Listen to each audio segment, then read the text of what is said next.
should be good.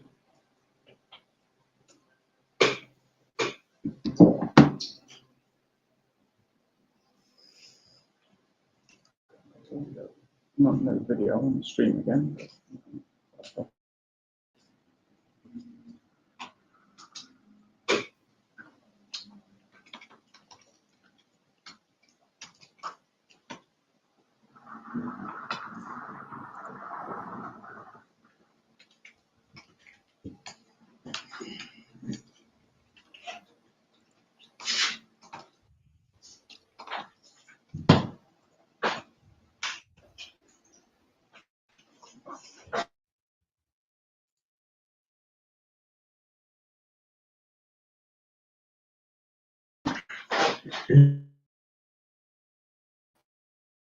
Oh yeah.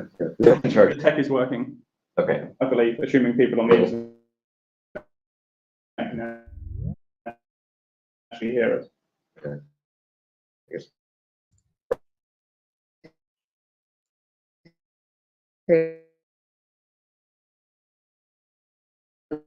Anything.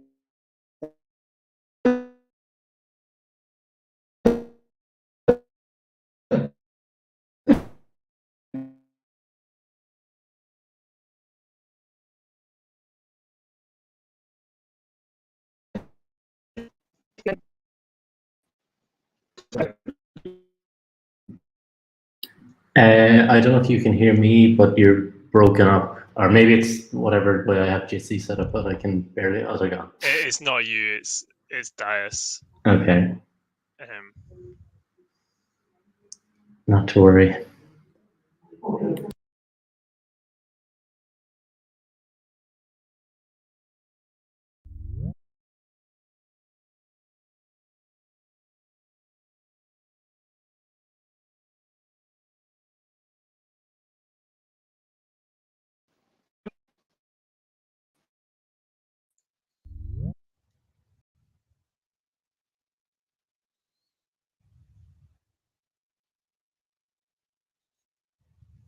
Yeah, they keep dropping out as well as breaking up. Just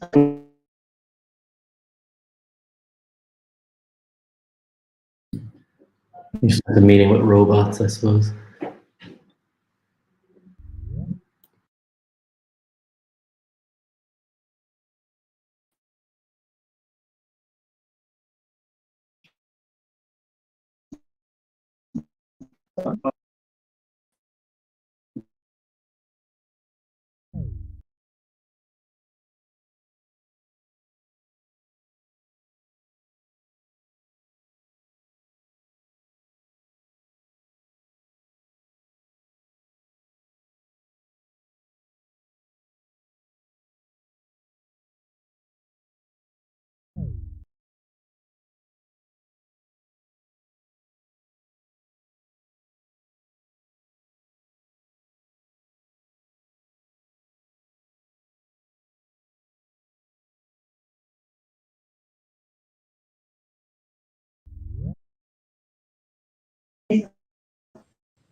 Oh, connection. I think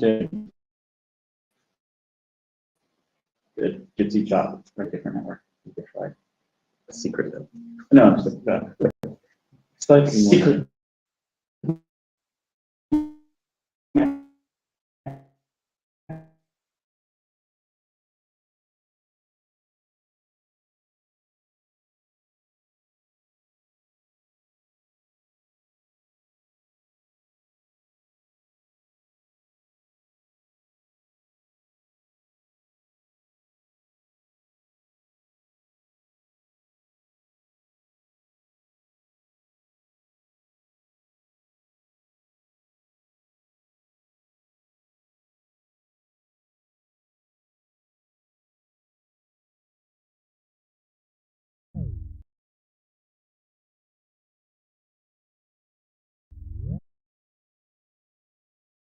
we don't know about it. Yeah. Yeah. The shadow government, I mean, it could be like some sort of like, secret organization we run out of here, who knows? The Department of Health Celtic stuff. yeah. Literally the library that's it. Yeah. Open books. Open Yeah. Irish history. Yeah. Say, we can't tell the world about Irish history. Top secret. Yeah. Can people online hear us and see us, and can we hear you? We can Somebody hear say you now, Can which definitely hear you. we didn't before, but we can't see you. But that's probably not as critical. Can you see the slides? We can see the slides. Yeah. Well, I can anyway. Okay. Progress. Woo. Oh, I see now as well, actually.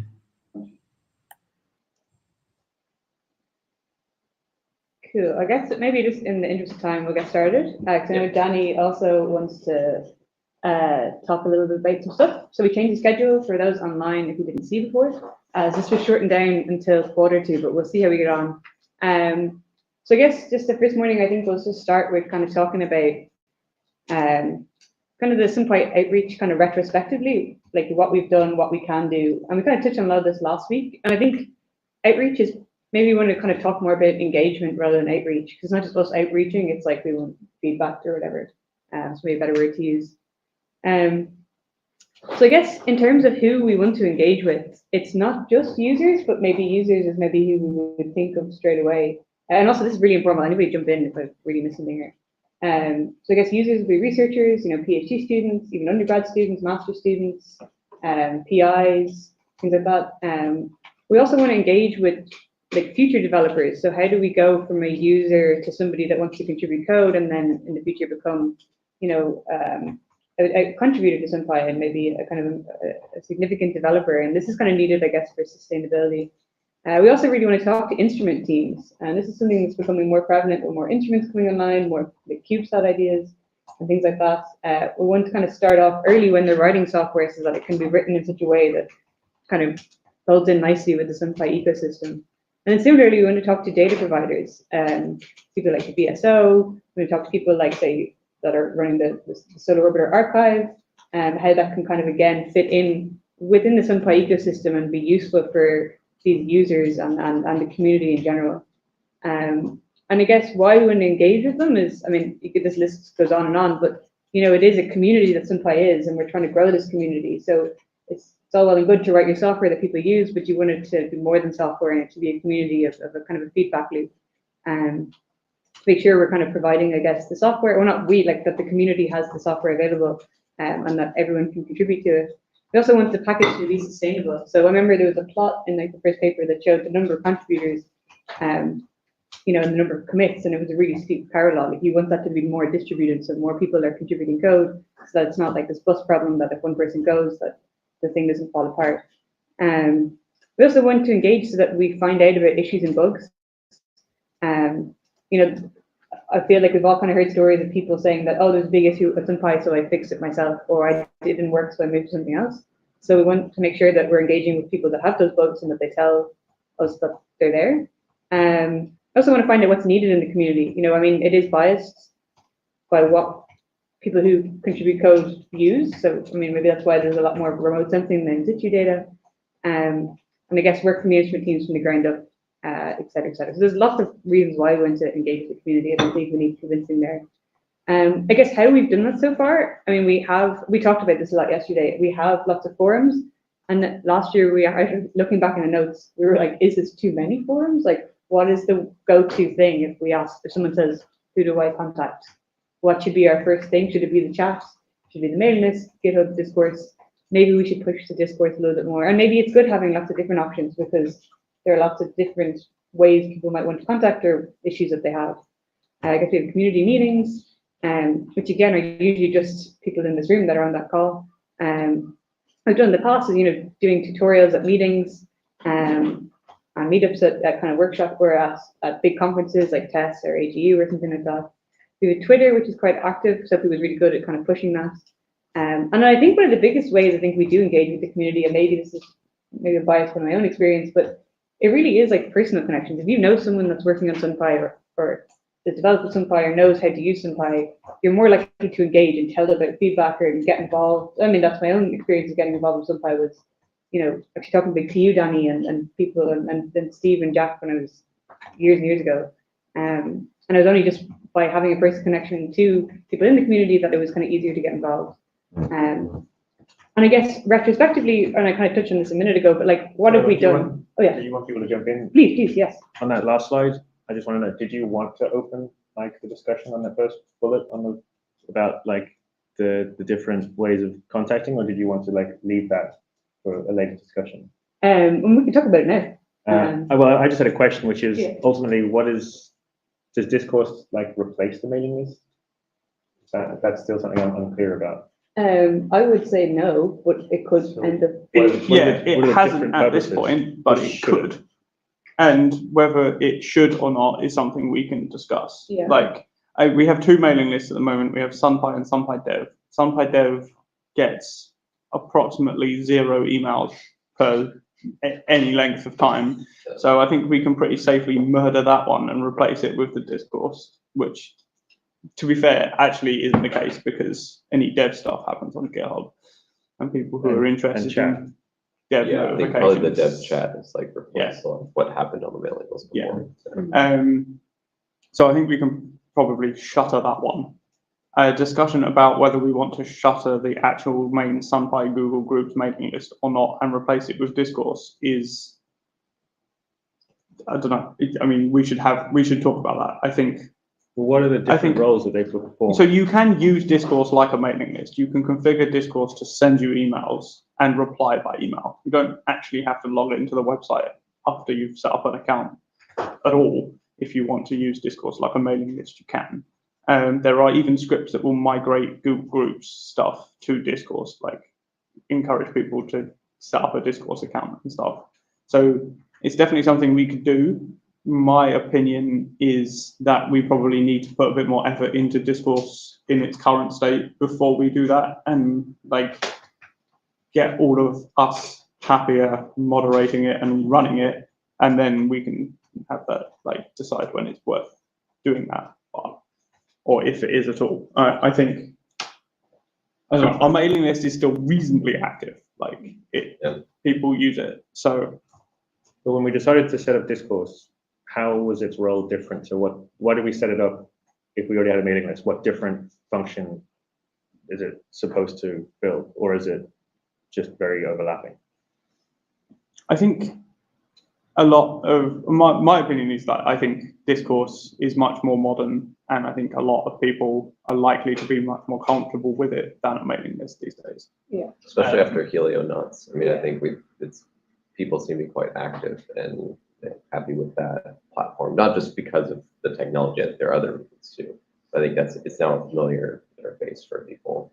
Right. So that sounds like discourse is basically an upgrade from mailing list, in which case it's a replacement. No, but I think the mailing list still has, like, I'm just imagining a researcher doesn't know what discourse is, and you're really new to, like, the old way in SW is you email somebody. Yeah. And I think that there's still value to having a mailing list for somebody just to ask a random question. And you can point them to the discourse, but I think at the moment there's still value in having an actual email address you can email people that don't know all these things. So it's 2 entry points for the same purpose. Well, I don't know, because I think the discourse could also be a forum for discussion that's not necessarily a mailing list thing, or it could be a showcase. It could be like, oh, cool, look, I made this cool plot.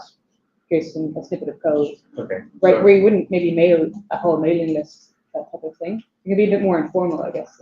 I'm still trying to figure out what would you do with a mailing list that you couldn't or wouldn't do with discourse. That's what I'm trying I to figure think out. the mailing list is also useful as a one-to-many like announcement medium. So like when we do a new release, we can email the mailing list and that gets sent out to everyone. And that's not a discussion, but I think people would pay more attention to an email than a post on discourse for a. Yeah. I mean, like, All right. one, we should be posting release announcements on discourse as well, and we haven't been.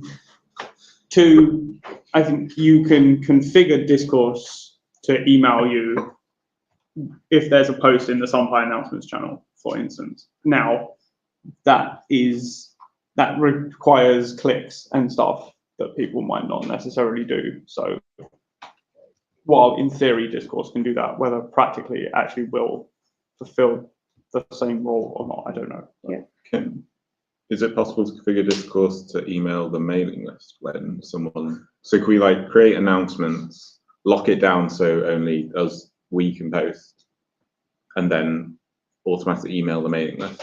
So we don't have to post in Discourse and email the mailing list for an announcement. Probably. We can probably work on that, add it to the list. I mean, isn't the short answer that like the mailing list and Discourse are technologically equivalent in a lot of ways? I realize that Discourse is a much more modern approach, but like the issue is that there's a lot of momentum on the mailing list. Yeah. Like it's been used for what, like 6-7 years? Like that's Longer where than that. that's It's people's like. existed since the beginning, basically. Yeah, like that's- in the beginning, there was the Google group, so it's probably been around for like 12 plus years at this point. And I mean, also like academics love listservs, right? That's, that's like their, and email. So I Yeah. think, You are gonna get people who will only want to send an email to someone Yeah. and ask Yeah. how does this work. Yeah, Like, for There's sure. always gonna be people like that. yeah, like there's posts on Yeah. Helionauts where people are like, how can I interact with this only through email? Yeah. Right. yeah, And you yeah. can Yeah.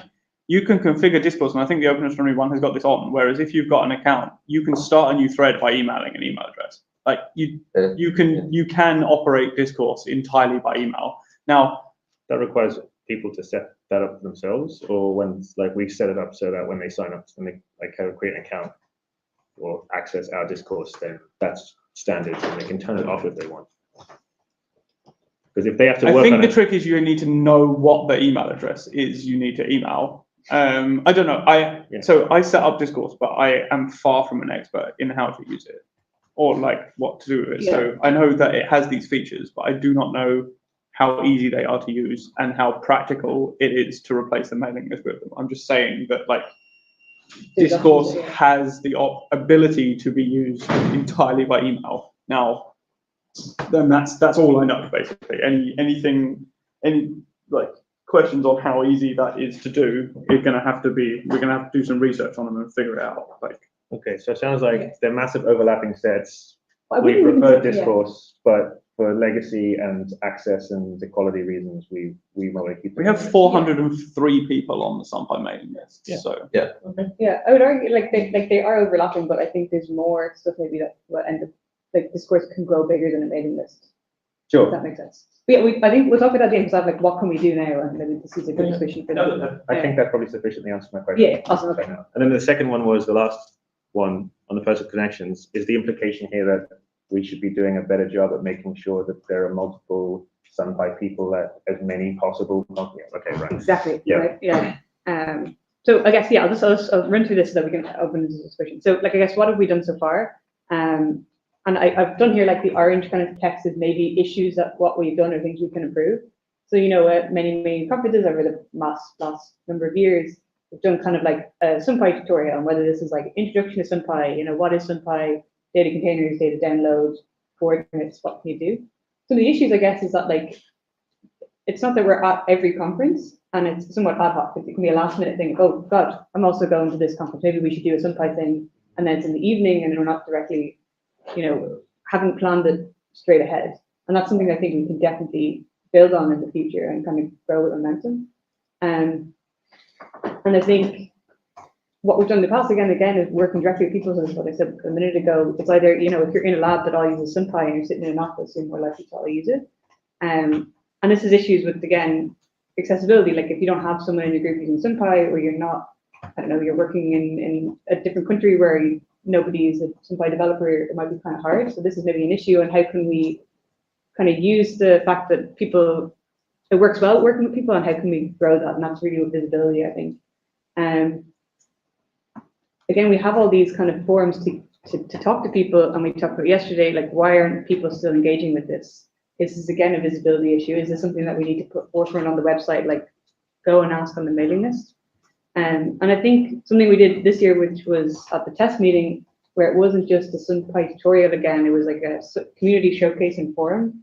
So it was in the evening, and we had people come and like put a slide up of like what they had done with SunPy. And I think that was really cool because it really shows all the weird, wonderful things people have used. Not weird, fantastic and wonderful things that people have used SunPy for. And I think going forward, I think that would be really nice to do. And also have a community forum, like just a very informal chat of like what works, what doesn't work, and things like that, just to get a feel for the room. And I think we did get some kind of good stuff out of there. I think to improve this, it was late on the day after an afternoon off, so it was very hard to gather people to stay. A lot of people did come though, which I was probably got 30 30 Yeah. people. Yeah. Say? Yeah. Order 30 people. What's that? So again, I think it goes back to the first point of like organize it sooner. And I think there was a huge disconnect in the room of like, there was people there who had never used SunPy who were there interested to learn, and then there were people who were advanced users who wanted to learn this specific thing about the coordinate stuff. So maybe we should have an idea of having like a break it up. If you're a new user SunPy, come here or go there, or have kind of time in the day for different people. And this goes on to like perspective things, right? So I think going forward, I think it would be really good to have. Sorry, again, I'm just talking anyway, Jim, but these are just some ideas, and maybe we can talk a bit. And this is like the last slide. One more after this. Like kind of go forward with this forum style at conferences. So like have structured feedback discussion. I think we didn't really have enough time, I think, at the end for the amount of feedback we wanted, and maybe we should have more specific things we want feedback for. And again, like plan ahead for the calendar year. Like we know next year what meetings are going to be on, or they're starting to trickle in now. Plan ahead, who's going to what. Again, this visibility thing. Make sure there's somebody at each. Get on to organizers now, being like, can we have an afternoon or a morning or a whole session of the time? And again, have dedicated showcase time. So have a time where the community to show what they've done, whether it be for a paper or just a cool plot they made. I think that's really kind of a nice idea. Or something they want to do as well. Like I would just do this, how do you do it? To kind of see what community needs are. And I think some things we did this year, which was kind of cool, was go to some of the summer schools. So the PyHC had it for summer school. Also at the Solar Orbiter Summer School, we had a tutorial. So maybe again, we should identify the summer schools for next year. Like the STFC one's a great one for first year PhD students, and make sure that there's a specific SunPy tutorial to again, visibility. This is how you contact SunPy. This is what SunPy is. This is how to raise an issue, and start kind of a grassroots kind of idea. This is something that can be easily done. We just need to plan ahead a little bit. That's probably a really good idea to make sure that you hit the summer schools. Yes. Because that's going to get like all the new PhDs coming in will know what SunPy is. Exactly. Yeah. I guess if you really drill home the thing, if something's not clear, ask in the channel or ask somewhere else. Yeah. Like, Yeah. That then you might see an uptake in people asking questions. Yeah. And if you didn't, that's also interesting. Yeah. And you also have a face to the thing that, which I think is. So yeah, it's like early on in your Scary. yeah, Yeah. right. Yeah. And it's people early on in their career like putting a face to like the project. Yeah. Yeah. So Exactly. extrapolate from that then should the strategy then be we need to do a better job, not just at being visible to the community, but being like one of the first things people think about when they're organizing a conference. Like, Yeah, should we be exactly, like, yeah. The picture, oh, having like a solar biz conference, we need a SunPy. We should reach out to SunPy folks and see if there's Like- somebody there to give a tutorial, or somebody already coming, or who can we organize to do this? And then maybe they'll start funding people to go and to give a session even. We should add a page to the project bit of the website, maybe. Being Yeah, like, yeah. We do tutorials, get Yeah. contacts. Yeah. We've like basically become like a consultant company where it's like, oh, we want like, we want sort of a tutorial on software, and then we just Yeah, apply, yeah. and it's like, Yeah, then we yeah. fill part of their schedule for them, like Yeah. basically. Yeah. No, but I think like not to, but just be like, look, if you will fund, I don't know. Yeah, I think that would be. So then Big how trouble. do we do that? Because normally we've been focused on like, oh, we'll get sort of users and like lower level users, but now we're talking about people who have more sway like, in the community. So like, how do we sort of access them and make them think of us in the same kind of moment as they think about the conference? I think what we need to do first is really plan ahead for next year, and then start doing these things where we're at every conference, and then if you build it, they come. I don't know, like it's like it'll be kind of more common then, and people will expect like the SunPy thing. When is that on this week? It probably goes back to the thing we were saying about actually about branding. I mean, if at every meeting you've got a similar style of what you do, you've got your community forum, you've got your beginner tutorials, you've got intermediate tutorials, and that's at every exactly thing, then it becomes this thing that everyone knows, oh, okay, there'll definitely be a SunPy session, and there'll be cool stuff being shown in the community forum. Yeah, exactly. Or people will know then, oh, maybe I'll make a cool plot to show, or I think that would be really great. And maybe I'll just look, like I see those two things here with just Twitter. I think there is a really good Twitter community online for like. So would help that though, like like the community Exactly. forum. Yeah, it's yeah, like, yeah. oh, like today, Laura or Will or Joe Blogs. Yeah. Like showed this really cool thing, and it just like chatter around exactly. the conference. Yeah. I think that an API package do a really good job of showcasing cool stuff that their users make. Yeah. I don't know how they do that, but Yeah. I should try and emulate But like, the that. Matplotlib Twitter is also really great, and if you tag them, like they usually retweet, and then they always put snippets of code up and things like that. So They have a huge following. yeah. I meant more that we could get people who use SunPy to tweet SunPy, this is a cool pie made with SunPy, and SunPy could retweet it. Yeah, no, for sure. Yeah, absolutely. Well, I think this ties into this idea that we've had about the SunPy nuggets as well. Yeah, I mean, it's sort of like exactly, a yeah. long form Oh, I version should've of put exactly that, that. yeah. Which I've kind of like dropped the thread on. Yeah. But I think that would be, I mean, it's sort of like this community showcase, but in a more asynchronous way. Yeah, That I might think happening that's all the time. Yeah. I mean, I You think, could even have something you can reference, right? If someone. I think especially the nugget format, that's something that like most solar physicists are pretty comfortable with. Like, Yeah, they know Resi nuggets, they know like HMI nuggets. Yeah. It's just like, okay, it's just the same thing, but here I'm using a particular technology instead of a particular instrument. So I think it extends very well. Yeah, I think that's actually a really good idea. So then, as part of like, say, these yearly meetings, should we have a session where like we draw out, like, hey, these are all the conferences we're aware of, who's going, who's able to go. Exactly, yeah. And like, right, okay, now you contact the, like, it's like 9 months or whatever away, or 10 months away. It's like, we need 2 people to take point on contacting the organizers and like promoting, saying, we need to do like, like we have a product for your conference, like, you know, that kind of, we want to like sell ourselves. Yeah, for sure. So I was thinking like I'm happy to do that as like to reach out to and then like be the point of contact and then reach out to everyone in the community to be like, I mean, this community or developers and stuff, like who's going to which, fill it in. If there's nobody going, find ways to fund somebody to go, you know, things like that. I think would be really good. And there's lots of ideas, kind of like action items of what, and this is kind of building up, you know, that we're saying like branding. I think this is something you said yesterday, well, and something we've been talking about today, I guess, is like just visibility. Because it really is personal connections that I think make a huge difference in this. I think again, going back to discourse, and I think you said it yesterday, well, like it kind of is like a safe space to ask questions where it's like less formal than an email thread. Yeah. It's not like a scary thing writing an issue and you don't want to have it open on GitHub. And it's kind of like what I would kind of equate it to is if you were on Slack, you might message into your lab channel, be like, how do you do this? It just kind of happened with the Diet Solar one. It kind of became like that. But if we could move that onto somewhere like Discourse, which would be really great. And yeah, making the slide deck template and tutorial template, as you said. And then it also means more people can give tutorials. So say, like, you're not, if you're in a group and you want to show to your group, this is what SunPy is, you can just take the thing even if you're not a developer. It lowers like the effort and the amount of effort it takes to do that. Yeah, for sure. We should probably pause and say, is there anybody online? Sorry, who has comments? I know we've been talking a million miles a minute. Would anyone like to jump in with any comments or questions?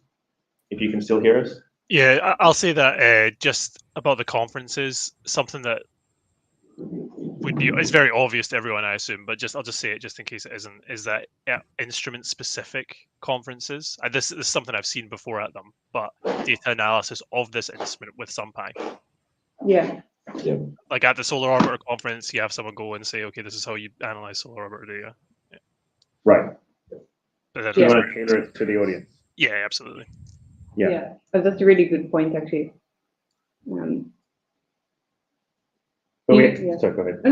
No, I was just saying with the Solar Orbiter workshop, right? Is it the last day is slated, not specifically SunPy, but like software for all the different like instruments, and I think they're largely Python. So the tutorial has to be in Python. It has to, there you go. There are notebooks, which is an interesting thing for some of the teams, but we'll see. So maybe that's a good example. I mean, we're not going to get a full day at other conferences like for that, but maybe it's a model. Yeah, absolutely. You need to be that prevalent. Yeah. Or like at the summer school or your summer school, or like at a Hanode meeting, you might have like ice. Or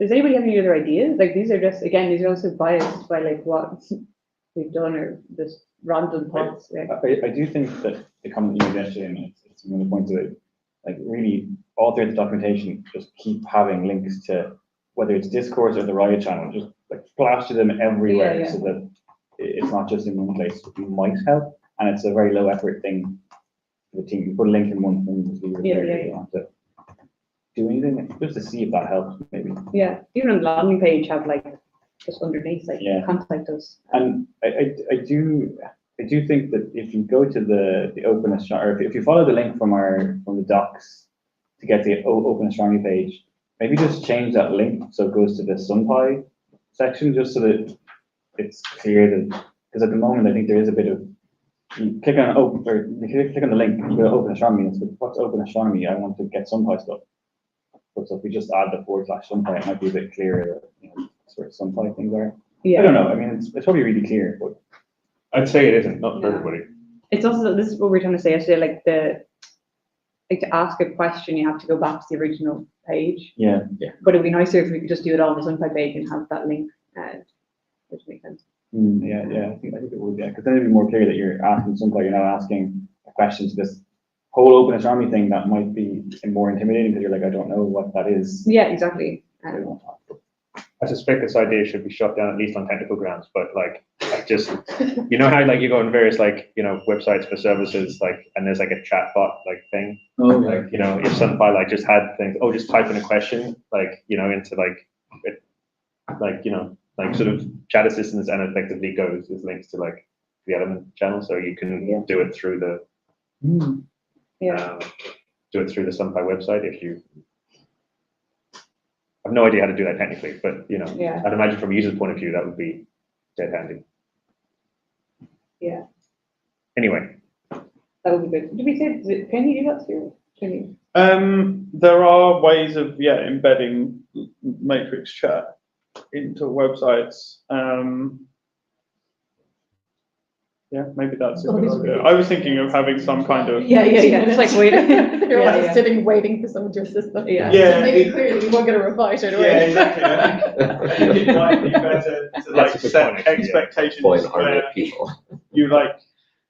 It would be good to have something where you can click it and see the different ways you can get help. Maybe just straight up chat support thing is over ambitious. Yeah, but we could try it. You could embed live streams of people doing data analysis. Tearing the hair out. Yeah. Twitch streams of us going, why isn't why doing what I want? There should be a dot something in this. Oh no, it was definitely Any more comments from online or ideas or things we could do? Or things you would have found useful in the past to get involved?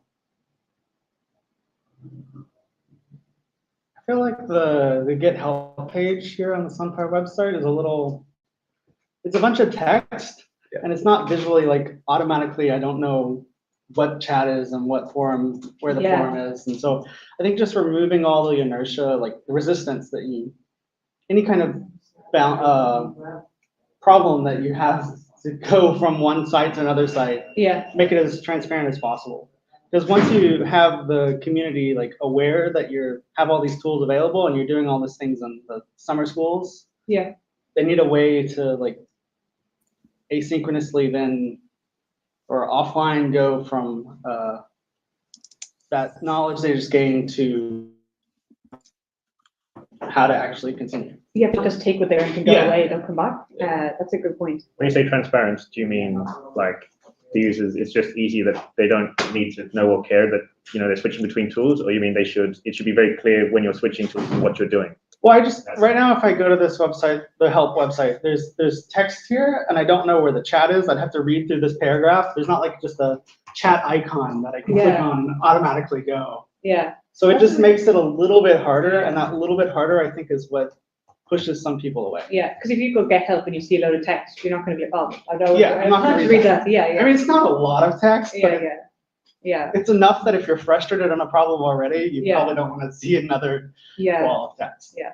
Actually, it could be kind of cool if you had on that page, make it really visual, and then beside the chat, like say the matrix, have a screenshot of what a chat example would be. Like, you know what I mean? Like, why is HMI upside down? And then it could be. But like, then people know what sort of questions they can ask there.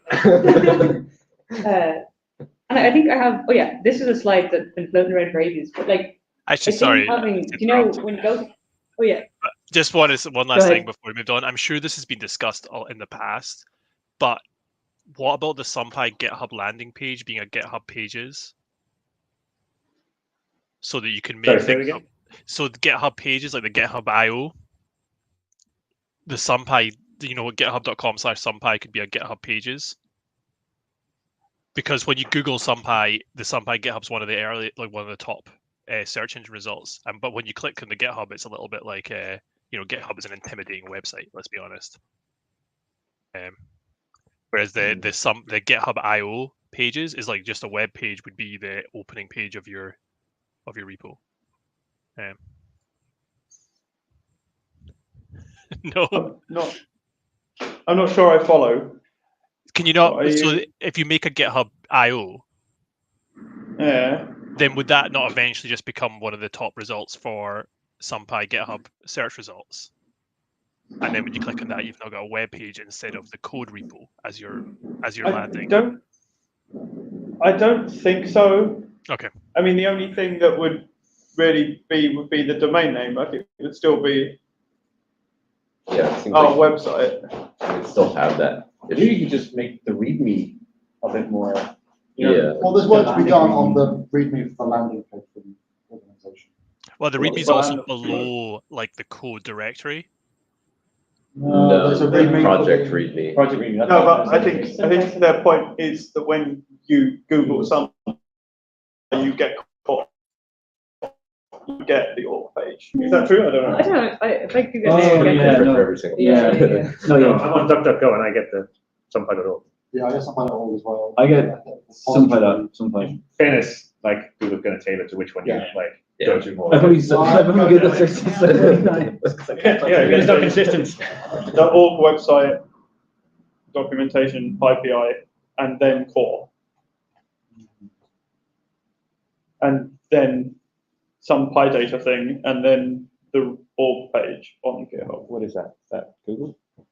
No, DG. Right. Yeah, my Google results are, well, I think probably our Google results are different from your DuckDuckGo results. Yeah. You got the Twitter one like that as well. Yeah. I guess you can't do too much about search rankings. No, that's a fair point. Well, no, we can optimize our websites for SEO. Yeah. That's like the people across the street probably disagree with you. We can't do problems with SEO. We have to say. Can I kind of change subject a little bit, or do you want to keep going on this? But Please do. I don't know how you develop this or like how you address this at all, but like a lot of stuff I've heard anecdotally about people who don't use SunPy is because well, my supervisor has all their scripts in SSW and all the code is already written in SSW. Why would I rewrite it again? And short of having some sort of like auto translator between IDL and Python, I don't understand how you fix that, but I think that is a thing that stops people coming into the community. And I don't know what people's thoughts on that are, or how you combat that. Yeah, but that's actually good. Conferences, you can always talk about that specifically. Like if you're talking about these sessions at conferences, you can always specifically have a talk about swapping from SSW to SunPy. From someone that knows both, to be like, hey, you know, this is how, if you want to do this in SSW, this is how you can do it in SunPy, and it's easier, and it's better, or whatever. Well, we'd only show those examples, wouldn't we? Well, no, yeah, exactly. You only choose the good examples. I think we often present ourselves as like all in on SunPy or nothing, but like the reality is that like there is a lot of really, really useful stuff in SSW, and there are particular instruments who, with the majority of their analysis codes, like still lives in SSW, and like if you're a researcher in that area, like think about like a lot of the Resi stuff, right? Like you still need SSW to do, or Chianti is great. Not for long. Yeah, I was just gonna say, we're right. gonna get that. Yeah, no, it's very fair. Especially if you're like, well, I was gonna say, especially if you're a PhD student, but no, you have lots of time to just rewrite everything. If you're a postdoc or like early faculty or something, like you need to get something done, you need to write a paper, like maybe I want to use the coordinate stack from SunPy, but I need to like prep data or something like that in SSW, and I don't, like, we should not present that as like being it should be a both, and that, like, how do we bring the two together? Yeah. But if we go down that road, it's not just SunPy anymore, right? I mean, the advantage, I think, is that SunPy gets you into the Python ecosystem, Yeah. And there are a lot of tools that you don't need to really go, like you could potentially not touch SunPy and mix SSW and Python very successfully. So in that That's pitch, true. we should say like SunPy is an access point, but we're selling Python analysis and SunPy as like a leg in that stool. Because SunPy doesn't do everything SSW does, and we don't want it to. But I guess that maybe the point is more like if you're an SSW user, you don't know about SunPy. You don't know, like, what does SunPy do? Like, how do they fit together? Like, what can I, like, can I read a fits file with SunPy? Like, people don't, if they're coming from SSW, completely naive to Python or SunPy, it's like you almost need a page of like SunPy for SSW users, and then have a description of SSW, like what's the kind of We have, but pipeline of- they do have that. Yeah, no, for Right, you sure. should delete it. Yeah. Yeah. Right, but like in that case, like Which is still to think, describe what you just said, right? yeah, people think, oh, you have to use a map to read a fits file in Python / SunPy, that's the same thing. Therefore, I'm going to go back and use like, the IDL like fit readers because I just want to like be more messy. And if you're saying it's SunPy, then like astropy.io bits is what you want. So I think if you're making that argument about mixing them, SunPy is a tiny fraction of what the argument is for that pitch.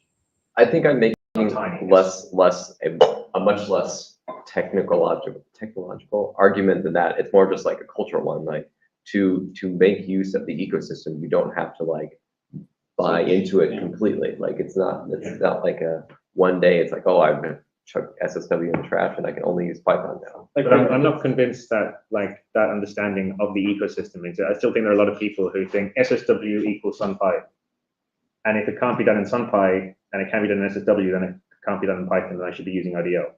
I'm not sure that, right? So like the fact that AstroPy exists, like various things in AstroPy, but they're not in SunPy, so it doesn't exist. Like, and I wonder if that's why some people think, oh, SunPy can't do what I want, and they're thinking SunPy equivalents Python.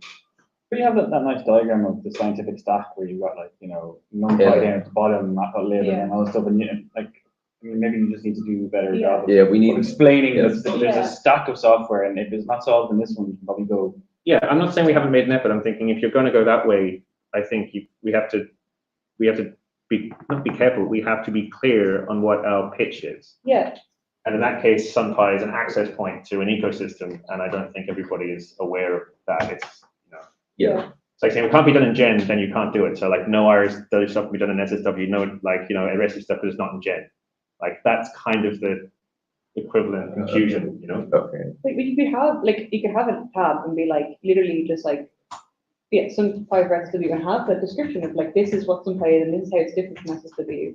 And I was chatting to Sophie Boutet, who's like avid IDL user, and noted the code in Python, but she said she was really confused of like how does the arc of SunPy work compared to my SSW tree, and like how do all those things. And she was like, she just wanted a visual or some description of how these things work, which would be something really tailored for its really specific need of SSW cell users and how it translates. I mean, this isn't strictly true, but maybe a good way of understanding it is SunPy is like Gen or something. Like it's like a branch within SSW, and the ecosystem is SSW is the ecosystem, and Gen is like a package. Yeah. I think that, I think with all these things, it is useful for a subset of the people to compare to IDL, and then for another set of the people, it doesn't matter because they've never used it. Exactly. Yeah. But I think, going away, writing this down, and on you explain quarter of the documentation is like the really, really valuable thing to do. Yeah. And perhaps with some historical context of like why SunPy grew out of ID. That and then us selling, pitching, explaining in person at workshops and stuff. It's not trying to replace SSW, it's just a different option to use. Yeah, and it means that there are things you can do in the Python ecosystem that you can't do in SSW. And vice versa. Definitely. Yeah. Like, I mean, you know this, if the 16 uses a lot of Python to do the image rotation and stuff, but the sticks imaging is currently only in IDL. But we soon solve. But I mean, that's a good example of where, it's combining the two. Yeah. You could like link your this Py. What? How would you say it? Yeah. How do you say it? Yeah. I don't know. Sorry, Bruce, we took that and ran. Sorry, it was really. Yeah. I don't know if that really kind of. No, it was more just to sort of open a discussion on because I thought it was worth bringing up. Yeah, I think it could be good to have like questions like, can I prep my AIA data with SunPy? Like, what's AIA prep in the SunPy ecosystem? If only there was a gallery example. Yeah. No, like we even just point to it then, right? And then And maybe that's like maybe this goes back to like our how do I page on the docs, which is like one line. How do I load them out? How do I save them as? Sorry.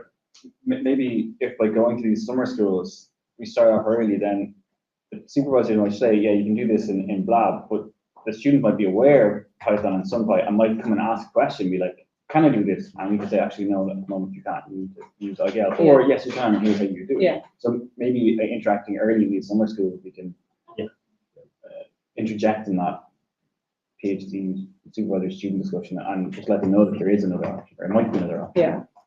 It's But I think- probably not anyone's decision here, but things like I'm sure there was something, this is going back a long time now to when I did summer schools.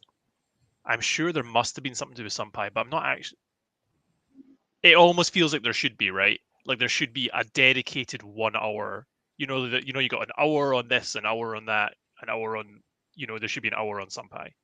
But that's not anyone's decision here to make. That's like the people that organize these workshops, these summer schools. We can approach them though and say that. Yeah, because you should say, we can provide this person, one of you, to come and talk for an hour about how do you get started? Like, how do you install it? How do you go through some of these example galleries and say, okay, I can take this data, I can choose a date, automatically download the AIA files, I can start rotating them and cropping them and stuff like that. Yeah. But I mean, it also comes back to what we were talking about yesterday about the project level documentation, in the sense of like, we have how-tos or tutorials or whatever, where you are mixing and matching loads of different packages, like, SunPy, AIAPy, potentially NDCube, AstroPy, NumPy, Matplotlib, and you're like saying, this is the ecosystem. From that level, you say, if you want to do scientific analysis, you don't install SunPy and that's it. This is effectively your SSW equivalent. Whether depending on the audience, you may make that connection or not, but effectively that's what you're saying. It's like the Python ecosystem is your SSW. Right, exactly. Yeah. Exactly. Yeah. So I think that links back to what we're saying yesterday. Yeah, absolutely. And even things like the concept of like SunPy is built for already prep data. Like it takes the data and maybe, you do your data prep in a specific affiliated package. Yeah. And it's supposed to work with higher level data. Which we all kind of know, but it's not really. And so is the plan at this meeting, sorry, I'm just looking at these, is to do the survey again? Is that like an actual plan and output that you decided that we want to do? Yeah, so I guess this is, I know we're kind of moving a little bit over, but I think we talked like a survey, but not one that's like, that is going to be published anywhere, just in feedback, I think it would be really good to get it. Could we not just rerun the same survey? Just don't publish? Do we want to rerun the same survey? Or does it have different goals this time? Yeah. Pros and cons, because if you rerun it, you can compare the results. If you change it, then, I mean, could you use some of the questions and maybe get rid of the questions that you didn't get? Otherwise, sometimes you design a question to elicit a certain response, but then you get a different, people answer it not the way you intended. Yeah. You have to test it, I guess. But even things like, you could ask, like, do you know the difference between SunPy Core and SunPy Project? Yes or no? And then you could ask that question again in the future. Yeah, I haven't seen that. I can't remember the questions, but if we run the same questions or we cut down. I think we decide to trim down some of them, but we don't care about these anymore. We don't care about them now. I don't remember what the questions were. Yeah. But I think it could be interesting to do, like, have a more regular survey, like have it every year, after every major release or something like that, just to track. Yeah, I think the huge benefit of having a survey that has at least a set of questions that are always asked is that you get to see if the things that you're doing are having an effect. Even if you don't see it, they might be having an effect, obviously, but at least you get some feedback on what's going on, other than just word of mouth and stuff like that. You can massively simplify it and then just have the same questions that is here. Yeah. That's really good. Maybe something for the hack day. Hack Yeah. days again. Yeah. Too many ideas. Yeah. We need like half a day every day. Yeah, exactly. Yeah. Like half day. Yeah. Have they hacked it? Half day, hack day, every day. Yeah. I think your point about needing a graphic that captures all this is like the most key thing. Yeah. Like, and this is just, it goes back to this branding seems to be the theme of the last 2 days. They're like, if we have a picture that can explain what this is, I think this clarifies all of these words. I think that probably don't like this core versus project versus building package. I think that just, flies over a lot of people's heads because it's like, not that it's like above them, but it's just like, what does this mean? Why do I care? Yeah. Like I think a graphic that clearly explains what this structure is would solve a lot of these problems. Yeah. Kind of like the scientific stack graphic, but specifically for SunPy. Yeah. Yeah. Or something. We've tried like versions of like slides. We've stuck that exact like Jake Vanderplas's like structure, and it actually his original graphic even has SunPy at the top. It's already there. Yeah. But it's like from 6 or 7 years ago. But it's coming up with some version of that. It's been awesome. Yeah. I think we said we want to put some of that on the paper, and like maybe we can do a little bit of that on Thursday morning. Well, we had a session. I know. Yeah. Because I do think, as you said, like I don't think people go to a website and read a block of text when they're kind of just trying to get an idea of something, but a visual would be much better. And I was thinking, sorry, very last thing, like something like, not, this is just a slide I pulled, but like on the page of how to get involved, not a block of text, have like feedback issue with pictures, or like just to make it a bit more visually friendly, and just make it clear, something like that. And then this could also be a slide, we could make it nice graphics, or we could tweet about it and something like that, or pin it. Yeah, I mean, definitely from a marketing point of view, you don't want people to have to scroll, like, read a lot of stuff. You want them to be able to look at a screen, immediately go, oh, it's not, I click this. Yeah. And then it can bring you down to the text, right? Yeah. You need to like really they scan across left, right, top to bottom, and they find what they want. Yeah. The sooner the better, which is like a completely marketing optimization thing. Yeah. You lose customers. 100%. In our case, users. Yeah. Every time they have to go a little bit further. Yeah. You lose an extra percent of people. 100%. But yeah, aware of time. So does anybody else have any comments, or I think we have some good action items. We'll try kind of formalize these in some plan and start them for sure. I think discourse is definitely a place to work on a little bit. Does anybody else online have any comments or questions or suggestions? Sorry for rambling. Just,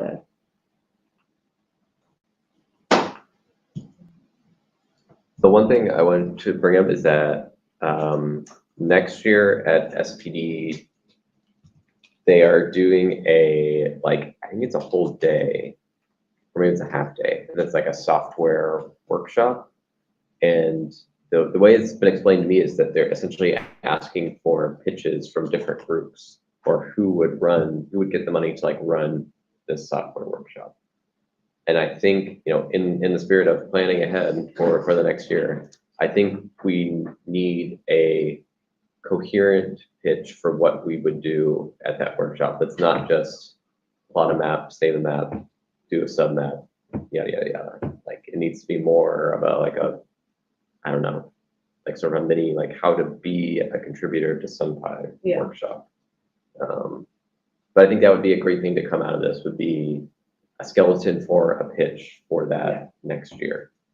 Because I imagine that, SPD won't be the only ones to kind of use this model. Yeah.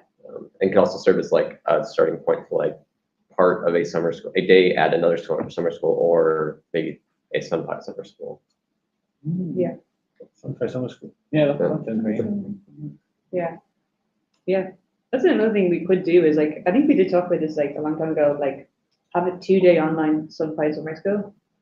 But again, it takes time and effort of everyone in the room to put that together. Why not go big? Why not like say the ambition is literally to find a cool location that everyone like people want to go and get everyone together, because installing all this stuff is always better in person. Yeah. Running a SunPy specific summer school is going to cost money. Right. Yeah. But I think you have to find it first. There are people who want to give us money to do that. Okay. Cool. Yeah. Also, most summer schools you pay to go to. Like, I mean, Yeah, it's part of the STFC, reg fee. you pay, like. Yeah, sure, but like even without that. Yeah. Yeah. It's not totally unreasonable that you could get UKRI funding for that, Mhm. Yeah. like for the entire thing. Yeah. Well, it was some kind of small fee for the students attending. Yeah. I mean, I've run an STFC summer school. Yeah. I think it is. Would not do it again. Yeah. It was You want to say, yeah, like why? the funding model for running a summer school like that is designed that you get in N lecturers, where N is the number of hours of lecture you want, and each lecturer gets a small amount of money, and they come and they write and give a talk. When Drew and I ran it, we wrote the whole thing, and it took us a long time, a lot of effort, and we got paid peanuts for it. Is the biggest downside that it was just the two of you then? If you could get more people? Yeah, partly. Yeah, I don't know. I mean, I think maybe I definitely don't have the time to do that again for the amount of money that I got out of it. Yeah. Right? So I guess the idea would maybe be that for on a smaller scale, like if we had all these wonderful tutorial notebooks and a slide deck already kind of created and developed over the years, it'd be a matter that you just show up and give one, where you don't have to put in all the. Yeah, sure. If you're doing like a small section of one, Yeah, but we ran an entire week on research. Oh, review. sorry, yeah. Right, we Yeah. did.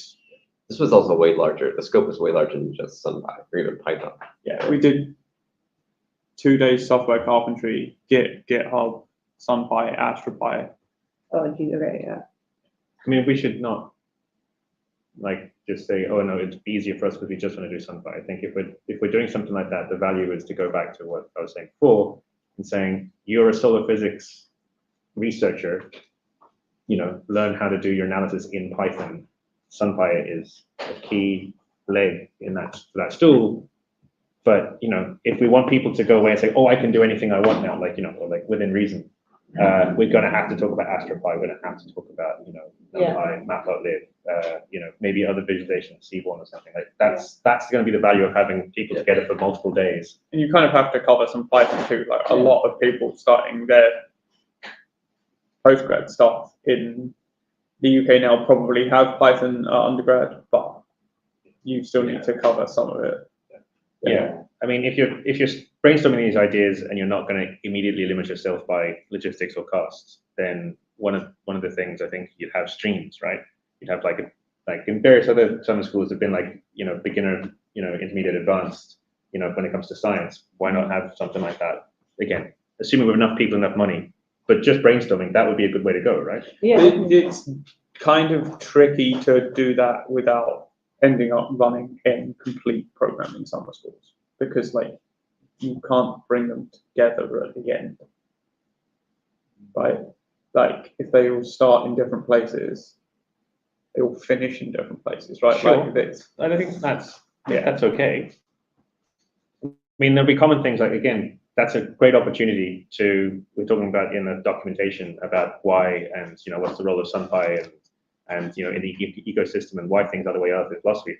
You could absolutely have like a more traditional lecture talking about philosophy to everybody. Yeah. For example, there'd be a little bit of overlap. And even things like, it also really good kind of. And so what is the plan to like do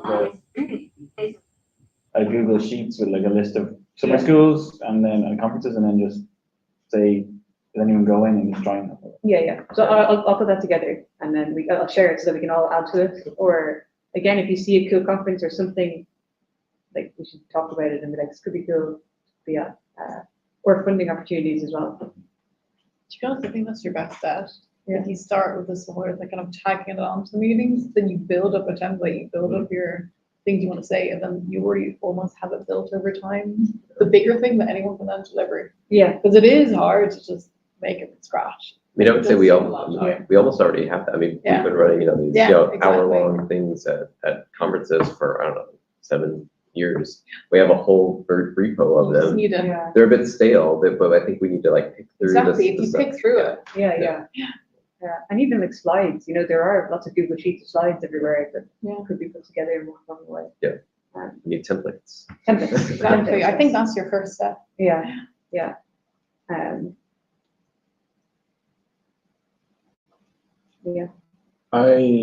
Maybe I missed this, but I wanted to ask if anyone has experience doing workshops at institutions as opposed to work, like their own institution, or instead of workshops. Because I never got around to doing it, but I was going to do a SunPy workshop at MSSL, where I used to be. And I think that would have been really useful to everyone in the group, not all of whom use SunPy, but were starting to.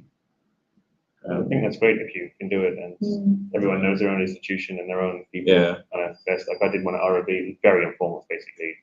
Anyone who's interested, let's just meet in the boardroom and like just chat. So it requires no real organization other than arranging a time, booking a room, and then just again my own notebooks, let alone like the one SunPy ones. Like, I can show you how to do this. People that came with specific questions. Yeah. I've pitched this to Albert a couple of times. I think maybe I've talked to you guys about it too, but I would like to start at Goddard doing like SunPy office hours. So like even like not even a workshop, more just like, all right, I'll be in the library for like 2 hours this day, which is a little bit harder because no one wants to come to the office anymore. but then just like, all right, just come ask questions and we'll chat about SunPy and just like at least have that as like a starting point, because I'm not sure. Well, yeah, I think having that kind of informal discussion of like, okay, bring whatever problem you have, the thing that you think SunPy can't do or that you're frustrated by or whatever, let's just like talk about it and talk through it. I think that, it gives, again, it puts a face to like this frustrating problem that you're having. It makes like this new thing that you're trying to learn less the enemy and more of like helpful to it. I don't know if there's much coordination this group needs to do in that because people at their own institutions know their own colleagues, like know their own needs. So just if you can, that's a good thing to do at your own institution. That's it. But I think. Well, this is where the template comes in. Yeah. Well, fair. So if you have that ready, it makes it so much easier for people. So you But just it also means advertise that that your really messaging is the same Exactly, for it's various consistent. people, so like you don't have someone presenting it a slightly different way or calling something or explaining something a slightly different way. If you have a template, then it makes things more common. So then when those users talk to each other at meetings, they're like, oh yeah, I know, I've seen that thing and it was exactly the same way. Which goes back to the branding presentation. We keep coming back to it. Yeah, then if people do have questions, they end up on the forums, discourse or in the chat. Yeah. You know exactly what they're asking because you've seen those templates that you've already given people before. Yeah, that's really good. And then you could like, if we had them already, you could like tweet out or send out emails being like, oh, if anybody is an avid SunPy user in your group, they should use these templates and speak to the rest of the group. I don't know, yeah. SunPy carpentries. Yeah.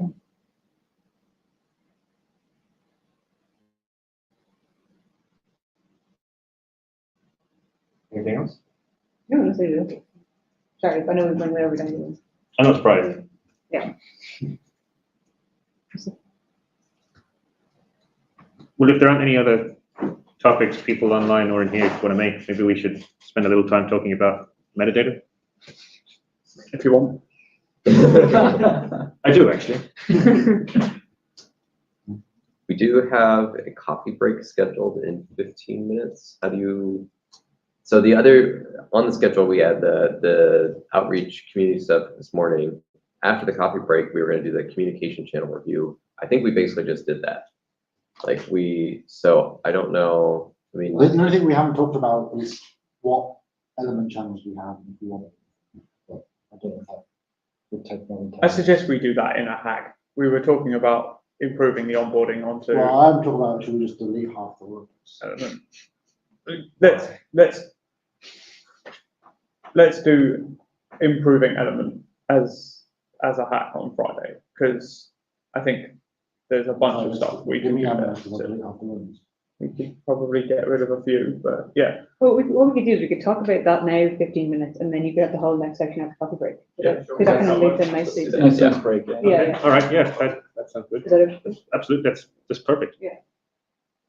I mean, I think when we put this on the schedule, at least my thinking was, I don't know if you wrote this, Nabil, or if I did, but that I have just, and Laura mentioned this, but it just seems like we have an increasingly larger number of ways to communicate with people about SunPy, whether it's the mailing list, the discourse, Helionauts, like our element channel, the PyHC element channel, the Slack, PyHC Slack. Like, I mean, I think I'm making my point. That like our channels of communication are becoming fractured, and are we paying attention to the right ones and giving the right ones the amount of attention that they need to, relative to what the community is using or paying attention to? I think that's just kind of the question I wanted to pose. Well, I mean, just a quick regard to Helionauts, because you need an account specifically, even though I have an account now, I don't bother checking it out. I get an email once a week, I see like a couple of posts, and I just scroll through into this email, and that's it. It's also very US focused. Like people online there, maybe US graduate people, which is great, but like, yeah. I think someone should check it, but I don't bother myself.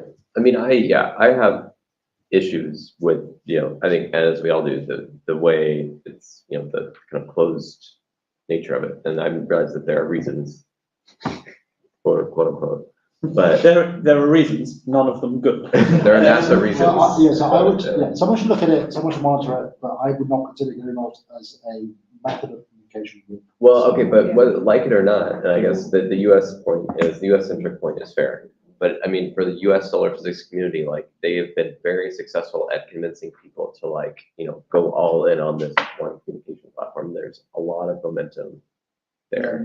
Could we ask them to pin a topic at the top, where if you want to talk to someone from SunPy, this is where you go? I don't know that, well, I mean, yes, I have, I think, made that point before. I don't know if it's pinned.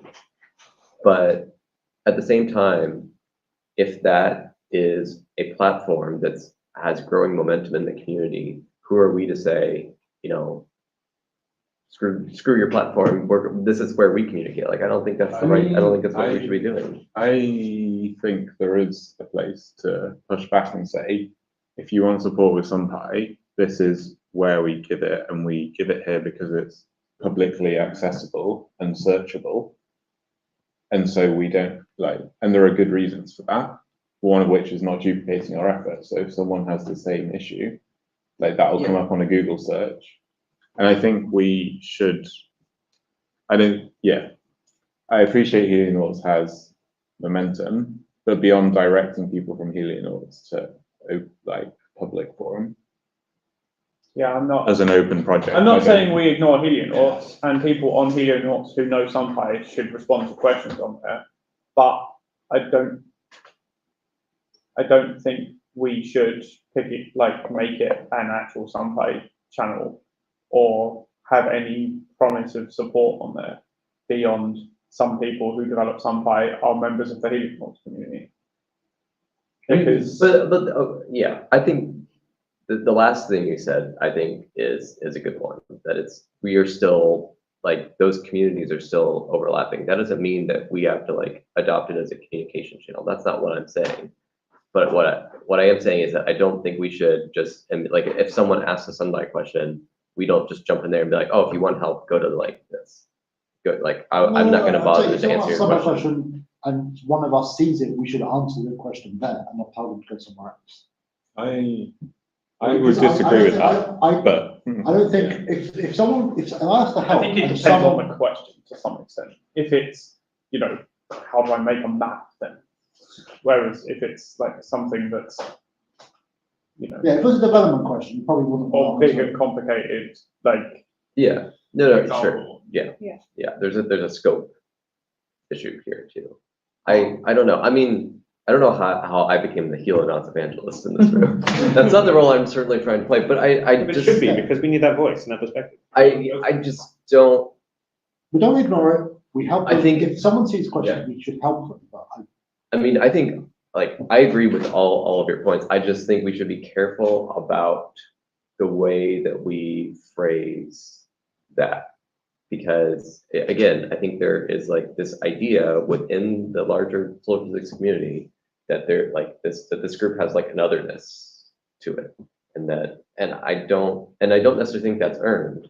Sorry, you mean SunPy has an otherness? Yeah. Right. Yeah. And the people that like use SunPy and develop SunPy, there's just this like, I don't know, not mystique, but you know. It's like kind of a club, right? I think that's the vibe I kind of feel Club, about. click, cults, Yeah, you know, whichever. But I think we need to do everything we can to not give people that impression. But so I don't disagree with like anything that's really been said. I think it's more just like the way in which we say it and we present that to the community.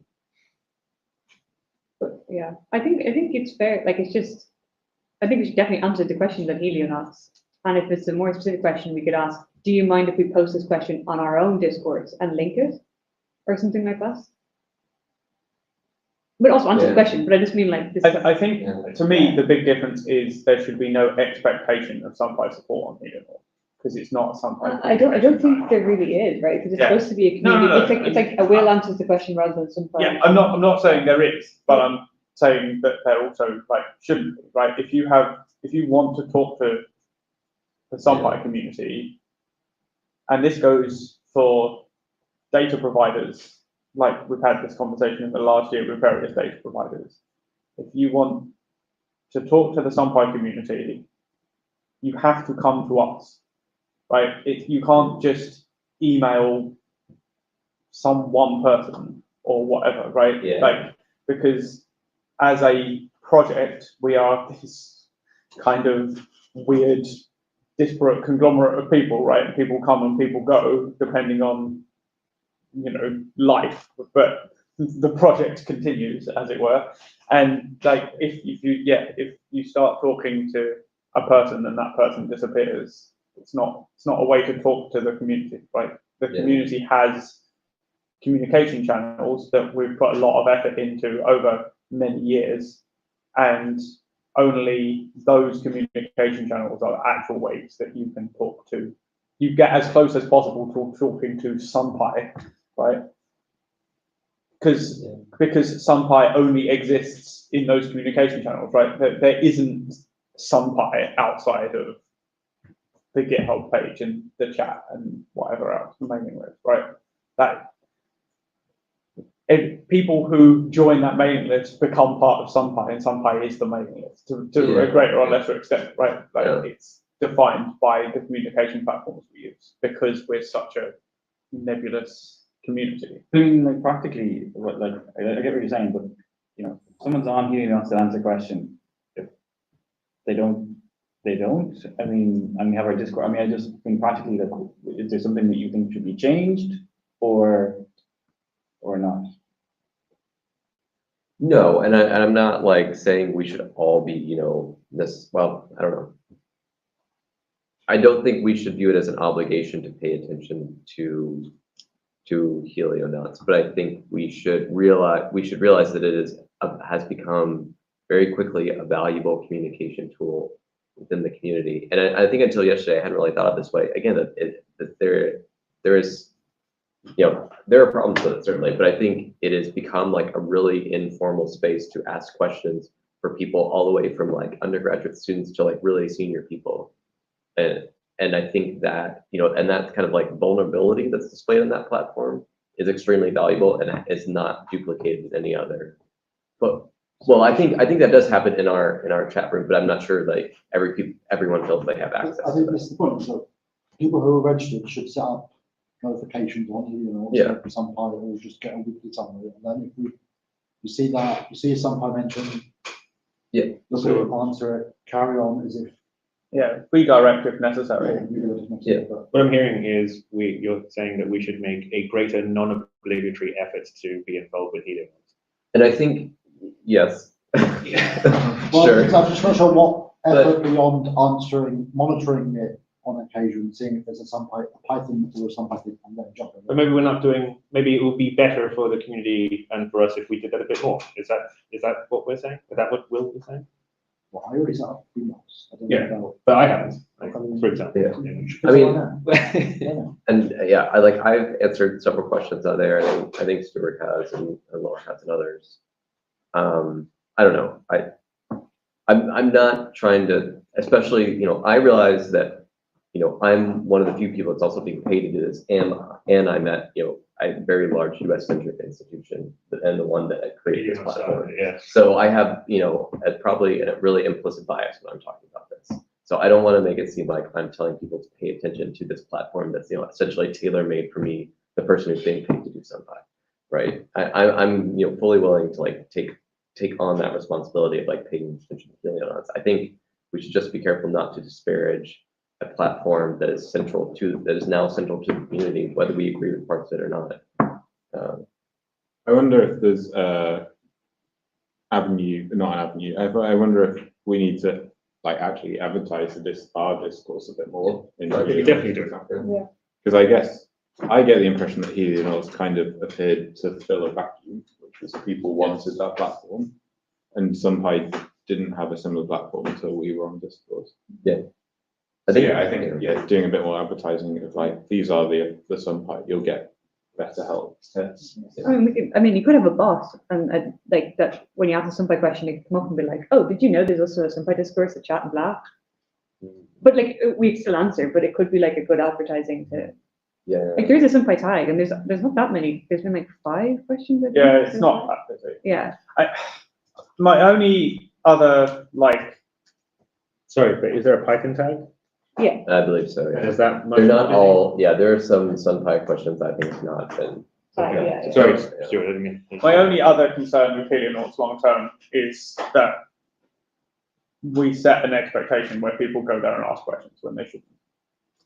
Yeah. It would be better for our community if people came to us and asked questions, not ask it on Helios, long term. And if at the current level of the questions on Helios and stuff, then it's perfectly fine. And it's fine. It's a good, friendly community. There are 1, 2, 3, 4, 5, 6 posts currently tagged with SunPy. Right. That's fine. But the concern I would have is longer term. If large swathes of the US solar physics community just reflexively go to Helios to us to get SunPy support, that's going to become a problem for us. Yeah, no, I agree. But to back you up there, or to jump on your side of the argument for a moment, it's like, it seems to me that the role that Helios is playing, especially since COVID, is that, you're a researcher, you're doing research, you're not like a developer, you're not like specifically trying to know about SunPy, you're trying to like solve a problem. And so what you used to do is you turn to the person next to you in your office and ask how to do something, right? So it seems like Helios is creating a forum for solar physics research to ask solar physics related questions. And often that involves or is focused or tangential to specific software solutions. So in that sense, we don't want, nor do we want people to say you should only ask software questions or SunPy questions. If someone in your office said, "How do I do this in SunPy?" Say, "Don't talk to me. You should put that in the channel because someone else in the world might want to Google that one day." So it seems like that's the space. And so once you start getting details, you said, right, okay, let's switch over to we should go to a graded SunPy community. Yeah, and that's fine. And that's, I think, what I mean. I just think that if it's people who happen to know about SunPy are in Helios answering SunPy questions, I have no problem with it. It's just, that's as far as it can go to me. I'm not sure you're arguing that it should go. I think we're all arguing the same thing. Yeah. But my point is, we're already doing that. I don't think we need to do anything else with Helios. But if we don't advertise, if we're going to tutorials and doing this visibility, we're not saying ask your questions on Helios. You can say Helios is a great thing for the solar community. This is our SunPy channels. Yeah. If we don't, of course they're going to pop up, but that's a good way then to advertise. The branding thing about something you go to Helios. If you want to Discourse, right? Yeah. Can you do pinned posts on Helios? Could you always have a SunPy thing say if you SunPy questions? You can, and Brock was really great. Oh, yeah, He ask him to do that. Maybe maybe Yeah. that's the thing. Yeah. And people see it at the top and they're like, okay, Yeah. I'll go over here to do Yeah. I think one of us had requested to create like a SunPy tag. Yeah. And Yeah. then he did it Yeah. for us. Yeah. Or like, on it, like if there was a bot that like just, when you ask something Yes. SunPy, And it's then not have the word SunPy. SunPy in it, Yeah. and then a reply comes It's up. not like go ask it here. It's more like, did you know? Fun Yeah. facts here, all the Yeah. things. Yeah. I think that's what I was sort of trying to get. That's a better way to put it, but with the like just the language around like. Yeah.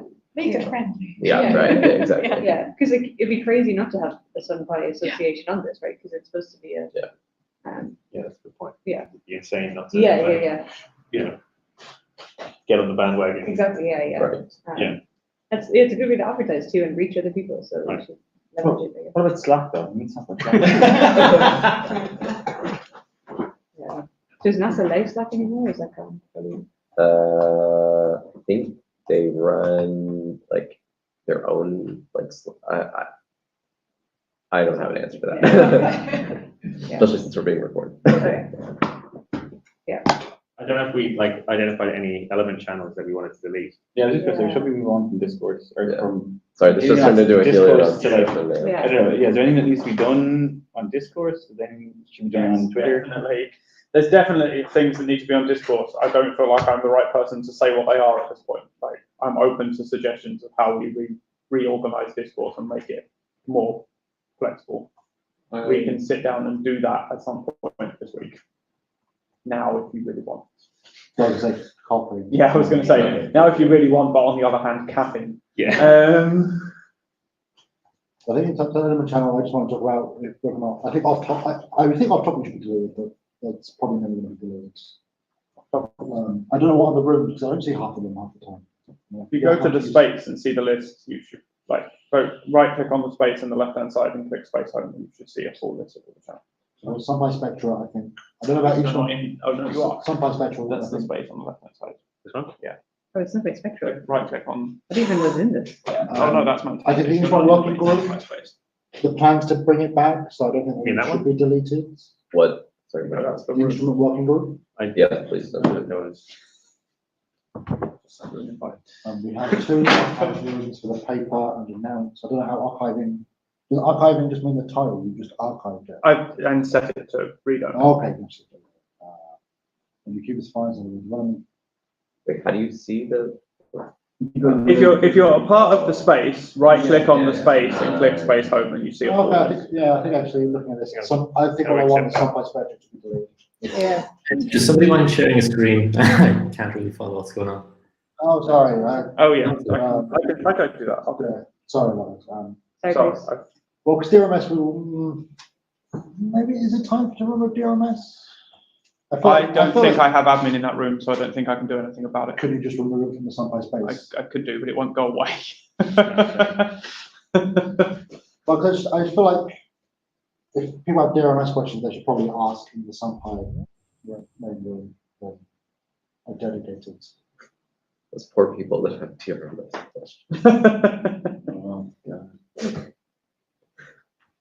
Should science specs be renamed into something else? Some experts.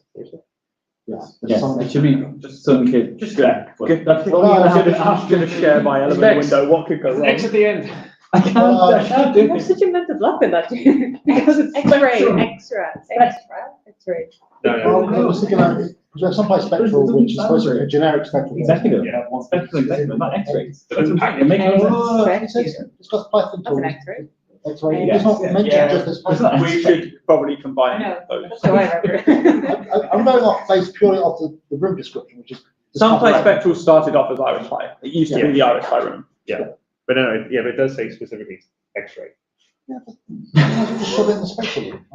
We're gonna have an each one per, we're gonna have one per Well, like, wavelength. who's in the Well, spectrum? you know, it's supposed to be for the regarding. It's like it's the ND cube equivalent. Yeah. You know, we don't Then have. you should rename this project, description should be changed to Okay. discussing the paper. We could maybe shut down SunPy Spectral. I think Somebody some better spectrum should should go, yeah. It's probably the same people in both. I don't think it needs its own room. Ideally, I want DRMS also to go, because I think there's no point for it to exist.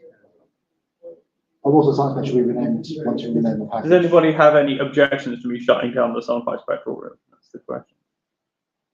Well, you could post a message in the room. No one's in. When was the last time anybody actually sent a message in this room. Do you not need a deprecation period to remove the room? This was January 2021. Sure now. Oh, and that was me talking about shutting it down. So. I think that's your answer.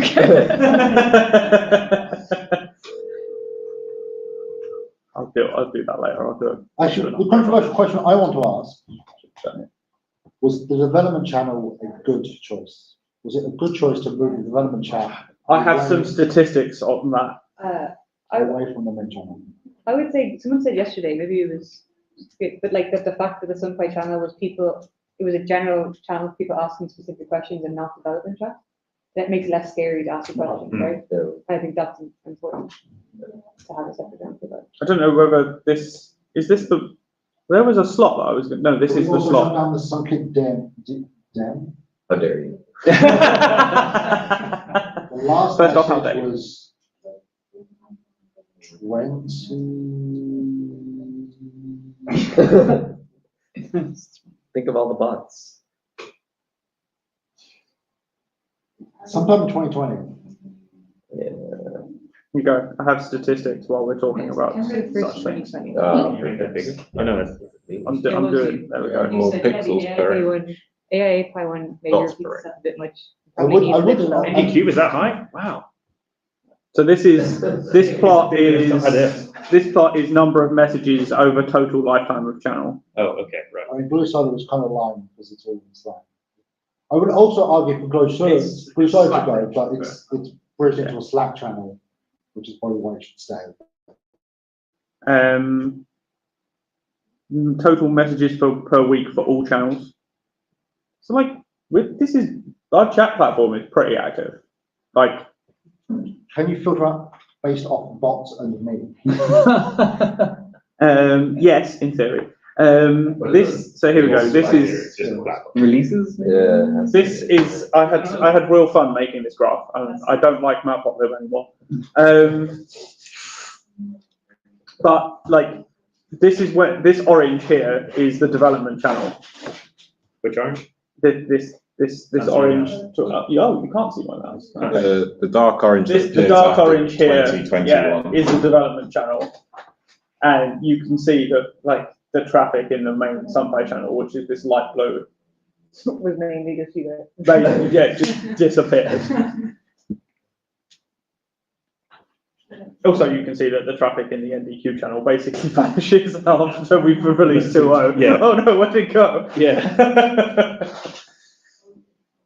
Never want to see NDQ again until several months from now. These are here we go. These are people in all channels. Oh God. God. So what are your conclusions from this? Why are you there twice, Stuart? I have more than one matrix account. Oh, of course you don't. 3. And because that's over all history, so I used to use my old Oh, account. right, but yes, I remember you doing the switch and then you disappeared for a day. Your old self used to send more verbose messages. By like a lot as well. Yeah. Medium body length, because that's characters, is it? Yes. 50. So Danny, you wrote long.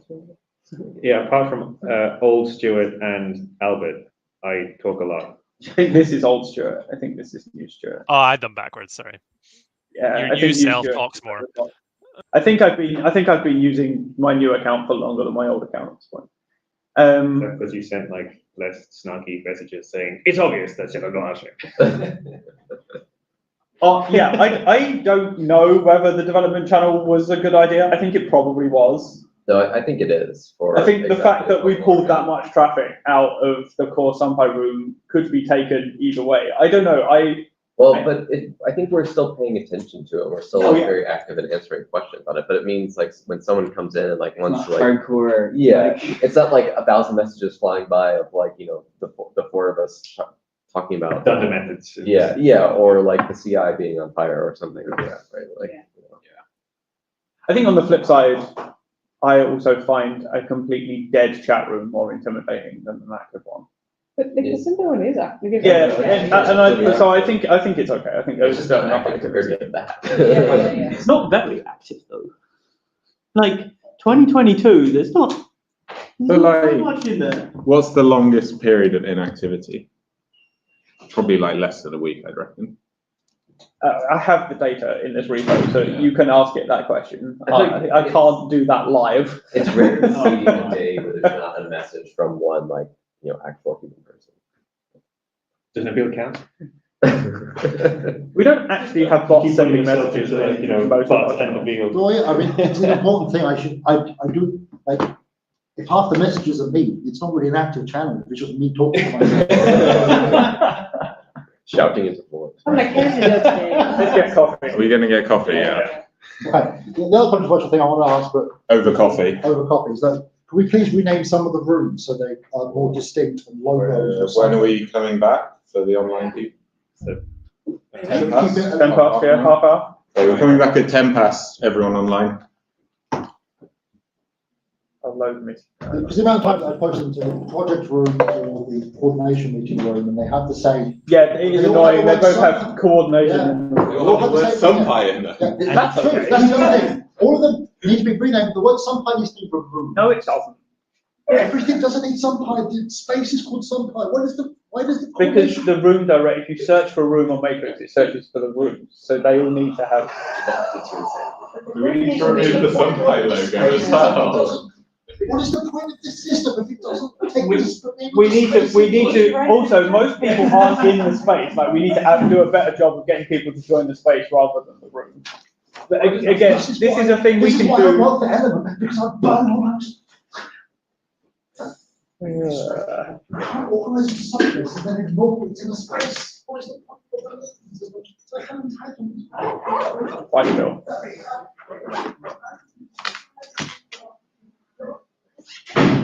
So we will be back.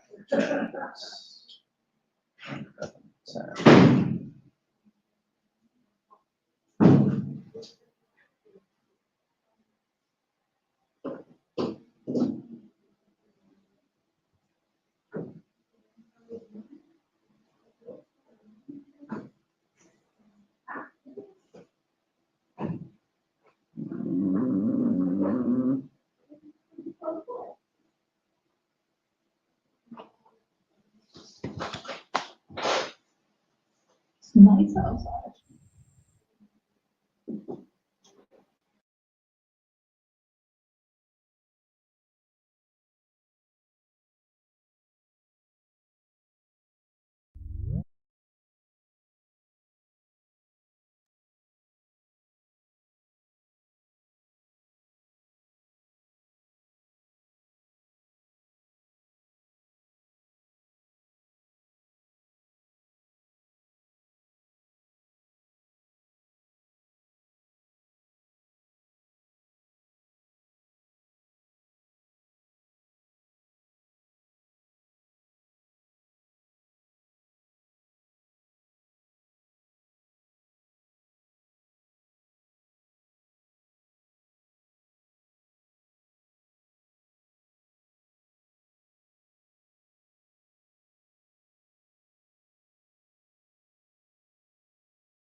I can now. Can people now hear me online?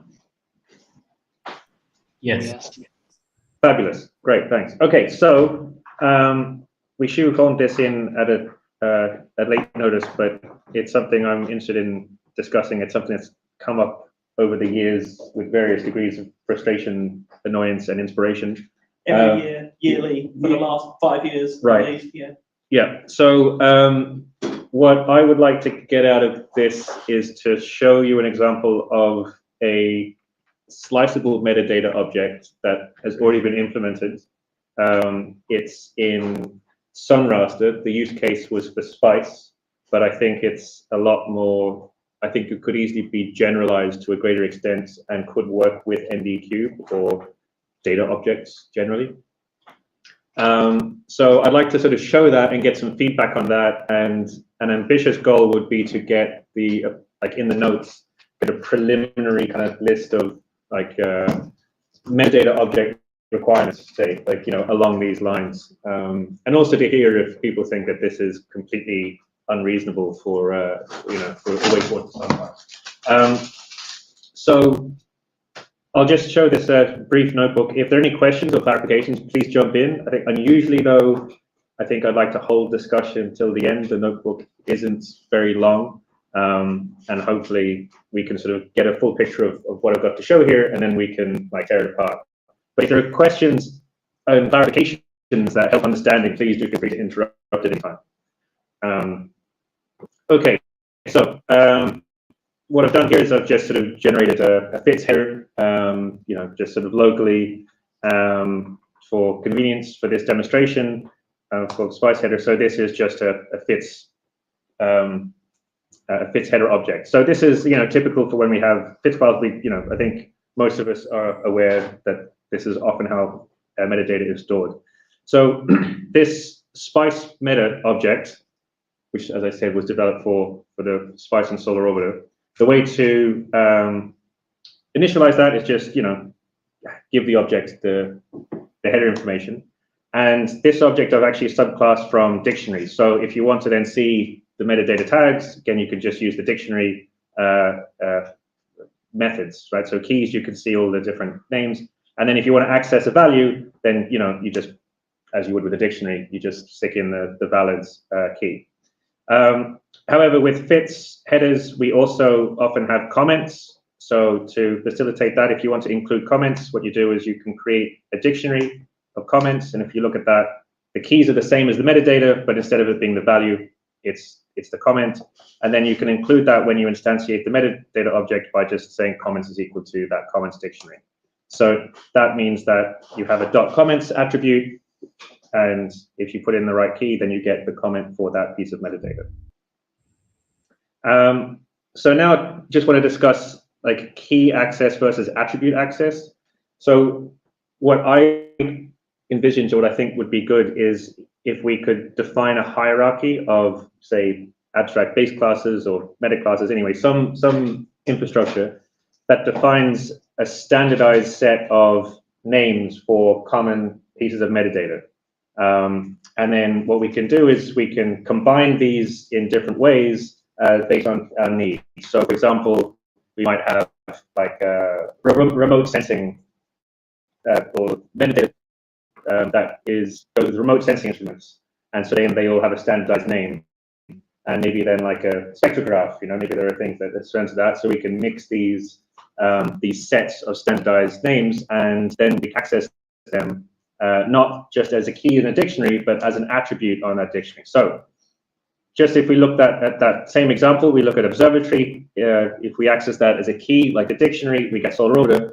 But if I do meta.observatory, in this case, I get the same thing. Now, in this case, there's no real difference, but what I think this does two things. Firstly, as I mentioned, the attributes allow us to define a standardized and reliable API for like us to access metadata, no matter like how any instrument specifically defines that underneath.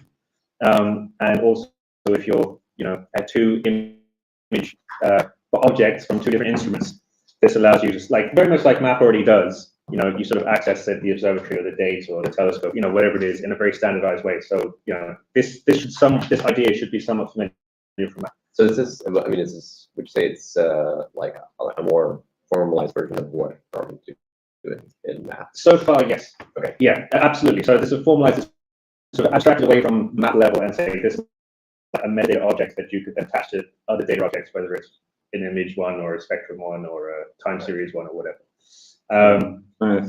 Yes. One quick question to start with. So the original metadata is always based on the FITS standard.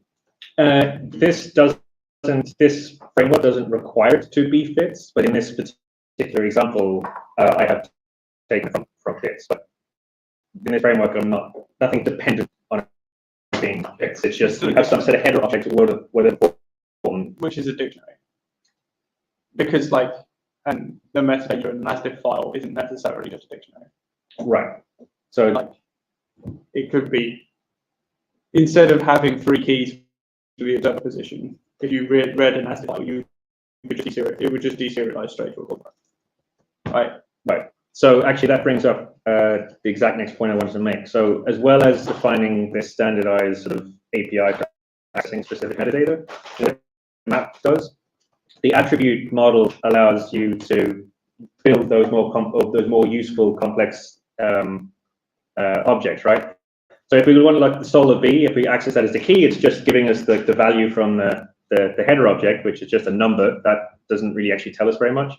But when you implement the attribute or the property, you can pull. So if we look up here, solar B in the comment, it gives you the unit, and if we know how this instrument is defining that information, we know how to get it, and so we can pull those pieces of information together. And instead of now having just a number with very little, with no context, we can combine that with other metadata information to give a very as a sort of a self-contained or self-explanatory and far more useful object.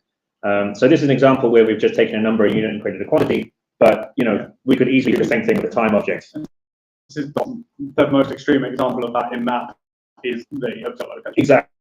Where it's this crazy tree of header passing keys to figure out what the best observer location. Yeah. So conceptually, a lot of this is we're already kind of doing, but I'm sort of just proposing a slightly different or slightly more generalized framework in which to do it. Quick question. Yes. The attribute names don't have to shadow the metadata name. So here you've got observatory and observatory. Yeah. And that doesn't have to be the case. Absolutely right. So this brings me on to this next sort of part of the notebook, which I'm suggesting that we create this hierarchy of classes that define the standardized names, and the standardized name should be more intuitive than the keys, because the keys, say in FITS, have certain restrictions on them that a properly named doesn't. So say observatory or various other things like that. There are going to be restrictions or conventions that might make sense for FITS, but once we have a metadata object, we want to liberate ourselves from those things because they're not necessary to us anymore, right? The shackles of FITS. Yeah, well, I mean, any format. I'm not biasing for or against FITS. I'm just using it as an example. So in this particular case, I just copied solar _ B0, solar _ but we don't have to do that. So I don't know if this will share. Okay. So in this example, we've got this meta. This is in SunRaster. We have this meta.py file, and you can kind of see how I'm proposing this works in a very sort of low level. So this sort of general meta ABC, and it defines the names, standardized names for various types of metadata. Now, the meta ABC is the most general one for solar physics. So, detector is always going to be relevant. Instrument is always going to be relevant. Observatory is processing level, observer location, date reference, and so on. So here we can define what we think should always be the names, and then if we want a slightly specific set of metadata, for example, if we have a remote sensing instrument rather than an in situ one, we might have other things like the distance to sun. That's probably more important for remote sensing instruments, maybe also for in situ, but things like the radius of the sun in meters or arc seconds or so on. So we can like define things that are relevant to each sort of like increasingly specific layer of data type or insight. And then down the bottom here, I've sort of taken the general meta and the remote sensing meta, and I've inherited that. And now I've got like various tags that are specific to slit spectrographs, or I'm claiming in this example, are specific to slit spectrographs. So in this way, we can build up this, like from this hierarchy, we can create like this conglomeration of standardized meta tags. So yeah, does that answer that? No. Questions? How do I get back?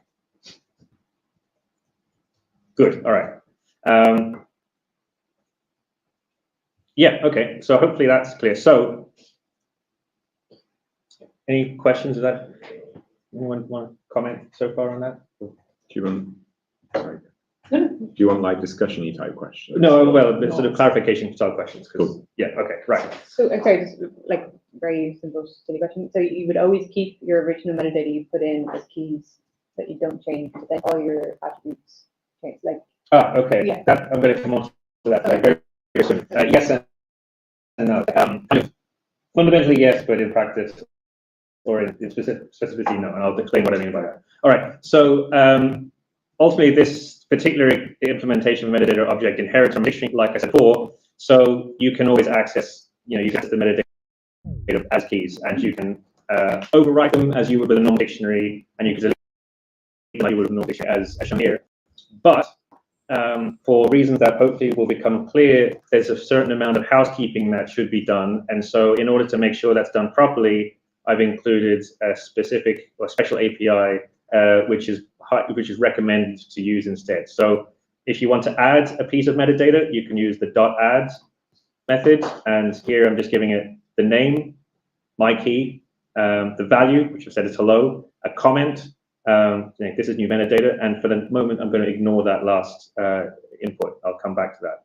So just to show how that works, now I can access it as just as a key, and the comment that I've ended putting in here for my key is also available. If I want to amend it, I can use the same API, but I have to set this override equals true. I mean, that can be changed as a default or whatever, but it seemed like a decent protection. So if that means now I can change it to hello world and whatnot. So, and again, under the reason for this is under the hood, there's a certain amount of housekeeping going on, which is why it's preferred. And then removing metadata, I've got a remove key, which, you just give it the name, and now there should be a key error because I've removed that. So maybe you'll explain this. Do you have an example of housekeeping that's going on that isn't just adding? Yes, I'm coming to that when it comes to, access. Also, yeah, silly question. Will you consider adding attribute support to new keys? So I could do, you add my key and then there is now meta.my_key, for example. At the moment, no, but I would say that's a topic we can discuss, and how, that's not hard no, it's just a not at the moment. So do you mean like if you add like observer database, you can add it into the meta and then it'll automatically match? Okay. Yeah. For example, if you use array and you add variables as variable names, become attributes on the data class.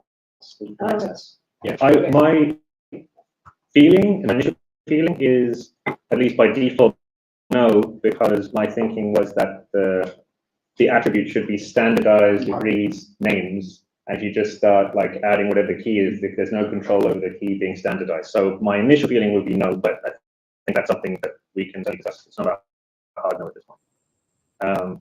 Okay, so then coming on to part of Laura's question, you can restore original metadata because there's a copy of the original header available at .original header, and this has never changed. So in this case, up here we were adding and removing like metadata to like the top level main dictionary, and so these values. Just to jump in, sorry. Can it online here is okay? I saw Alistair is having an issue. Oh. Well, funnily enough, when you said that was fine, but there's horrible like clicking. Is anyone else hearing that? Oh, yeah. There's someone typing. Curiously. Can we do this one? We can't beat over. I think all of us are. No, it's doing it for everyone now, but yeah, I don't know. We'll just live with it. It's fine. Type quiet. Sorry about that. Yeah, type quietly if possible. I'm not a quiet typer, so that's very critical of me. Apologize. Sorry. So yeah, was there another question? Sorry, I was just making, yeah. Okay. All right. Good.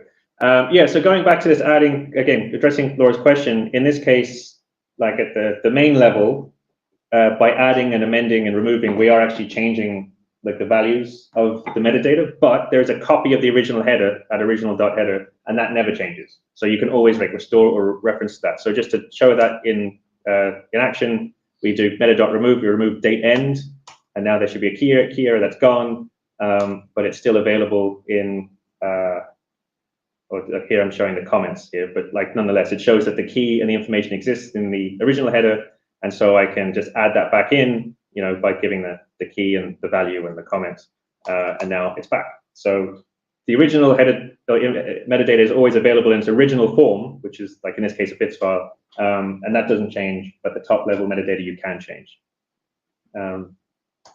So now to come on to the sliceable part, and this was one of the main motivators for what I was trying to do, and it comes on to David's question about an example of the housekeeping. So some metadata varies along an axis, right? Some of it's axis dependent. I think the best example is exposure time. So if you have a time axis, every image along the time axis doesn't necessarily have the same exposure time. It doesn't vary like a coordinate does. So it's not, you can't describe it with a WCS. It is metadata, it's arbitrary, but it's not, you don't have one value, one exposure value for every single image. So you want to record what's the exposure value for each point along its given axis. With a simple dictionary, you can still do that because you can sort of put in an array, but then if you slice the objects, now you've either got to manually like fix that, and you know instantly these two things come out of step and stop making sense. So the ultimate aim of this was to try and create an object that could be sliced in the same way that its corresponding data object could be sliced, and this metadata, this axis-dependent metadata, and the data itself could be kept in step. So if we want to add axis-dependent metadata, the first thing we need to do is when we instantiate a meta object, we have to define the shape of the data with which it's associated. So here at the end, you can see I'm giving it a tuple, 3, 4. So we have a 2D data array with, y equals the y of length 3 and x of length 4. So I'll just do that, and you see that if we can see what the shape is, just meta.shape. So now carrying on that example of exposure time, I'm just going to create a length 3 quantity with unit of seconds, and this is giving me exposure time for each image. And now I'm going to add that to my metadata object. And this now shows what this last argument is. This last argument is the axis or axes to which the metadata that you're adding corresponds to. If you add it as none, then it's not axis dependent. It's like any kind of normal string or something that's just general to the whole cube. But if you want to add something like exposure time, in this case, you could say this is related to the 0th data axis. And in this case, then the value that you give in has to have the same for shape as the data as the axes that you were assigning it to. So this means the 0th axis is length 2, so you have to be length 3. So add that, now you see we have exposure time. It's a quantity of length 3, and the other thing I'm going to bring up here is this meta.axes attribute to the dictionary, and this just lists all the metadata that is associated with axis and gives you the data access to the axes that it's associated with. Okay. And if you didn't put none in the last one there, that is add the metadata there. So It would. Okay. It would, but it would. If you then tried to slice it, it would have no knowledge that it's axis dependent. Yeah, so it would just never change unless you manually changed it. Okay. Yeah. And meta.ag, you can add arbitrary Python objects to the metadata. They don't have to be strings. Yeah, it's anything you can add to a dictionary, because this is just coming from a dictionary. Yeah. So yeah, give it a key and give any Python object. Yeah, that's fine. Okay, so coming to the end of this demonstration. So the reason for this access dependent stuff is, as I've mentioned before, that you can use to slice the metadata object. So say we want to a sliced version of the metadata object, what I do is just apply the normal Python slicing API. But the thing to remember or to note here is that the sliced item that we give it is the sliced item we would apply to the data array. So in this case, the data array has 2 dimensions, and with length 3 and length 4, and so that's why we see this slice has dimensions, and the indices are sort of within that range. So let's slice it using that object, and now if you look at exposure time, because the 0th axis, we've taken the first 2 elements out of the 0th dimension, we now see that the exposure time quantity has been spliced, so just those first 2 elements exist. And if we also look at shape, the shape of the data has now been updated to mimic or to match this slice item. So this basically means if we have an array and we apply slice item to it, then we take the exact same slice item, apply it to the metadata, and it filters through, figures out what's the axis of the metadata, which axes do they correspond to, which slice bits of slice items they correspond to, and it slices it as you would expect. So that's all the functionality of this. And so my potentially controversial is that if I was to use this more broadly in SunPy or NDQ, if I was to apply this to map, I would basically suggest that we move all the metadata access attributes from map onto the metadata object. So at the moment, we have map.detector, that may be AIA. If we were to use this, we do map.meta.detector, and that will clean up the map API. It also does that what we're accessing here is metadata. So you could do that by the attribute, or again by a dictionary key, like that. So that's the conception, that's the idea. I think opening to discussion at this point, or any other comments, I'm sure people have some, would be good.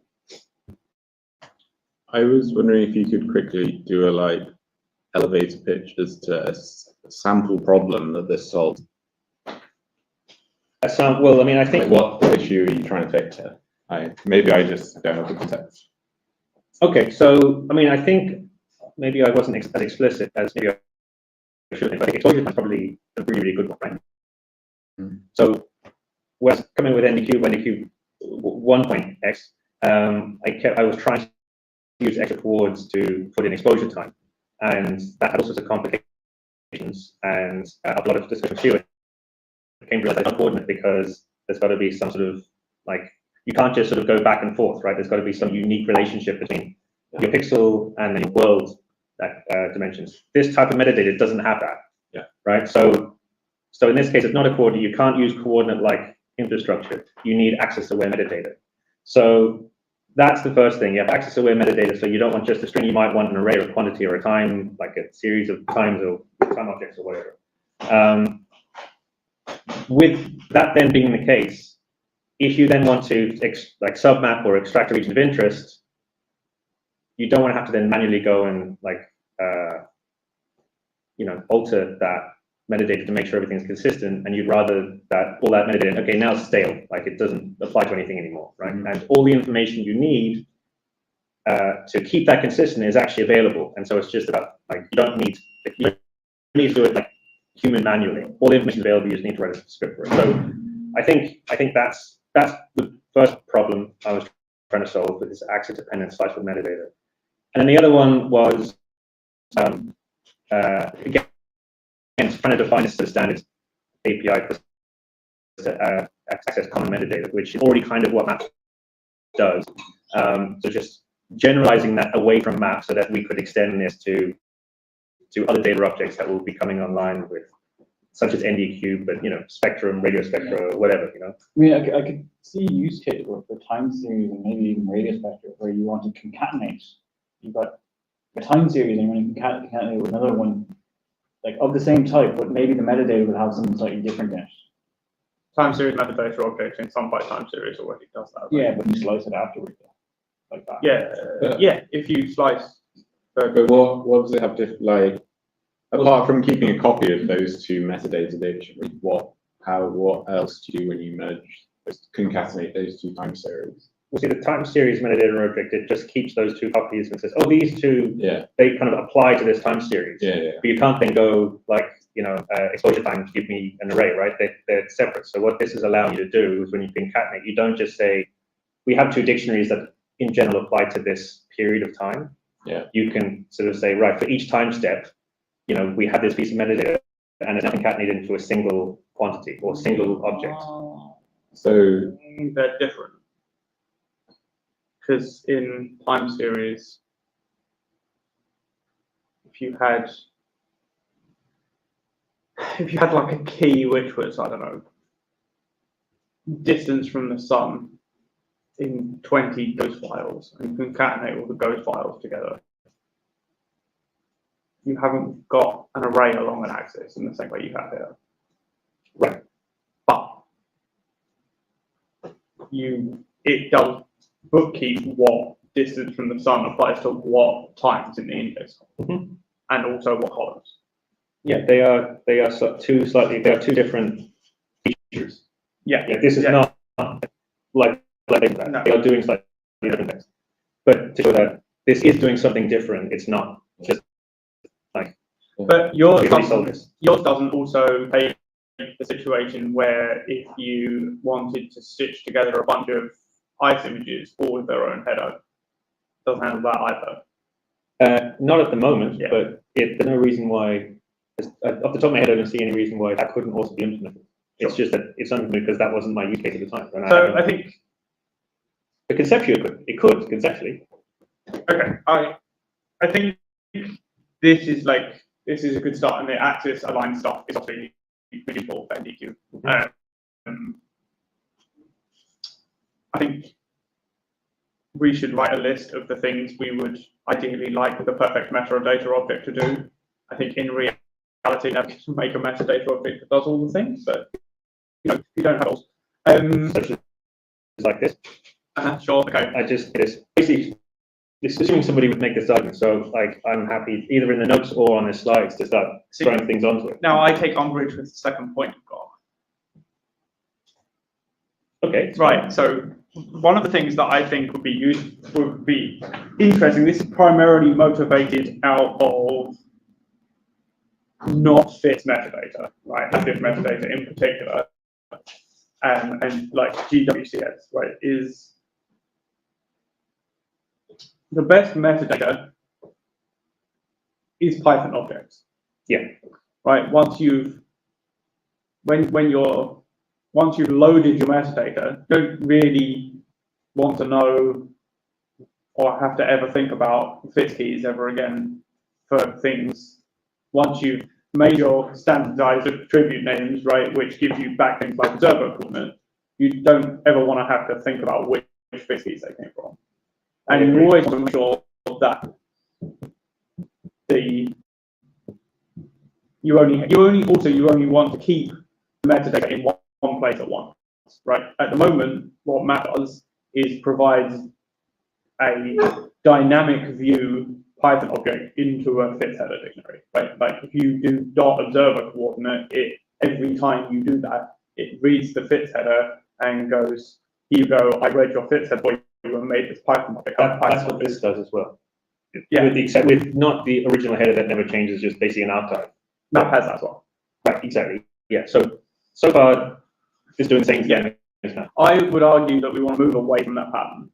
And we want to do things on the fly. Yeah, we want to take a header, pass all the information, understand out the header, and delete the header, and then also implement the reverse.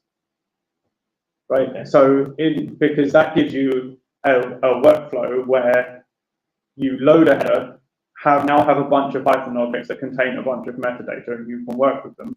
It allows you to set them. So if you wanted to change the observer coordinate, you do observer coordinate equals and give it a sky coordinate, and it's like, cool, sky coordinate. I had a sky coordinate before, I've got a sky coordinate now, all is good, right?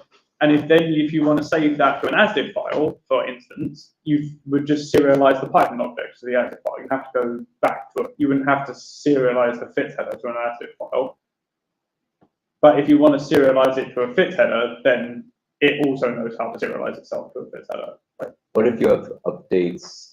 Say you need to update the pointing in your image, in your bit center, but based on that, those pointing updates are like expressed as updates to bits keys, right? So then how do I, then there's, if you've erased this record of like the original bits metadata and translated it to this higher level layer, then how do I do that update? You would either modify the WCS object and base, or like if you really wanted to cycle back through the fit setup, right? Like serialize the thing for fit setup, modify it, and load it again. Could you also keep it as an original metadata and just have it hanging around? You keep like the whole original dictionary somewhere. Yeah. Right, but I think what that allows you to do, right? So you load in a full AIA header, and SunPy passes 10% of it, deletes those keys from the current view, right? Then you've got a list of everything that SunPy doesn't know about, right? Here is an arbitrary dictionary that we haven't passed and we don't know about, right? That's never going to get modified. So you loaded your map, right? And then if you say that the user might, right? But the point is that the expectation is anything that's in there, SunPy isn't going to touch because it doesn't understand it, right? Yeah. And then if you divide it by the exposure time, one could argue the correct thing to do would be drop that dictionary on the floor. Because, or just say that you don't.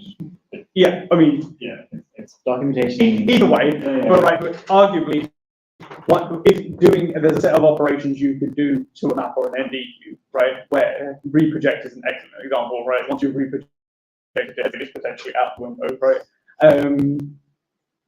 Where we could make it a case where the user has to explicitly copy that over afterwards, like you have to take the old header and bring it along to the new object, or just document the hell out of it, right? Anything that's in here is free.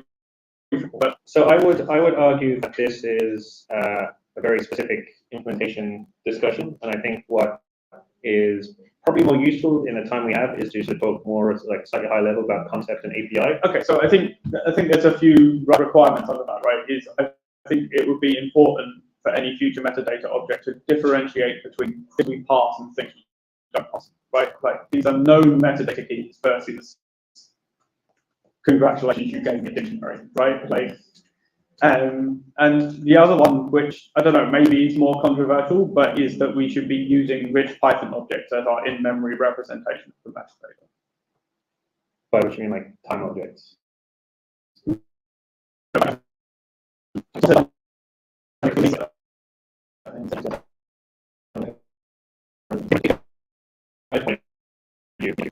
That station doesn't mean that if they are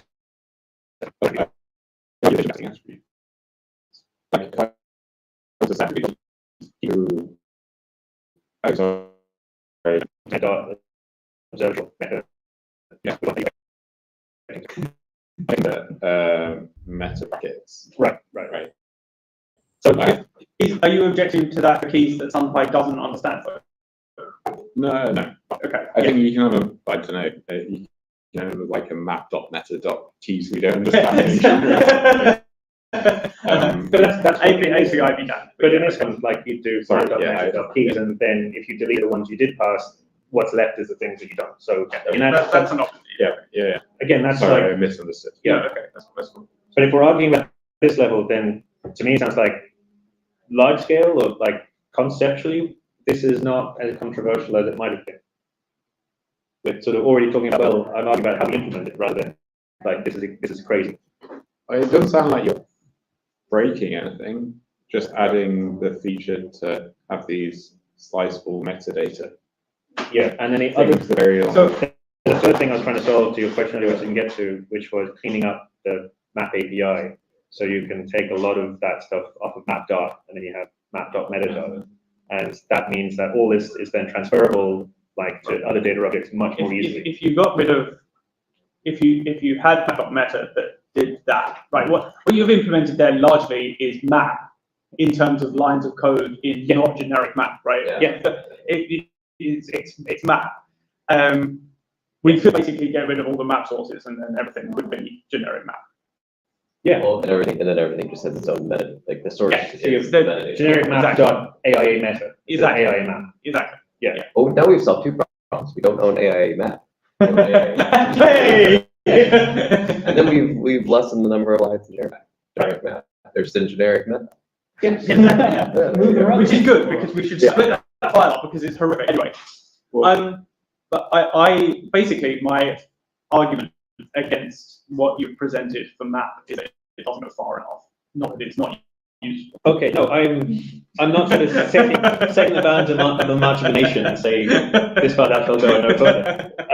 This is what I implemented because this is as far as I got. Not saying this is exactly what map should do. It's like, if this as a starting point is acceptable, then we should build them, and we should take this and, you know, make it much bigger, much better, much. I mean, we spoke yesterday the way, you know, how we need to support more data objects, so time series, multi-dimensional time series objects, spectra, stuff like that. I guess just need to try and be mindful that whatever you do to the metadata should also be applicable to those other types of data, so database. I'm saying it's not. Sorry.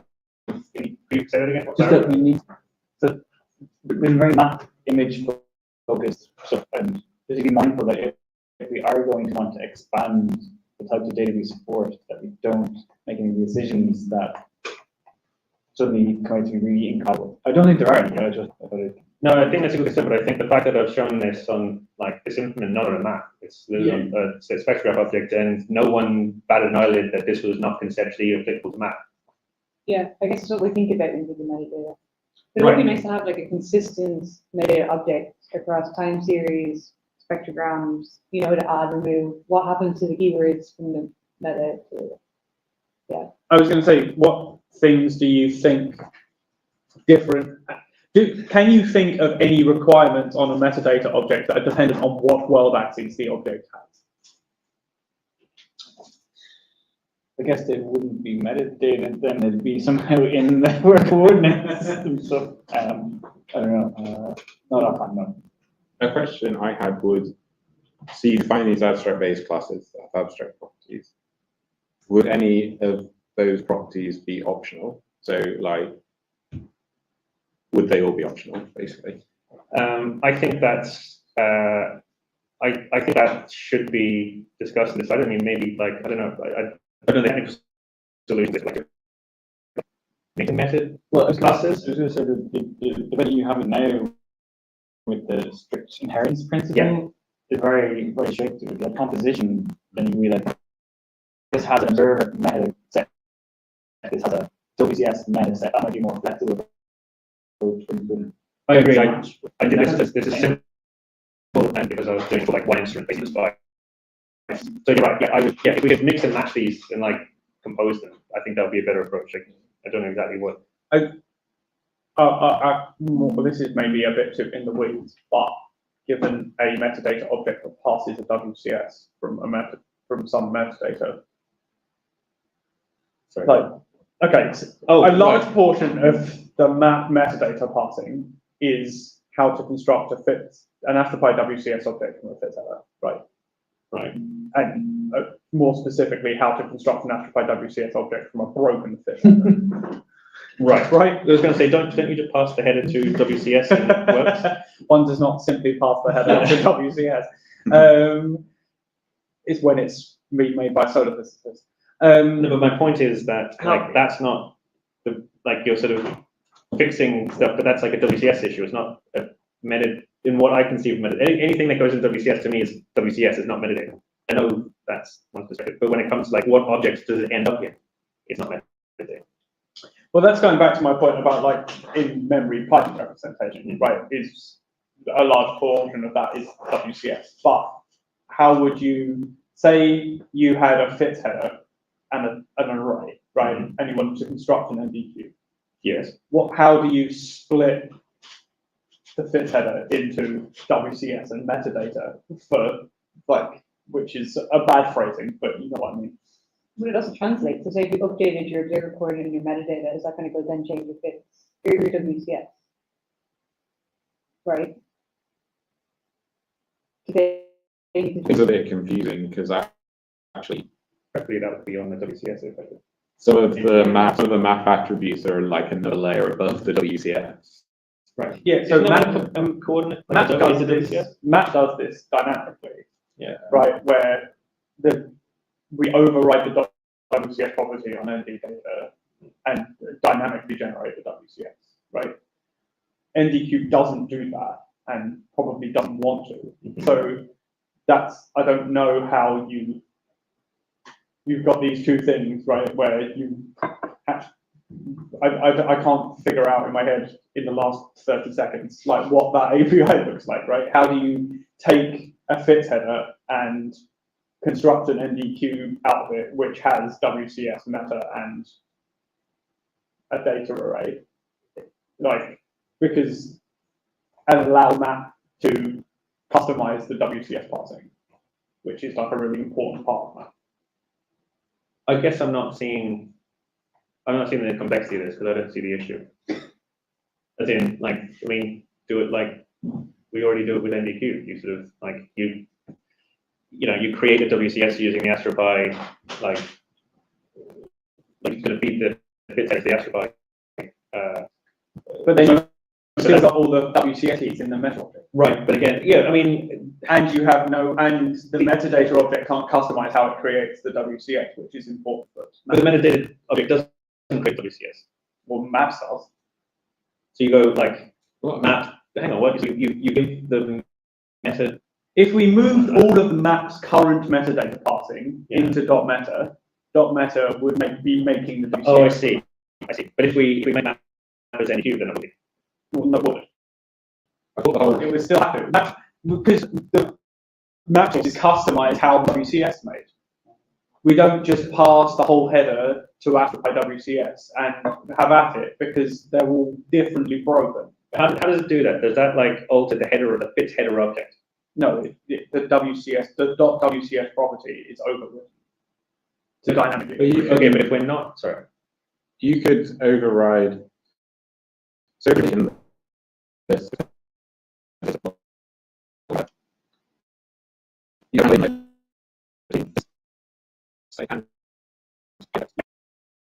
and then for example, you just have like minus the biggest object. Why?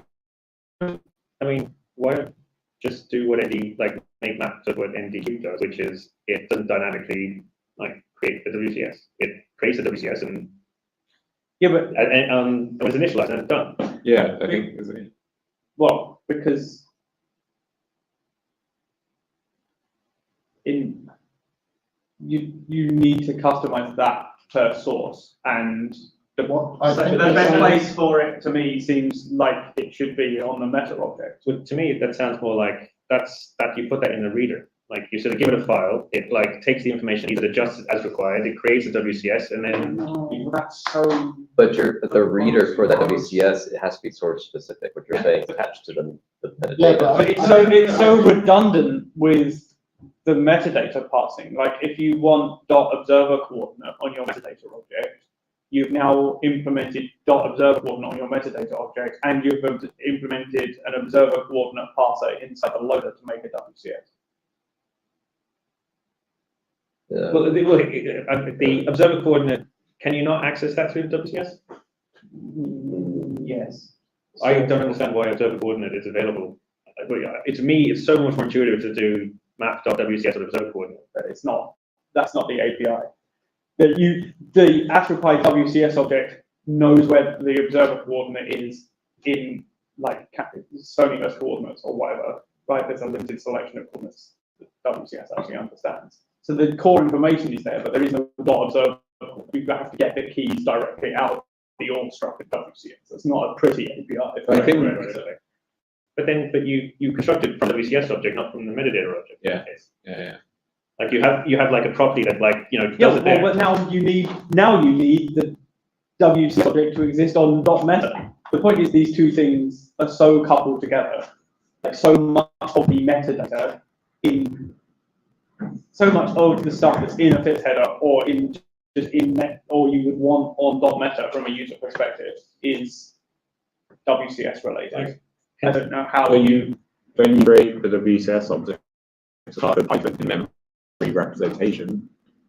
I'm really confused. Yeah. To me, it sounds like You could do that, but then you wouldn't pass a WCS object into constructing an NDQ.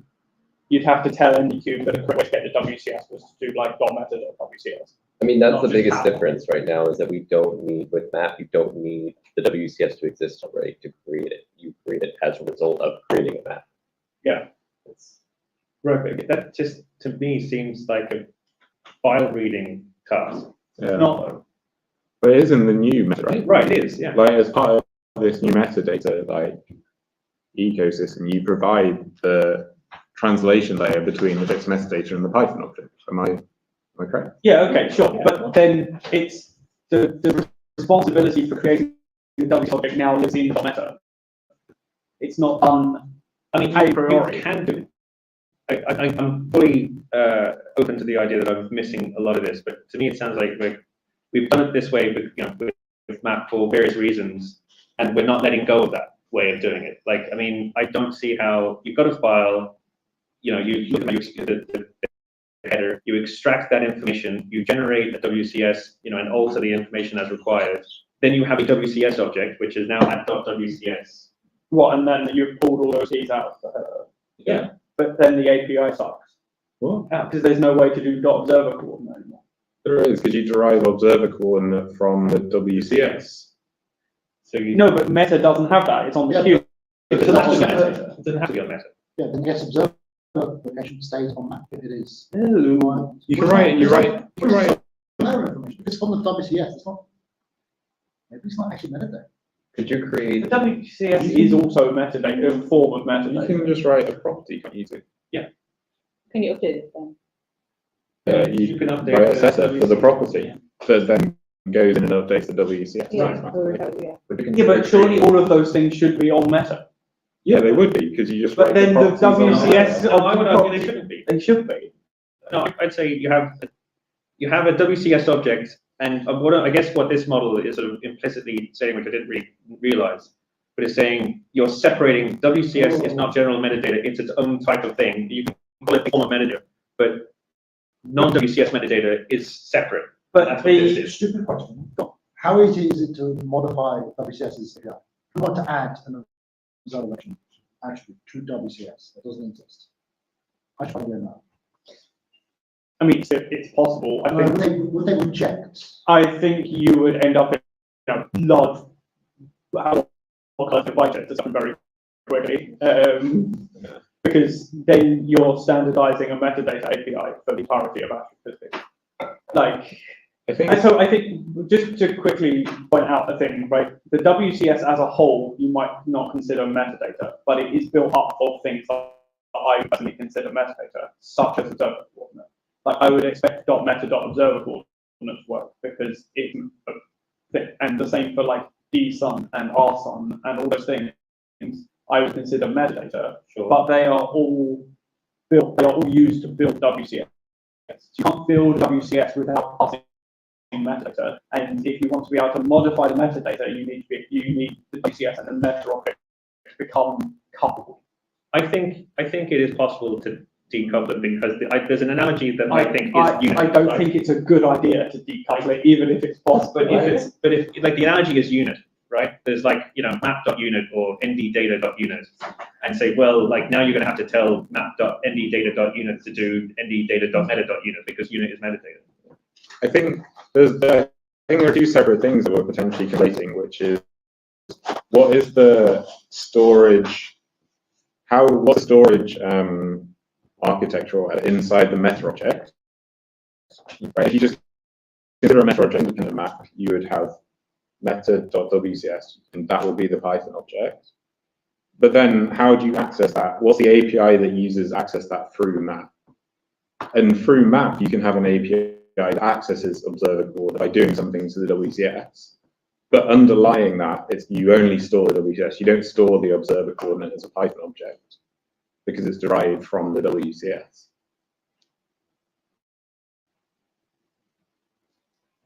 Yes, that's how I'm seeing it. Yeah. But that's still, yeah.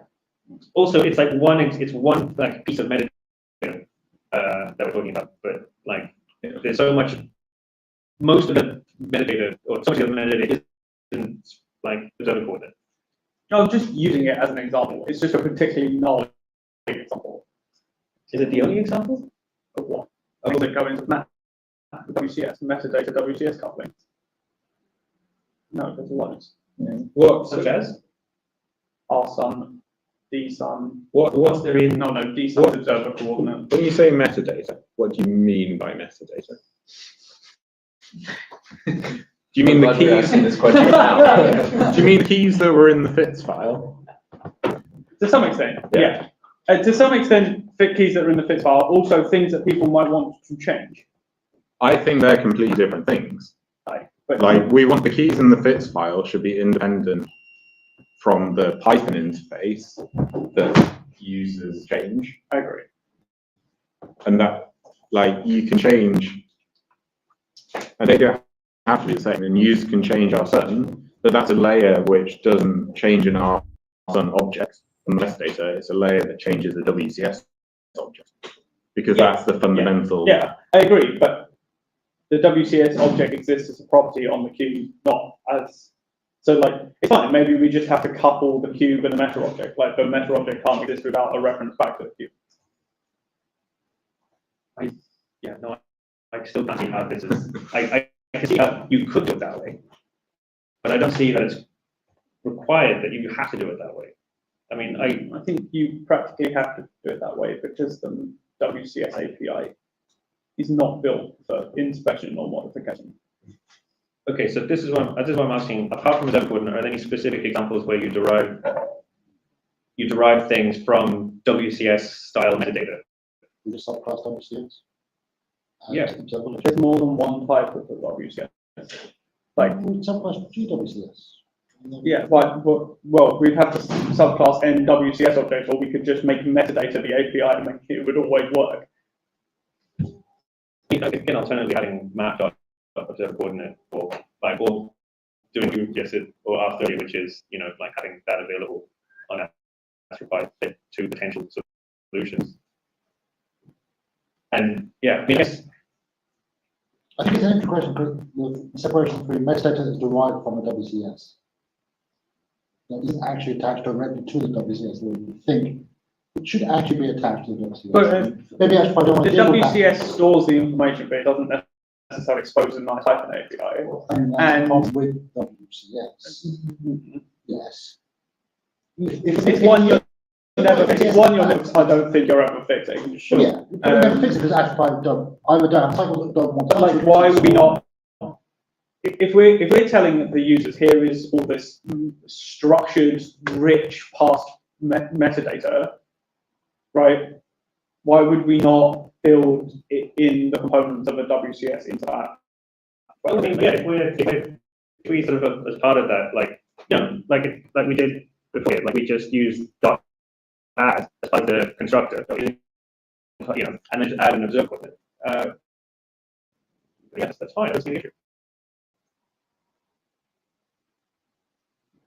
Maybe I'm not doing a good job of explaining this. I think. I suggest that. Oh, God, I guess my slight naivety is we obviously divide the observer location. How is it that people want to modify beyond the construction of map originally the observer location? Is that just so they can? Is that just so they can like reproject to another? I assume that is the main interest to reproject that to another observer. But in that case, you wouldn't modify the observer location. You wholesale replace your WCS. Yeah. So I guess that's my question. Is that okay? You can add we can create the observer location after we've passed in. After taking the FITS file, corrected any corrections that we need to create the WCS, we have the WCS, we have the observer location, we create it once. But then why would someone want to change that construction? So, other than reprojection. So you mean the observer location, the whole WCS? The observer location. So I opened this issue about this ages ago actually, and my use case was the observer location was missing from the header, and I wanted to set that to the location of the header. Yeah. But I think that would be down with at the construction of map, for example. No, I want to do it after I loaded the file.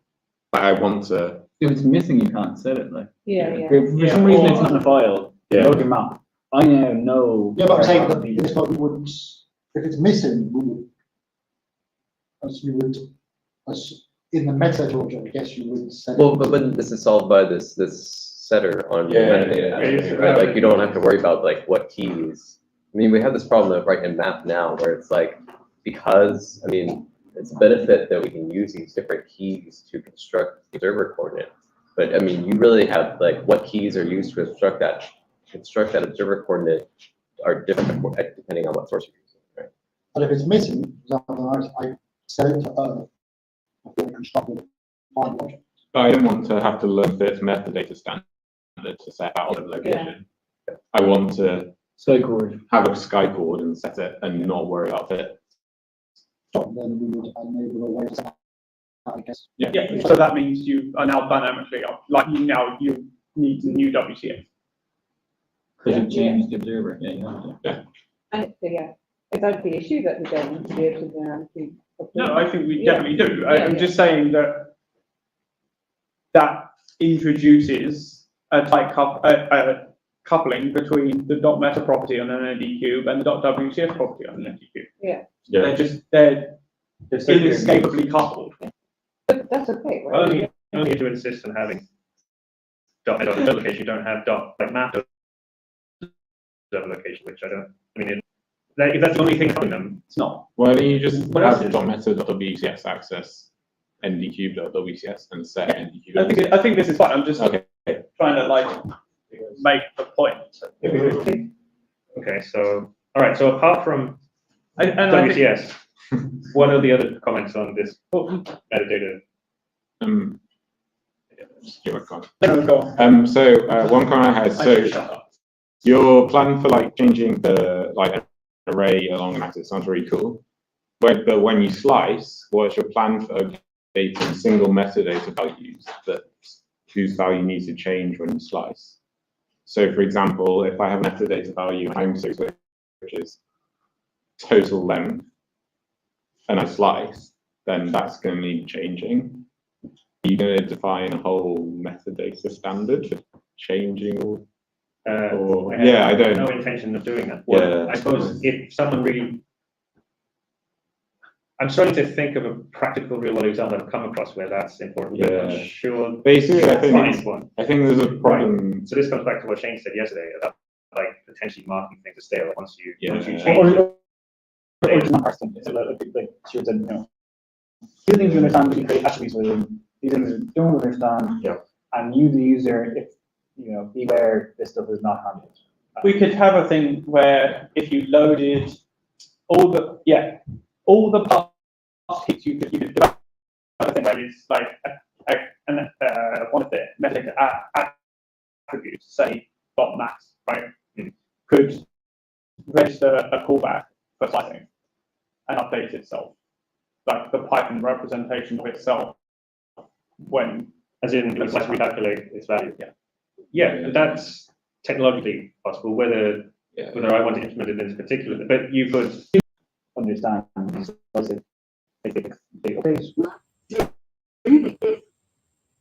would be really cool to have the capability to. If someone wanted to implement something smart, you could get a call that would go back and fix the. You could even have like .max be like the delayed operation on the after, right? Cool. Yeah, I think stale answers my question. Here's a philosophical question for the room before we wrap then. Say Danny adds this basically as implemented, give or take, to NDQ before we make map inherit from NDQ. Are we up for what would pretty closely be a one-to-one move from properties existing on .map, properties existing on .meta, map.meta, as part of the NDQ migration? So we're now asking people every time they want any attributes on map to say no attribute on that. Most effectively. Pretty much all of them, because the other things that exist on map are methods and attributes. Okay, fair. Meta whatever. Alias. So you're breaking like users' workflow using years. But like it's completely arbitrary. I mean, technically, could you not just proxy? Sorry. That's not fine. That's a good practice. That's a philosophical question. It's not a practical question. Or as a purist, if I never use SunPy ever again from a purist standpoint, if sure, great, do that.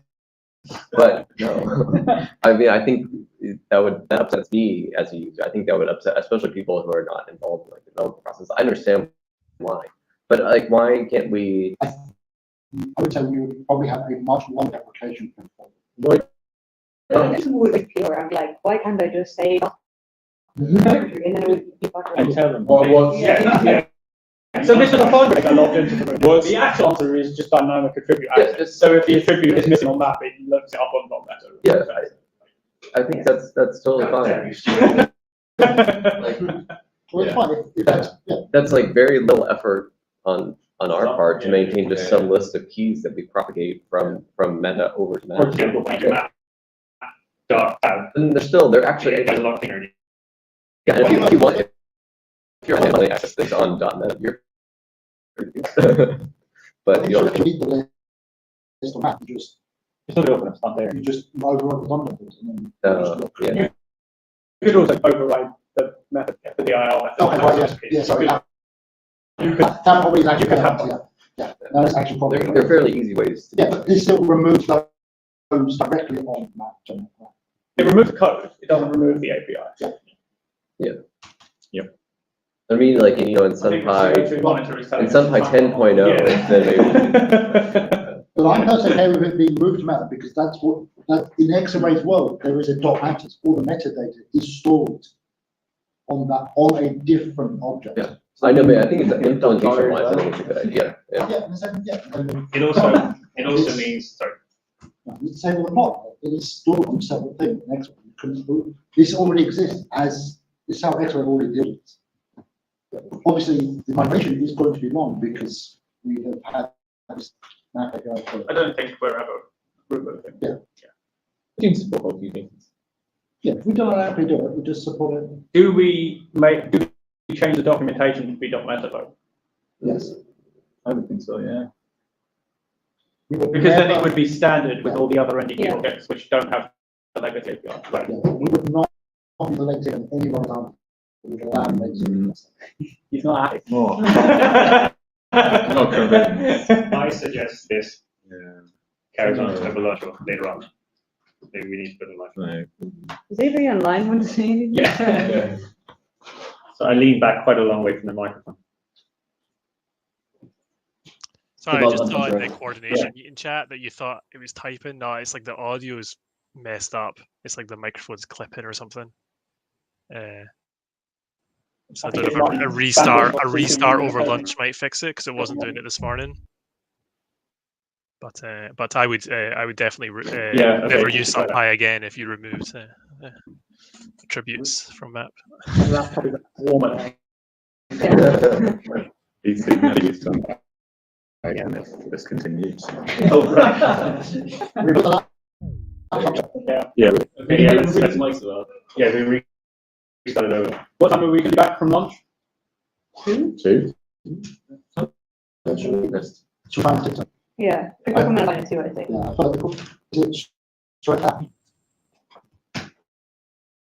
Is it the government?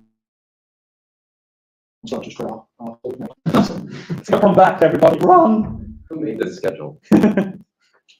No, I'm checking because Steve wants to definitely start at 2 o'clock on the job. Yeah. Sure. Machine's angry as well. All my computers are angry. We start all your machines. The meta thing was going so well. Yeah. I was really so this is not going to end well. Surely it's going to happen, and it sure did. Yeah. Well, yeah, and the faster it gets to MDQ, the faster I can do it in Sun Master. I attempted to take some notes on that session, but I think I did a really bad job. So you should read through. Okay. And add your. All right, I'm going to put all my decisions in there. Everyone said it was free. Yeah, exactly. That's exactly what I put it. Yeah. Everything lives on .NET.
Sorry. Yes.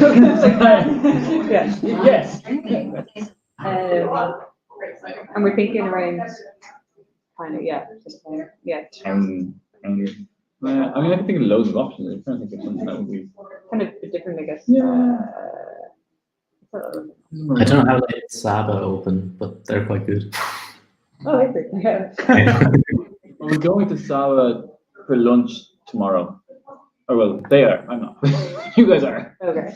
So yeah, we're going to Saba for lunch, and we're going to pizza for lunch. Yeah. We've been to Japanese, Italian or Indian, I was thinking. Yeah, we could go to Diwali. Yeah. Fly down in. Zaytun. Oh, Yeah. I'd love to go there. That's after the pint though, not before. Suggestions on a postcard. Alright. Yeah.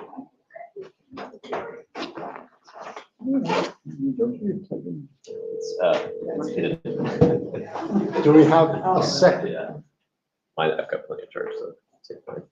I was gonna say, do we have enough sockets? Yeah, there's Okay. Yeah. They're hidden, but they're there. Wasn't sure if we need to run up to Argos, buy another one, maybe buy a cable from the TV. Also, I need some toothpaste. We also need to- Yeah, I would like mine back, please. Mine now. I'm saying if we want to hit Argos, we can hit Argos straight after instead of waiting around. Just the idea of hitting Argos. Hang on the town. Yeah, they must sell Guinness. They don't have a Guinness bar. What is the point of Argos? I'm not supposed to do when I'm waiting for my packet. Oh, you got the. Yeah, because they only have the max. Oh, yeah. Fairness, Argos is in CVP Shopping Centre, and I think there are 2 pubs in the basement of the place. So, I mean, is that close enough? Because, you know, like they say in London, you're never more than a foot away from a rat. Yeah. It just feel like the same can be said in Dublin with Guinness. Yeah. Yeah, not far wrong. Not having any ports, but only having one port for everything is also quite nice. It's great.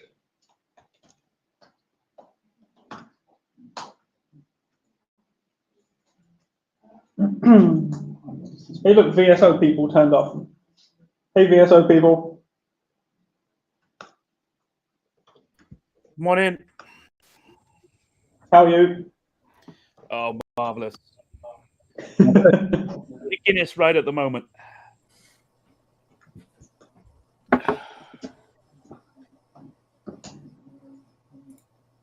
Is that everyone? Who are we missing? Ed's on as well. Laura. I'm here.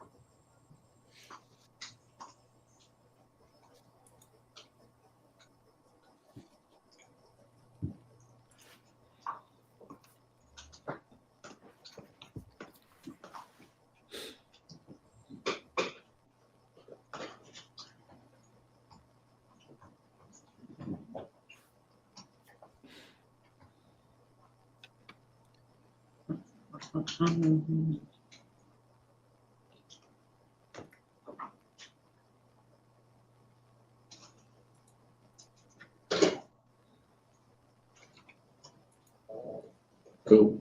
What are we waiting for? Yeah, Christmas. Who's leading the session? Jack? So you want me to start?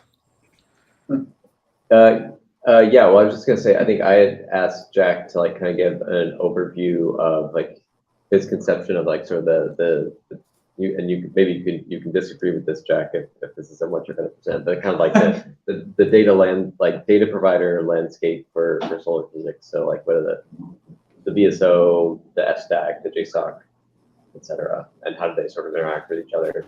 But I think yeah, I was gonna say more broadly, I think we also want to sort of take stock of like how like which data providers are we interfacing with, and which ones are we doing a less good job of interfacing with. So, but I think this will lead into that discussion pretty naturally.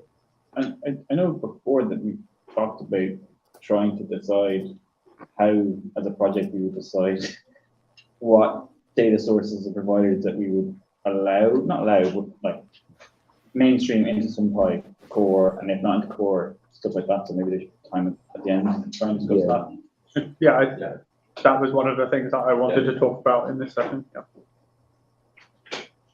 So I'm gonna start with a broader view, and then well, I'll give you some background on what's happening on the US side that involves SunPy and VSO and data providers more generally.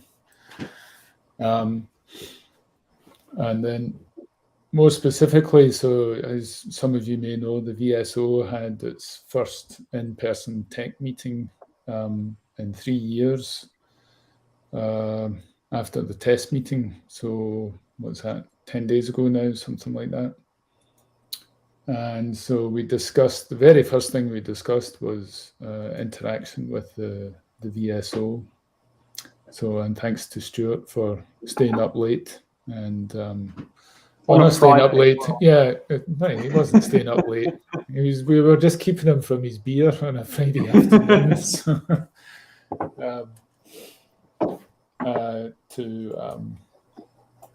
to talk with us. So that was nice. I'm gonna look. Let me. Can I share my screen? Yeah. Share.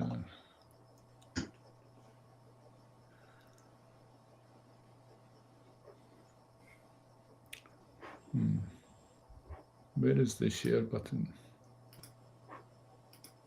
Someone take notes for this. Next to the video button on the pop-up at the bottom. Oh, yes, thank you.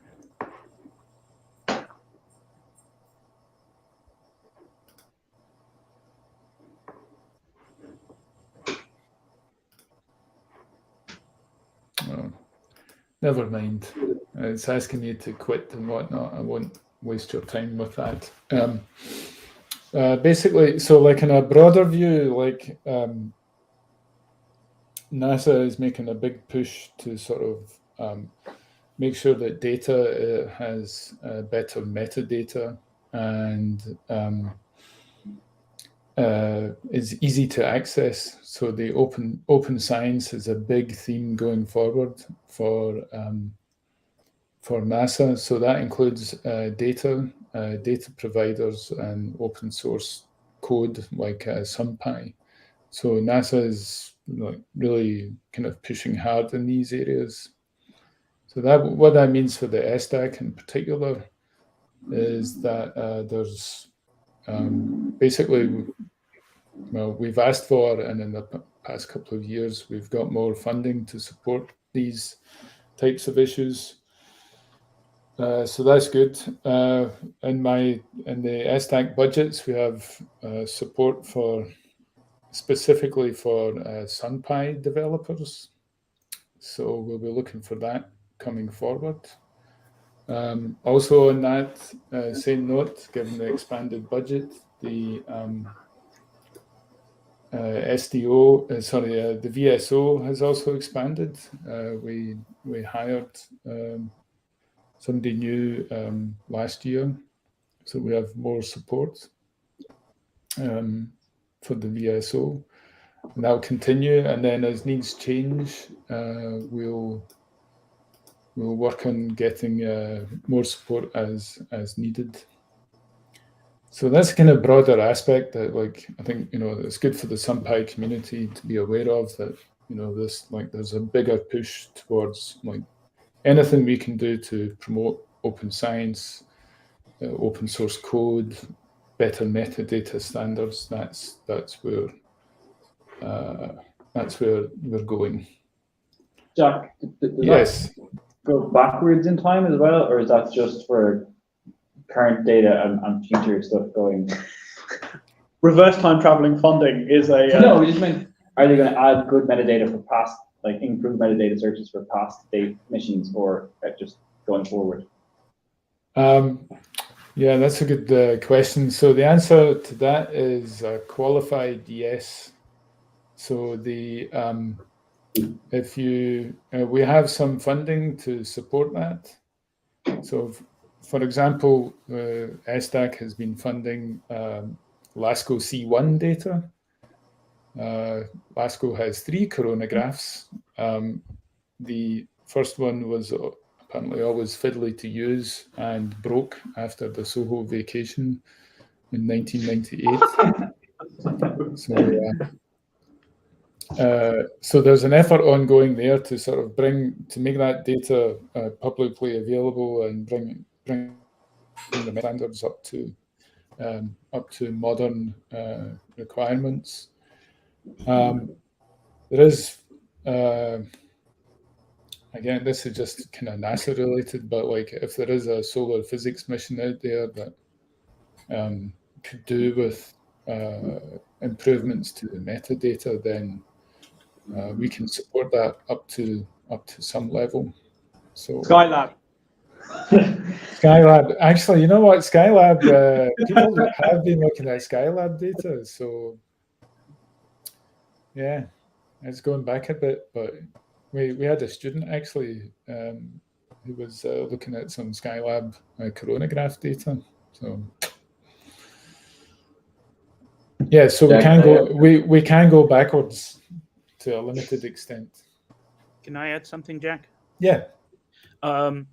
We've also changed the methodology for some of maybe new data providers, but with older data, in that in certain cases, what we're trying to do is actually grab the files so that we can parse all the metadata that's in the headers, at least, so that we can at least we can look at that metadata, we can make suggestions to people, sometimes to improve it. We've done that with NAOJ and H-alpha data from there, and they went back and reprocessed a lot of their data so that we can scrape that and incorporate it so we can provide better meta information within VSO about older data providers in general. Well, all data providers, but some of the older data sets in general. Jack, can I ask a question about your SunPy funding comment, or funding a SunPy developer? Yes. What is the scope for that? Is that scoped to like data download, data search support, or is that just general SunPy development up to the scope is up to the project? Well, I can tell you how I plan in doing this. So you should know that Solar is supported specifically by the SDAC. And what they do is they send unsolicited proposal essentially to me, and then it gets reviewed by members of the community to not me, and a decision is made if it's worth supporting or not. So that's the way that at least some of this funding could be worked. That somebody sends. It'd be easier to do this US based, unfortunately. That somebody sends me an unsolicited proposal, it gets reviewed, and then it gets funded or not. So. Okay, so the scope of the work is up to the scope of the particular proposal then. Yeah, so it's up to whatever the proposal is. So I mean, NASA tries not to sort of tell people explicitly what to do. It's more community support as opposed what do you want to do, and then we're just meant to act as funding, given that the community has decided that this is a good thing. So, for example, if somebody wanted to say something controversial, like I want to remove Fido from SunPy and make it its own package, then that would have to. I would get that proposal. I would send it out to some people for review, and then that would be a decision would be made. For something like that, and clearly we'd want to involve folks on the SunPy board and lead developer and things like that. So. Okay.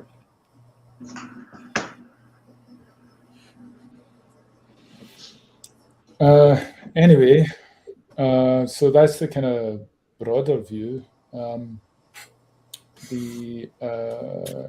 I don't know, Alistair, how would you like to handle? Caught you leaving. Okay. So we took a bunch of notes on our meeting regarding the interaction between SunPy and VSO. One question that came up was like the division of labor between like where does VSO's responsibilities and SunPy responsibilities, like where do they meet? Like where should a data provider be, for example? Should it be inside of SunPy code or should it be inside of VSO code? So that's something that I'm not sure that we got to like a decision about. I don't know if it's something you guys have thought about.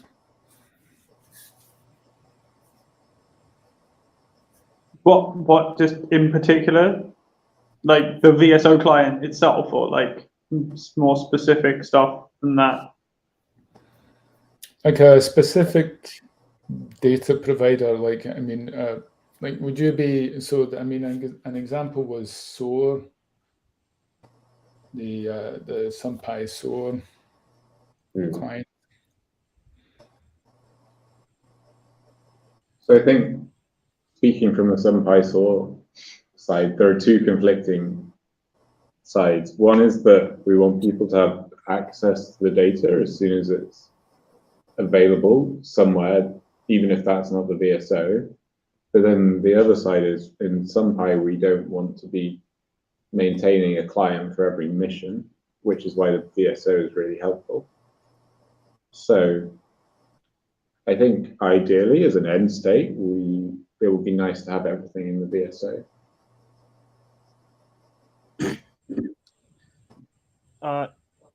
That is where we occasionally do run into issues, because generally what we do is involve ourselves in a conversation with the people who are providing the data.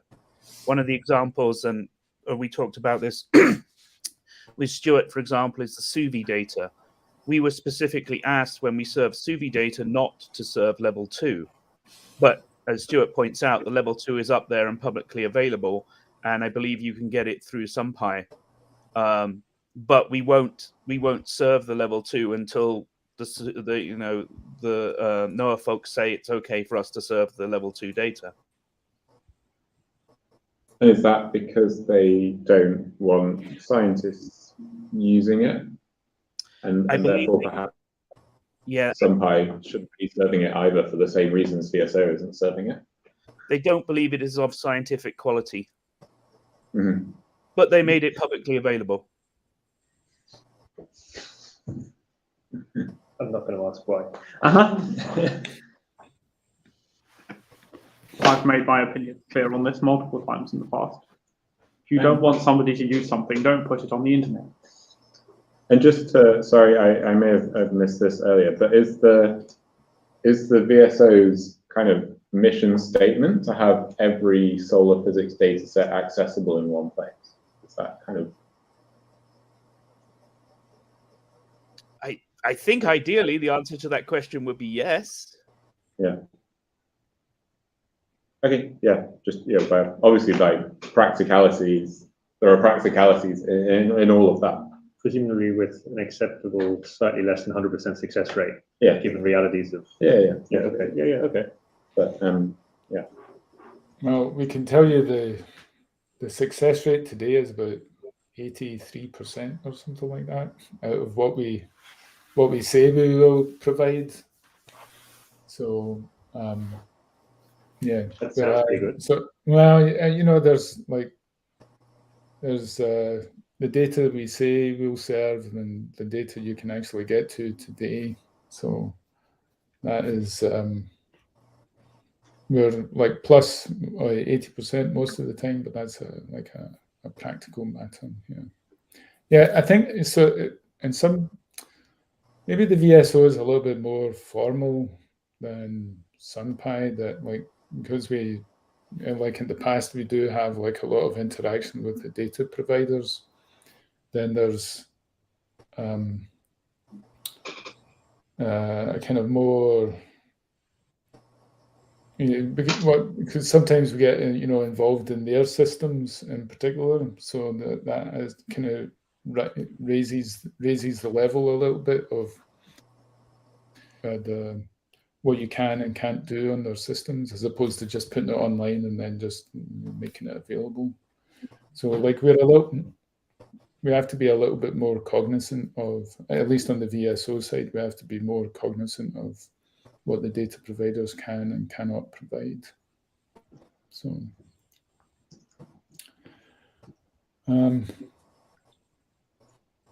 so that's one thing.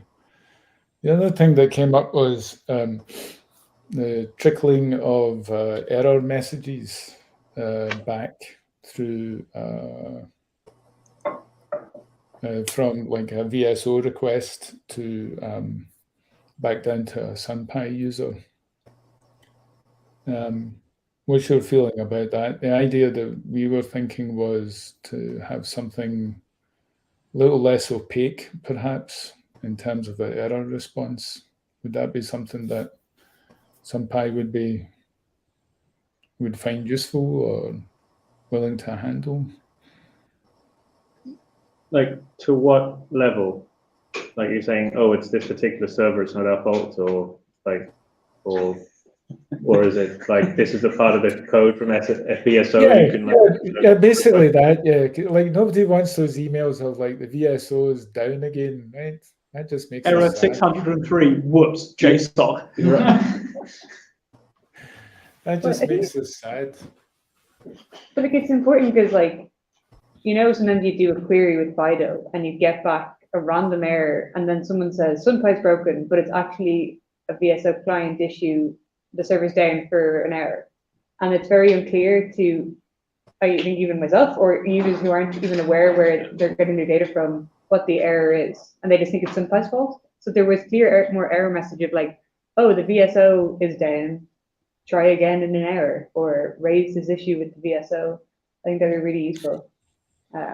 Or do you remember that like plot that Andy made, Jack, you were talking about? Yeah. That showed, like, linking to that even, just to show that the data is pretty not available or something. I mean, the one thing that I think would be useful, and I don't know how difficult it would be from the VSO side, is just to have a page with a dashboard with a big green symbol if you guys think everything is working.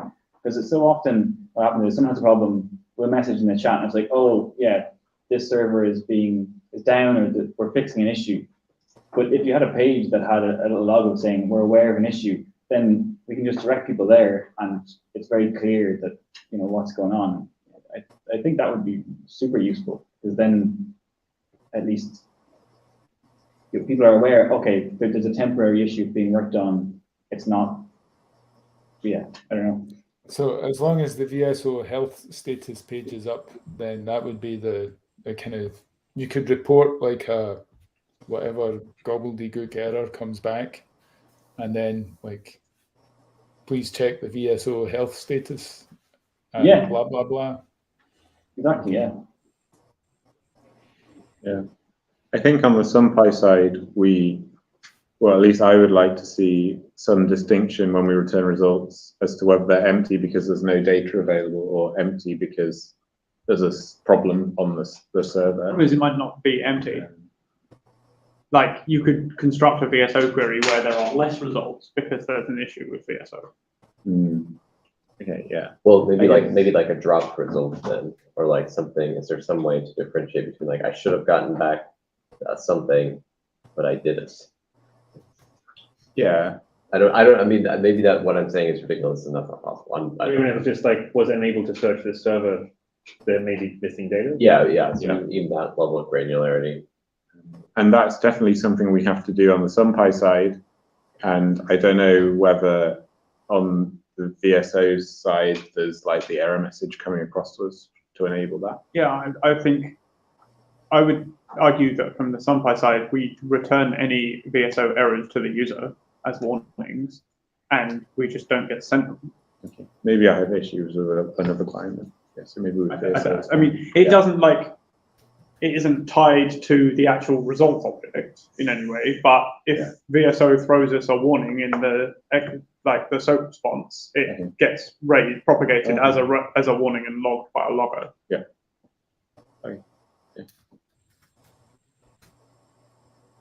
So in our discussions with Stuart, we thought of a couple of things. One, obviously, is this better passing back of less opaque error messages, which is obviously one.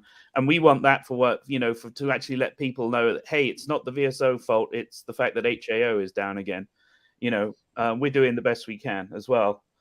So we don't want to get blamed, as well as SunPy not wanting to get blamed because HAO. Pass the buck. Yeah. Exactly. Pass the buck all the way back to JSON. Doesn't matter who's down, it's JSON's fault. Would it be possible to add a list of all the sources last time you pinged them if they weren't even up? Or is that just too much to? Somebody's reading my mind. So what we talked about with Stuart is we've always talked about creating, like a REST API for the registry, and also actually adding to our registry so that not only is it easily accessible to all the data sources we have, but also what each data source supports in terms of search capabilities, for example. But also we want to incorporate things like the health report we've been generating into something like that maybe gets updated once an hour, with when we know that there is an issue with a particular data provider, you will also know that or be able to find out that we know there's an issue with that particular data provider. And so we're looking at providing that kind of service as well, that will, I just give an easy machine readable version of things like the health reports so that we know what the status of each data provider. We don't imagine doing it on a on-demand basis, but certainly say once an hour or something like that, we check everybody and see who's up, who's down. And obviously that helps us, and our health report has helped us in knowing when there are issues and trying to fix those. Sounds very useful. Yeah, so you could imagine like a future version of Fido, like would check the health status first to see if you could even get to a particular client before a particular data provider before even attempting the search. Problem is, if from a client perspective, you construct a VSO search, you don't know what providers it's going to hit. It's more that the VSO, given a search, would need to say, here are your results. Oh, and also this provider is offline. Mm-hmm. Yeah. Like this query should have matched 5 providers, but one of them's offline. So here are the results from the other 4, right?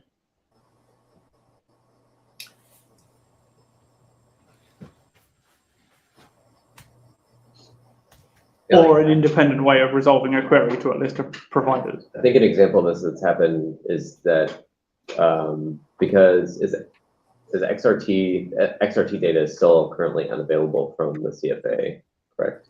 So I think there have been several people who have searched for XRT data using SunPy, and they think, well, I think usually we've heard SunPy doesn't provide XRT data, which debate the merits of that sentence, but that's the feeling.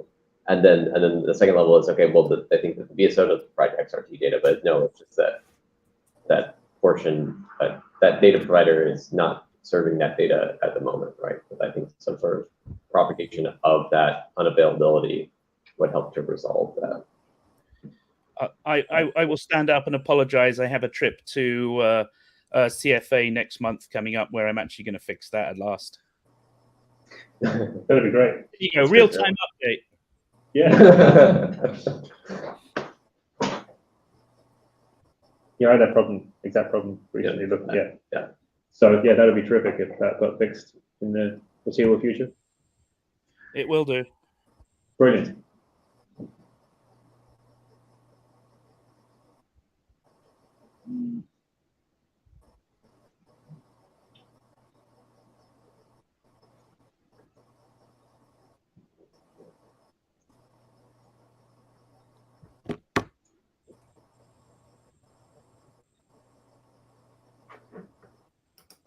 Do we have, like, what else do we want to? What next? Yeah. Well, maybe I missed this. Did we decide on a policy for our clients and what clients we should remove or shunt or deprecate? Do we want to have this discussion or do we just want to ignore it? I don't know. Do we want to have this discussion? I guess it's the end goal that everything should serve to the VSO and that we don't need to have. All remote sensing data. Yeah, or more sensitive. I think that, in situ data is the no. Yeah. Yeah. Just what clients do we have? So, do you get, actually, a quick question, do you get a lot of feedback from people looking for non-remote sensing data in SunPy? So, no, but we've added the Cedar Web client, which was kind of supposed to access the SPDF, which is was specifically to provide access to lots of in situ data. Right. And Radio Spectra has a number of radio specific clients as well. Well, we have gotten feedback about solar in situ solar orbiter data. Yeah. And that would be, I guess, available presumably through the SOAR client. Yeah, it's available on the space physics data. Oh, it is. That's through. Yeah, I don't know. We should have this discussion separately about in situ data providers, maybe. Yeah. Because I don't know if SPDF is to in situ data or VSO is to remote data. That's my kind of understanding. That might not be. Anyway, I think that is a separate conversation. Well, SPDF should have all the in situ solar orbiter data. That's an agreement between ESAC and SPDF. Yeah, but I was more wondering if SPDF, so solar orbiter is a NASA mission as well as an ESA mission. So I guess that makes sense. But for, say, if there is a purely ESA-led mission, is it within scope of SPDF to index that data or not? I would guess so. I mean, a lot of these things are kind of, we just go and ask, can we have your data, please? And if it's open data, then there's usually no problem aside from don't hit our servers too hard, that kind of thing. Yeah. So I guess via the VSO, we ask ground-based observatories like NAOJ don't have any.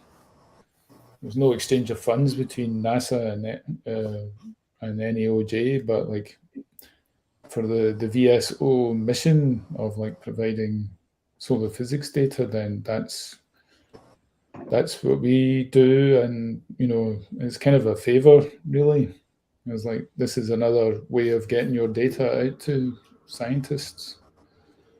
So it's not really a favor. It's more we can we're going to help you to help us. It's mutual, right?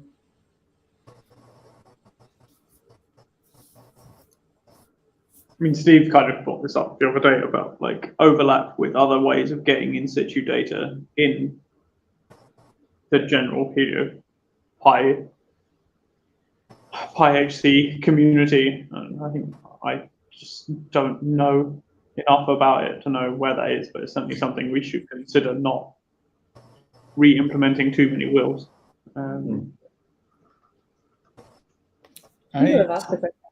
Sorry, No, go ahead, Laura.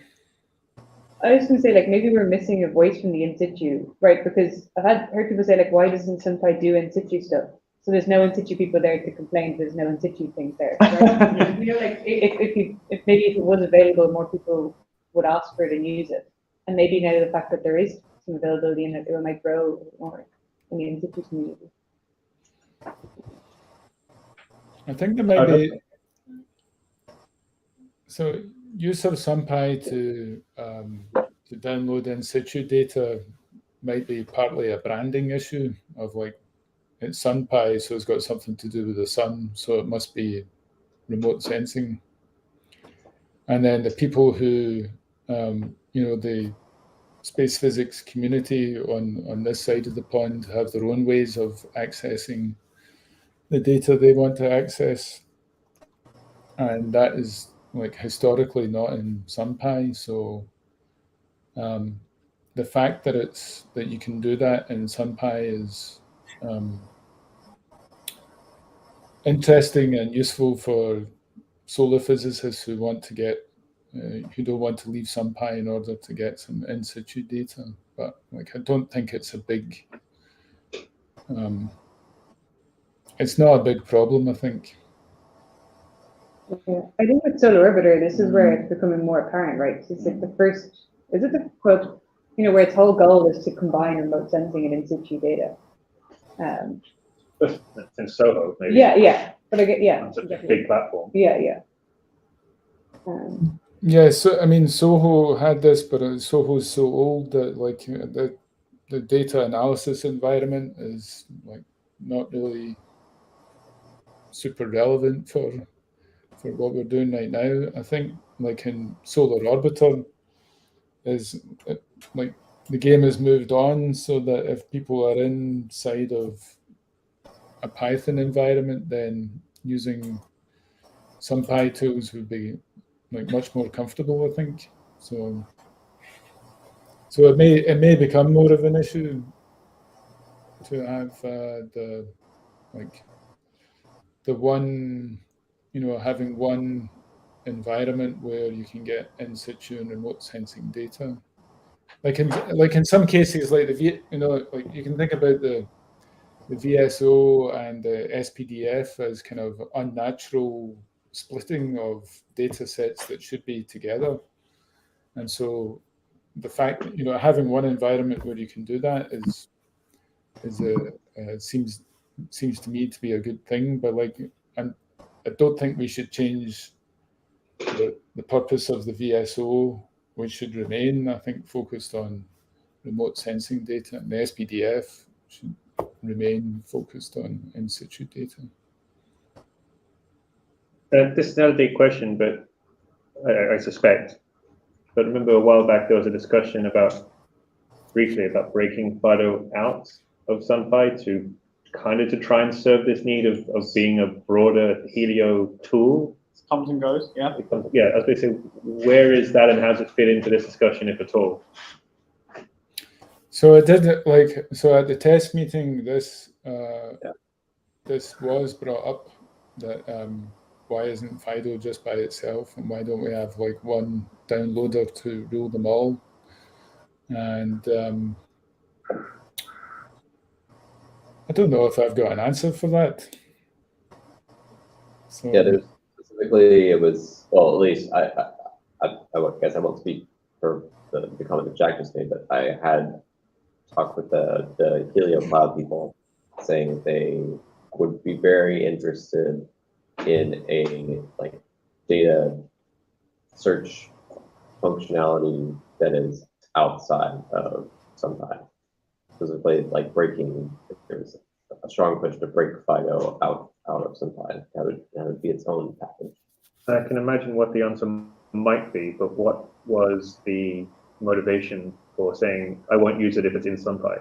No, it wasn't that was certainly not the statement. I think there was.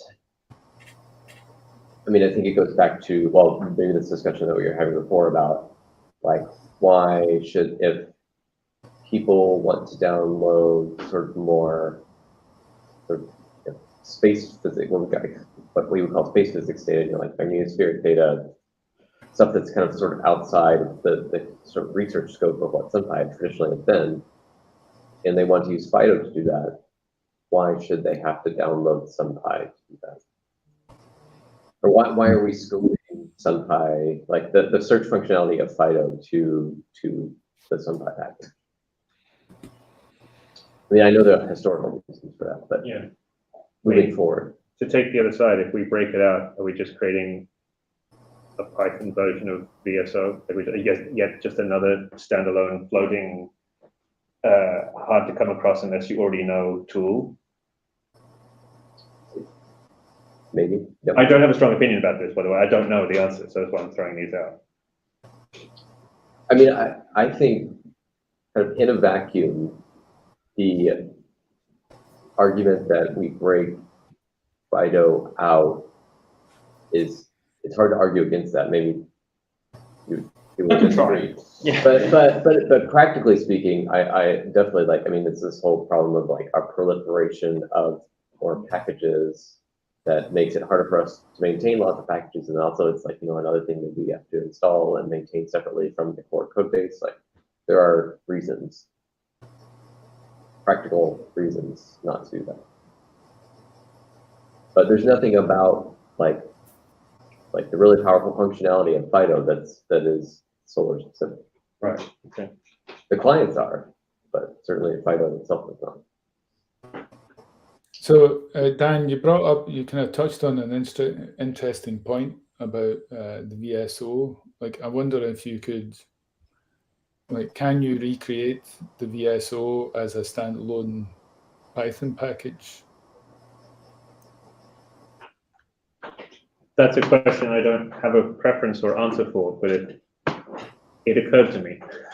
So then you're just maintaining like literally a client per data provider instead of having like a VSO client. We have a client for everything that's in the VSO. Is that what you mean? Well, that's the kind of like, maybe this is an existential question for the VSO. This is what we want to prevent on net module bin. Exactly. So currently we're fighting against that. So I'm just I don't know, seeking clarification, I guess. From me. Well, yeah. So I have the answer. I don't know. Just to be clear, does anybody that anyone's spoken to or otherwise have a reason why they don't want to install SunPy to use Fido other than branding?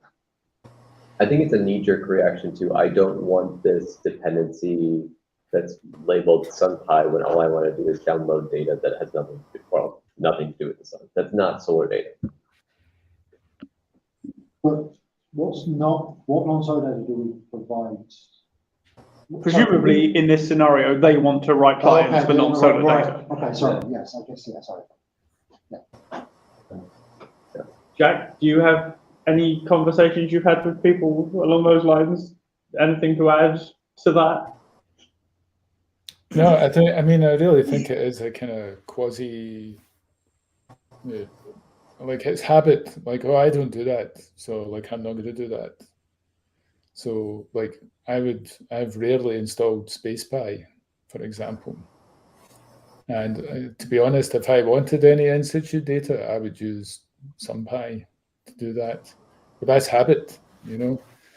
So the drive for like is, should we have one downloader to use them all, is more of the like NASA organizational, like it's all one big heliophysics. And so why don't we have one big heliophysics? Why don't we have one package to download all these data instead of this like bits and pieces here and there?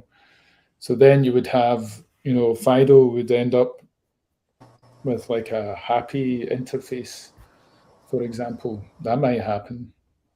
That could happen. I don't know.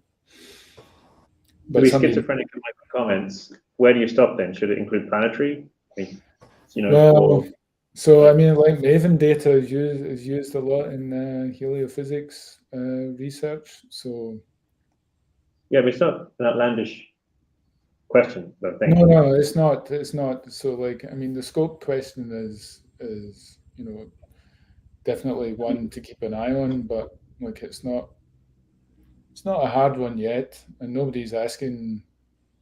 Like, I resist the urge to sort of have these unification efforts because they tend to a lot of effort for not much gain. I mean, you can already, like, we have great data access as it is. like writing another client to unify in situ and remote sensing data is not, or reorganizing the way that things have been done right now just because it looks better is not something that I'm keen on doing. I just wanted to say something before I go, that someone brought out that if you spun out Fido, that it would just become like a VSO Python interface. But the data sources available on SunPy, on Fido, sorry, go beyond just VSO. So spinning out Fido is fine, but it wouldn't just become a VSO client. Sure. Like stuff like XRS and ACE and stuff like that can be accessed. Maybe not ACE, but XRS can be accessed through Fido, no problem. Yeah, that's true. I guess I was not interpreting Dan's comment in that way, which is maybe why my response was confusing. I was thinking of it as like in the same way that the VSO provides many disparate data sources in one interface, as does Fido, right? I mean, like, all right, that makes a lot more sense. Yeah, if that's what was meant. Wanted to clarify. Yeah, that's more along what I was getting at. Okay. All right, so it's like Fido client, which searches like all these data providers in one place. Right, isn't that what VSO does? Yeah. Right. Yeah.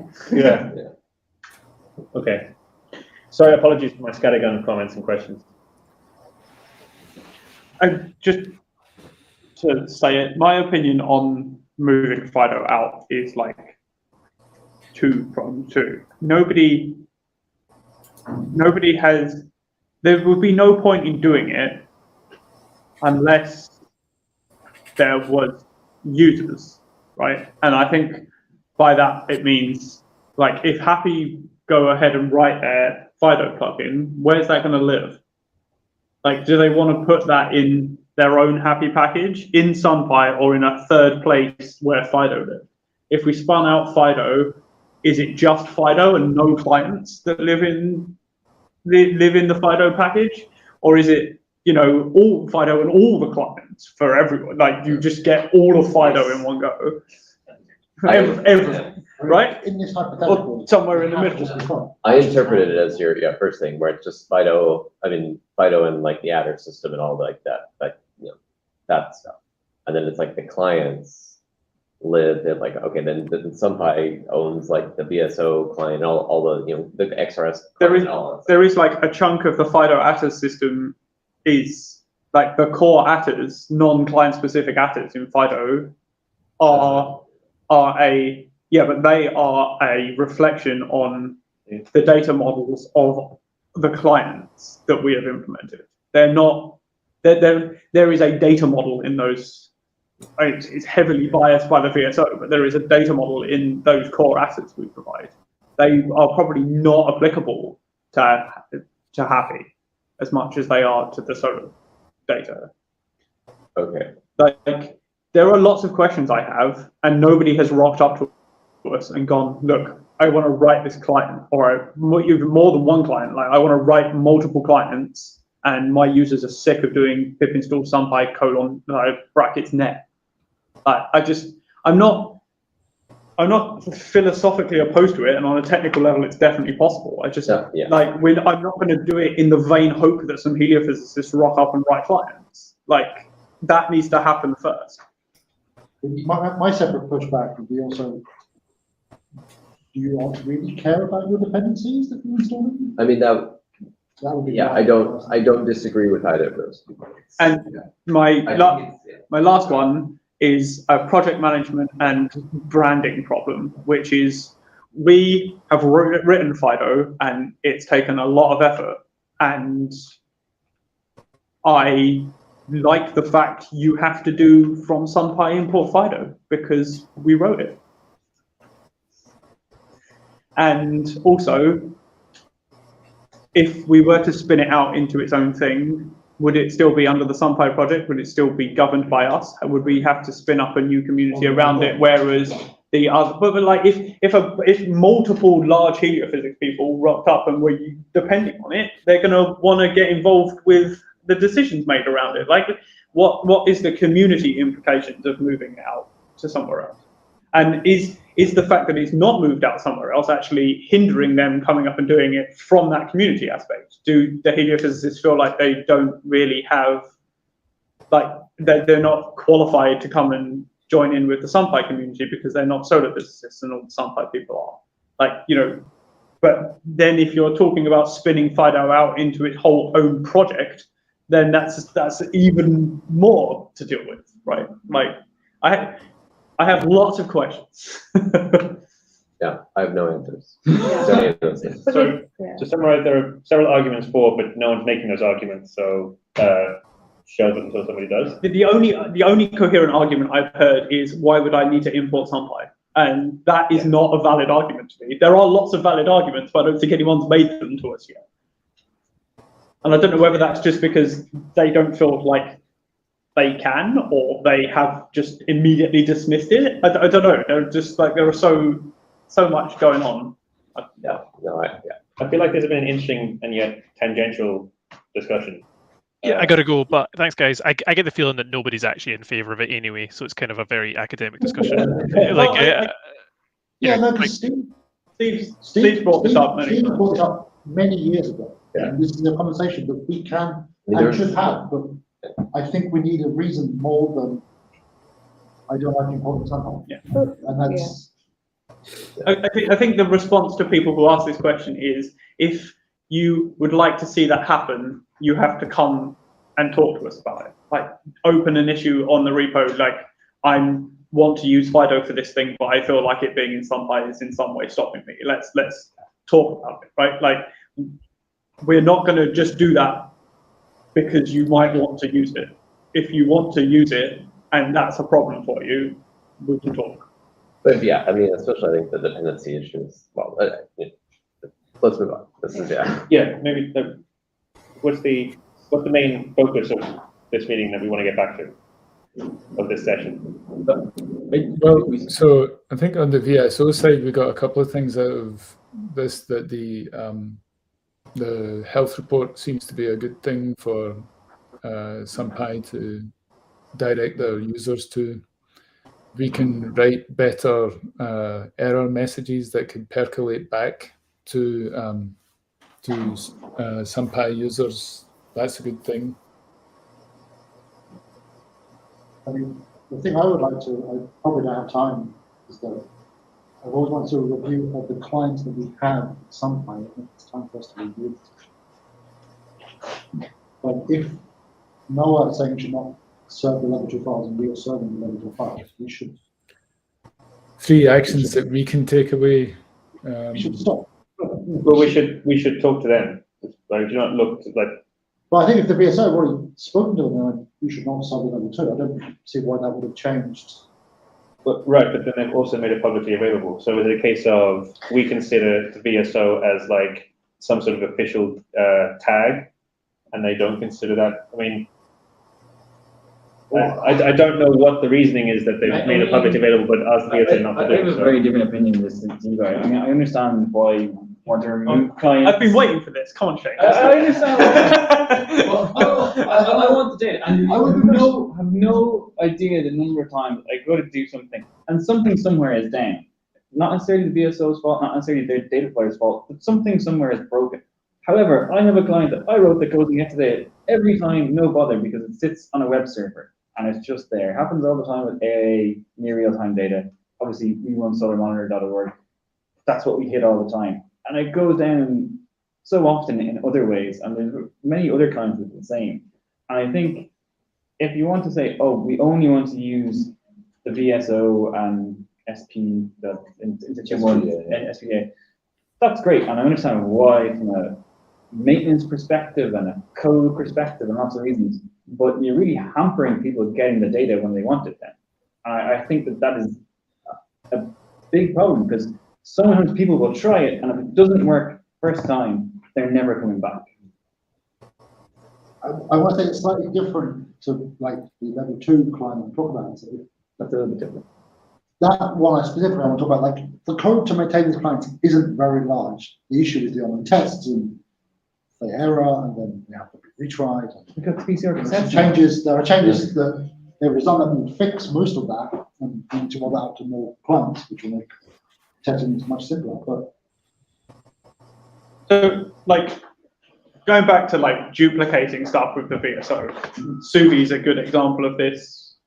But the stuff that they do index, if we wrote an AIA NRT client, it would be a similar deal, right? We're just deliberately duplicating results with the VSO. It's like, how does that affect the UI of Fido, right? Like, how does that adds significant complexity to how people interact with Fido? So, like, what's the trade-off with that? And also, not a lot of the data we do duplicate, JSOC in particular, right, has a completely different data model and search setup. So you basically never hit the two simultaneously with one query, no ors, right? And whereas with Suvi and other things, you like scraper clients, you can very easily construct a thing where you're duplicating all the results, and that's a lot of extra code for us and a lot of complexity for the users, when the reason that it is might not be on VSO might just be that your web server's down, right? Like, if your web server goes down, it's all gone, right? So I think I'm not disagreeing completely, but I think, yeah, maybe having certain ones in core, and we talked before, moving other ones to instruments package. so there's in your case where if you need the NRT data for some then you write the client.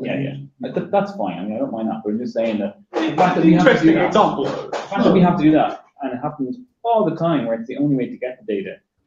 I do think that is a slight issue if the way that we tell people to do it isn't the most reliable way, I guess, for all data all the time. Again, it's not a simple answer. But yeah, I mean, to some extent, you're also trading off reliability with simplicity, right? Like, in some ways, directly querying the JSOC is more reliable than going through VSO, especially for like very large queries.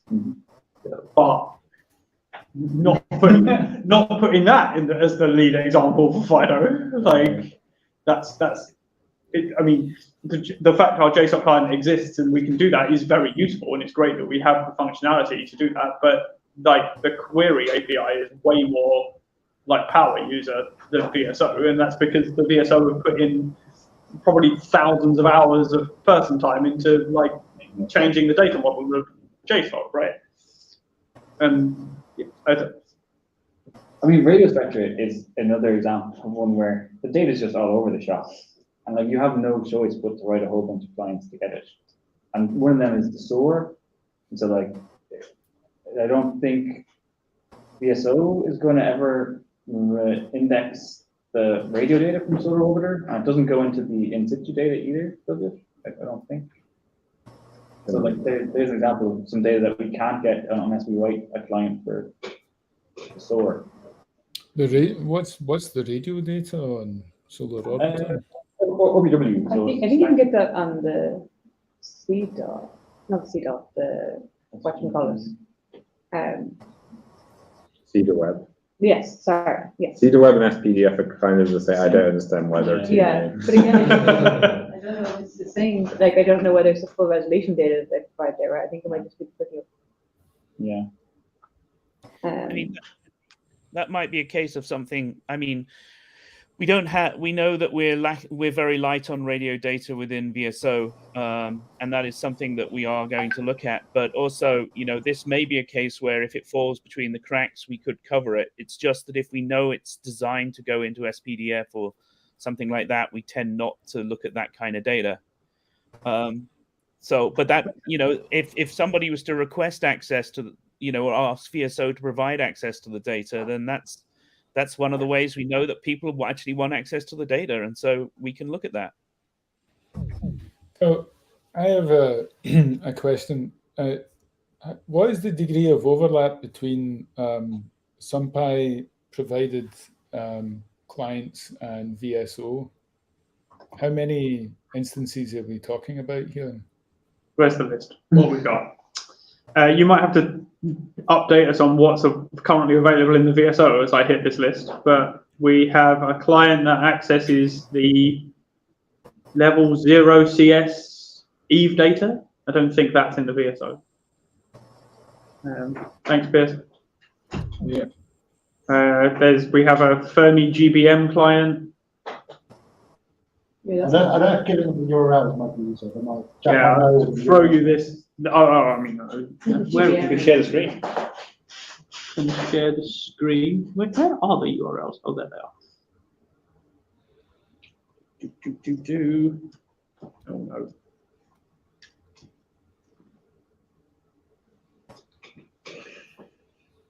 So Andy Ingalls is. No, bad thing. Bad things happen. Well, I'm thinking we could do on specific clients Live streaming is on. that overlap with the VSO, so we can get a better understanding of something of what might be broken in the VSO. I don't think we have very many. Do you have Fermi GBM data these days? No, don't think so. Gong data? Yes. Oh, Gong is, does Gong have the, this is not in Max. We're hitting this this lovely URL template. Look at that. Oh yeah. I don't think. Another client is Synoptic Max, which I'm not can't say words.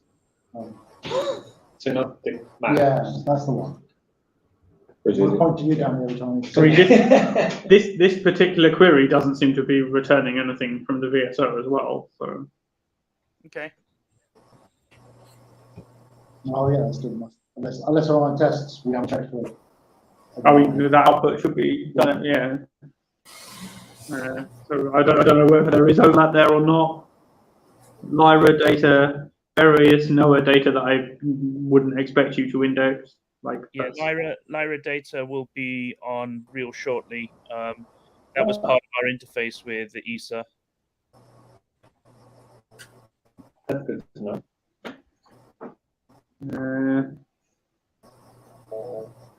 Nobody on a radio heliograph data? Sounds like fun. I mean, Resi, SRS, and then, as previously discussed, soothing.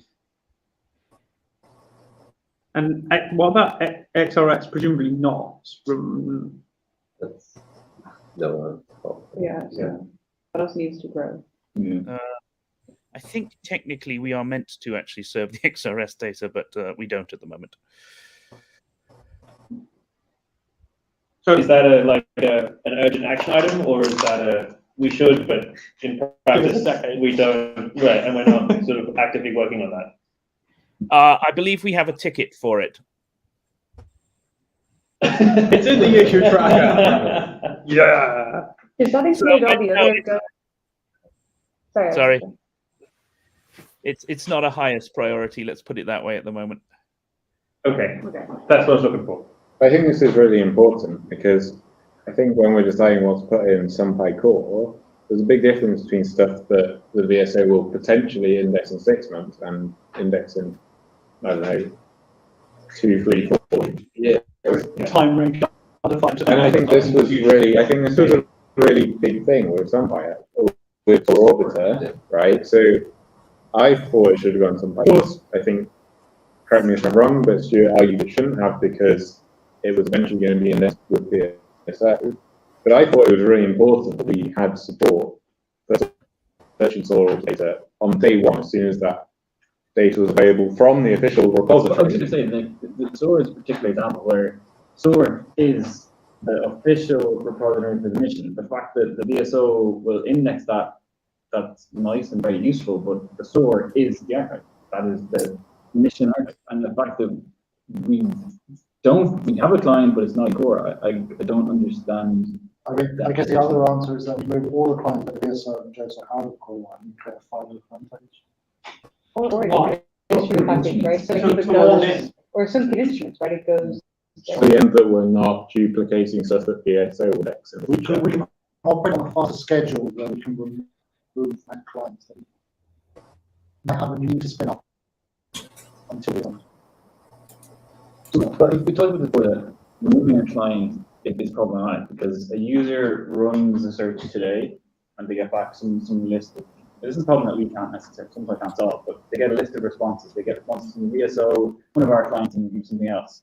And then down the line, we then remove a client and they get responses. And what's SunPy's? It's possible, like even with staying inside the core packages, in core package, we could move to a where we have opt-in clients, where you have to explicitly import the client. We talked about that. Like at the moment, any client that's implemented in core, we import in the net init, right? They're all just pulled in automatically, but we don't have to do that.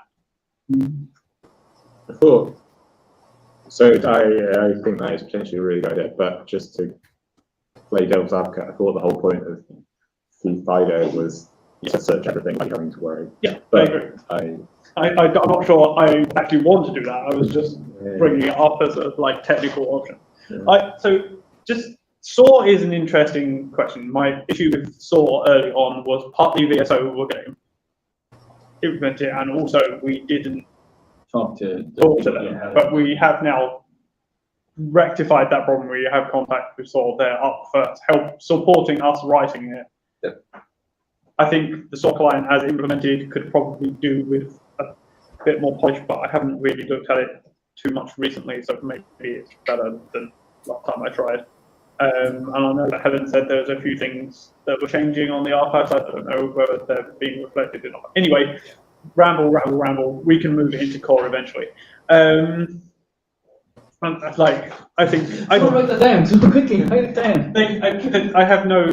We're maintaining it now anyway, so I feel like I've lost the argument. Might as well be in core. But Shane, are you saying like even if because SOAR is like a final archive for SOAR urban data, even if VSO index like it, it instantly, you get the exact same data at any given time from two, that we should still have both.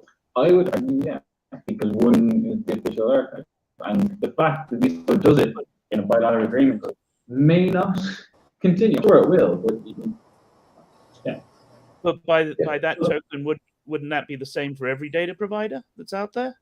Yeah. I mean, we're not sure for some of them we are also the final archive or the authoritative archive, but there's plenty of ones we serve where we're not the archive for them.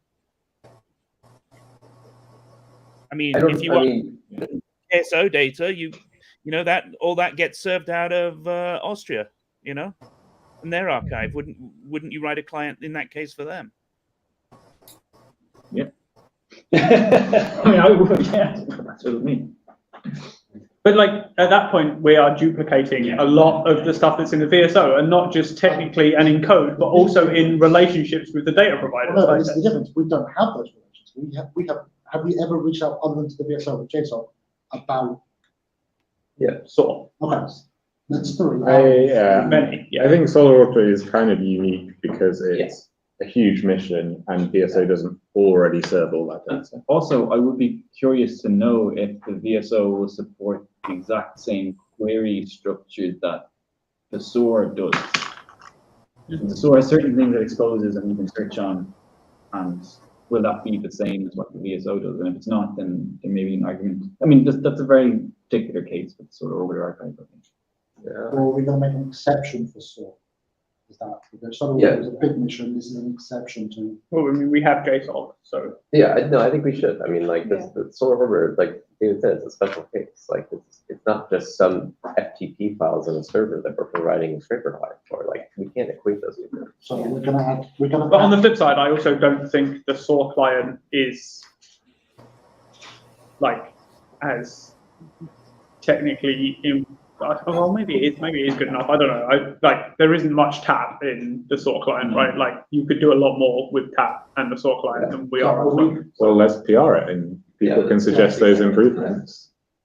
Like it works, and it downloads. It does work, and it. So have we just agreed to PR the SOAR client to 4.1? No, I mean, well, what do people think that there are? Do you think the SOAR client? And I'd be interested to know this also from the perspective of the sorting. Like, is the SOAR client feature complete? Are we using the APIs they expect us to use? Are we accessing. Like there's also a lot of data is still not on the store yet, right? And I think it will probably grow a bit more legs when data is provided from it. People are starting to query it, and people are using it more. Right?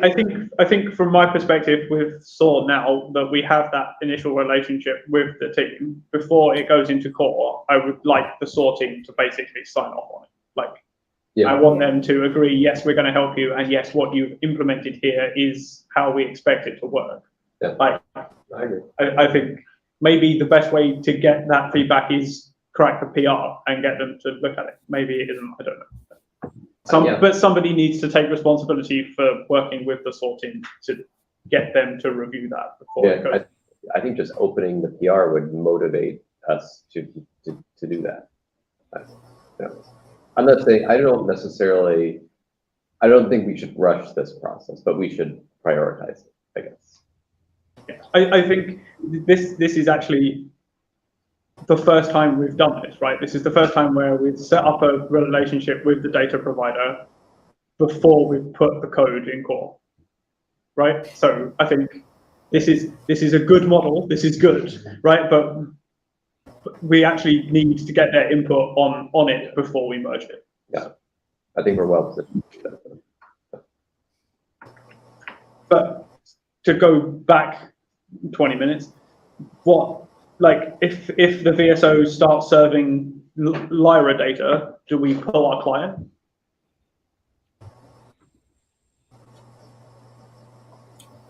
I would think so. Nabil would say so because it's a delete button and therefore he wants to press it. Again, we don't have these data unless we start having connections to the data providers for these clients. I don't think we should be serving the data without the guarantee that we are serving the correct data. But because just because the data is publicly available doesn't mean you should use it. Apparently not. Iris's level 1 files are publicly available. You can download all of them. Doesn't mean you should be using it. Yeah. Yeah. So one way you could look at that, so that list that you put up, Stuart, of the what's in SunPy.net, that is a kind of that you can look at that as a to-do list for the VSO, as if we need more to do, right? And Alistair, you need more to do, right? Yeah, no, he's got plenty to do. Well, I guess maybe this is the other angle. We go to the VSO. These are the things people want that you might serve eventually. Are you okay with us writing these clients? Or would you okay being in the data provider relationship, talk to them about the data, you come back to us, we go, okay, these are the URLs, these are the files, we will write the client, we will maintain them in some way. So you don't have to worry about serving the data for say 2 years, for example. So I wonder, people contact the VSO as well, like I want to make my data available, blah blah blah. I wonder if those are two separate sets of people. Is like somebody goes to SunPy and then somebody else will go to contact someone in the VSO, and never the twain shall meet, except right now. I think that's probably true. I think you're probably more likely to get people involved in the mission or the data provider talking to the VSO, and more likely to get end users talking to us. Yeah, so I think that's probably like the VSO is more institutional, right? Yeah. And then SunPy is more like talking to the users. I think you're right. And I think that's probably the reason why there's little overlap in the clients. Because nobody's got to both. What is a solution to like formalize necessarily, but to establish a relationship between SunPy and VSO to be a link between institutional servers of data and end users looking for data? Is that what we're saying? Is that what you're suggesting, Jack? No, but that's I wasn't thinking about that, but that's that might be. That's what I'm saying. I don't know. I'm not volunteering to do that. But at the tech meeting, the idea came up of Python VSO data providers based on FIDO clients. Like, yeah, is that? I don't know what like the situation is, but I'd be happy to like work on that in the theory where I have the time. Like, you know, like it'd certainly be interesting if a SunPy FIDO client could, you know, make it easier for the VSO to implement a thing eventually. so you would use FIDO, wait, so yeah, wait, I get this kind of snake eating its own tail. Oh yeah, it ends up like that very quickly, yeah. Well, I meant more not so much on like a technological base, I meant more on like a human level. Yeah. That like there's a channel of communication between SunPy and VSO saying we're getting like requests for this data, or the users are trying to find this data, we can write our own client for it. You know, maybe we can like raise a VSO ticket that, you know, we have a client, but perhaps you should consider serving that. And then once you do, we'll get rid of our client. I mean, is that a helpful outcome of this? I think that might be, so that if people come to us with unwanted clients, the VSO doesn't serve it for whatever reason, we establish that connection of we go, okay, the VSO will either serve it, maybe in 2 years, maybe they won't serve it. We then tell the VSO we will write a client. They are aware of that. We are aware of that. They know that we are aware of that. And then I think one thing to consider in that workflow that I can definitely see working is if the VSO, if we just write a scraper client like Subi, and then the VSO start chatting to the team and are actually like, oh, we can't serve that data, we end up in a split brain situation where we've done one thing and VSO have done another.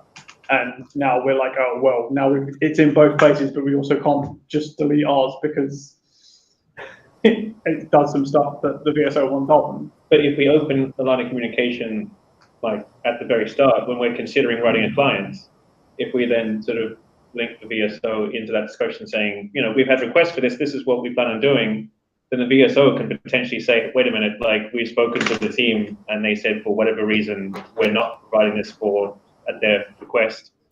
And then we're more informed as to maybe we pause that client and we don't write it straight away until we clarify what we're doing.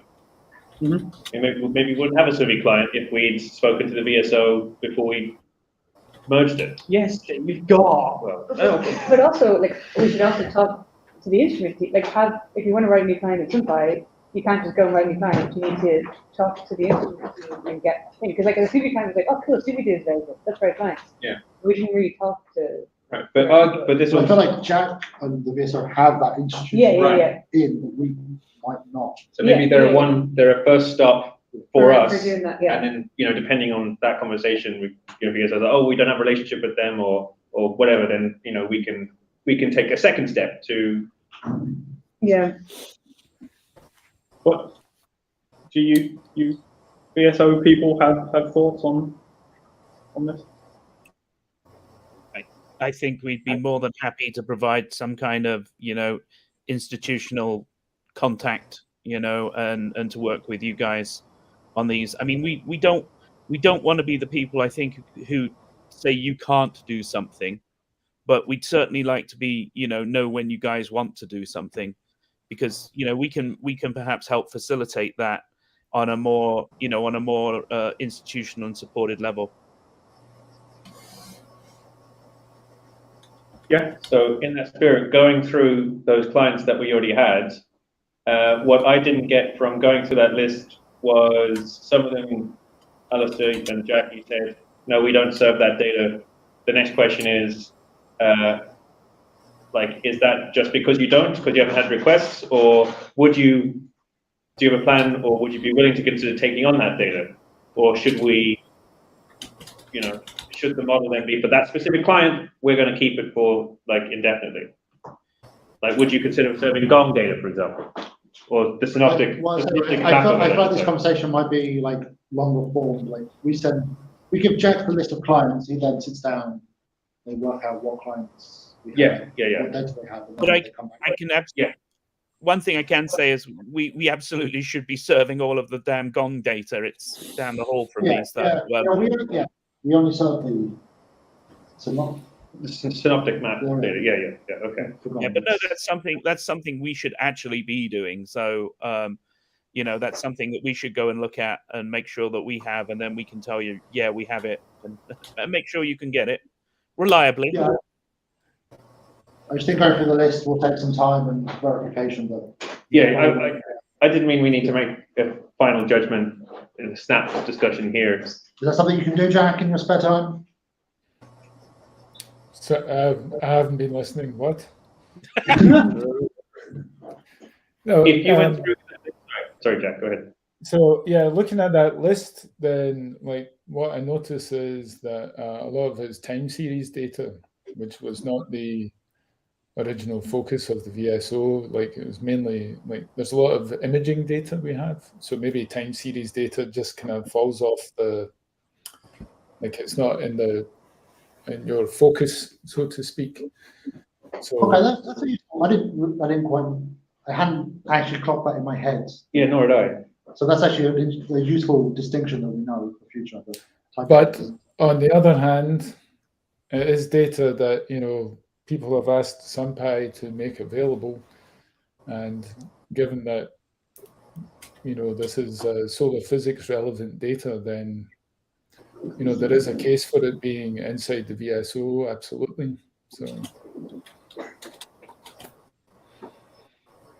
And a completely tangential thing. I mean, do we have any concerns about like pulling all the data from the States to like back over here in terms of like bandwidth and things like that? Like, is there any discussions to have like mirrors of the VSO in Europe and stuff just to reduce data transfer and stuff like that? Or is that a concern that we can even be worried about? Like ESO has its data center, right? I mean, what do they do? And they have a lot of this data on it. Yeah. And I know they kind of wanted, because I remember talking to somebody at ESAC and they wanted, like maybe Python heliophysics considered this data. But then it's duplicating the VSO, I don't know. Well, I mean, they have a server archive and everything. Yeah. There used to be some VSO mirrors, like especially for some SDO data, right? Is that still a thing? Yes, it is. JSOC has a mirror, which is back up and running now after their power outage. Do you want like a VSO Europe? Well, no, I was just thinking like, this is wonderful, but if we already have the data here in Europe, then why are we going to the States to download it back to Europe? Not all VSO does. That's not the way VSO works. Sorry, go ahead, Stuart. No, go on. I was going to say what you were saying. You're more qualified, you do it. No, so what VSO normally does, unless the data is specifically at a site, like SDAC or the National Solar Observatory, is it will send you to wherever that data is. So it's not pulled through any of the VSO servers, with the one exception, which is SDO data. Because because they made such a pig's ear of it to begin with. But carrying on. I feel like you're allowed to say that. I'm not. Anyway,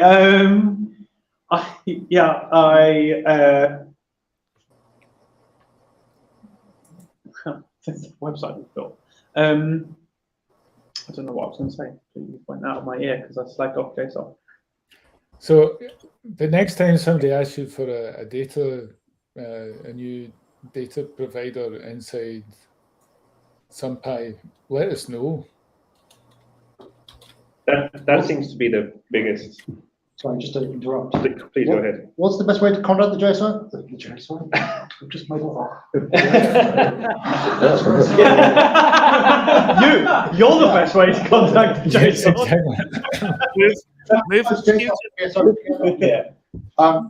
The VSO, because if I have a problem with the VSO, I would say a mention in the SunPy channel, or I badger Stuart to send a message to a private channel with all the VSO people. Well, I mean, there are ways, right? We now have a VSO team on GitHub which pings a select set of the VSO people. So Is that the way? opening an issue and pinging data providers / VSO is probably the way. I mean, I think, yeah, there's so like VSO people that are like active in not just the chat. VSO chat and also on GitHub issues. Maybe we should let Jack and Alistair answer that question, if they know. Well, I mean, so Ed and I normally sit, and obviously Jack sit on the SunPy chat, looking for any things come up which are VSO related.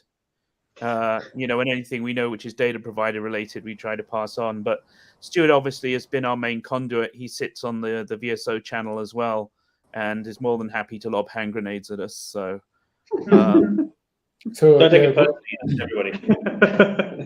Yeah, we can invite more people onto the VSO chat. Will Barnes just got the grenade invitation a couple of weeks ago. But just an interesting point on the SunPy element chat. You can actually set keywords to be notified on in Element. So if you wanted to go into your settings and type in VSO, you'd get pinged every time we said it.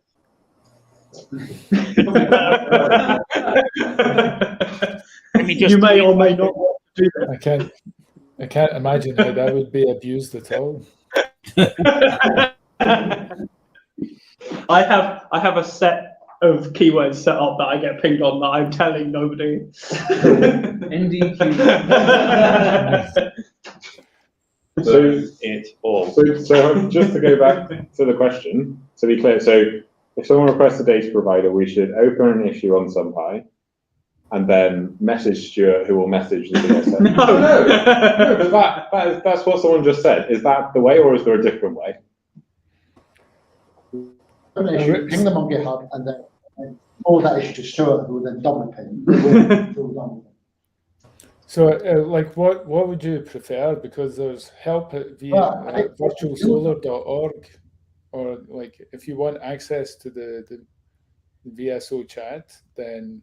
Well, I just wasn't clear what you think is the best way to get in touch to alert the VSO to any questions that we might have with the VSO.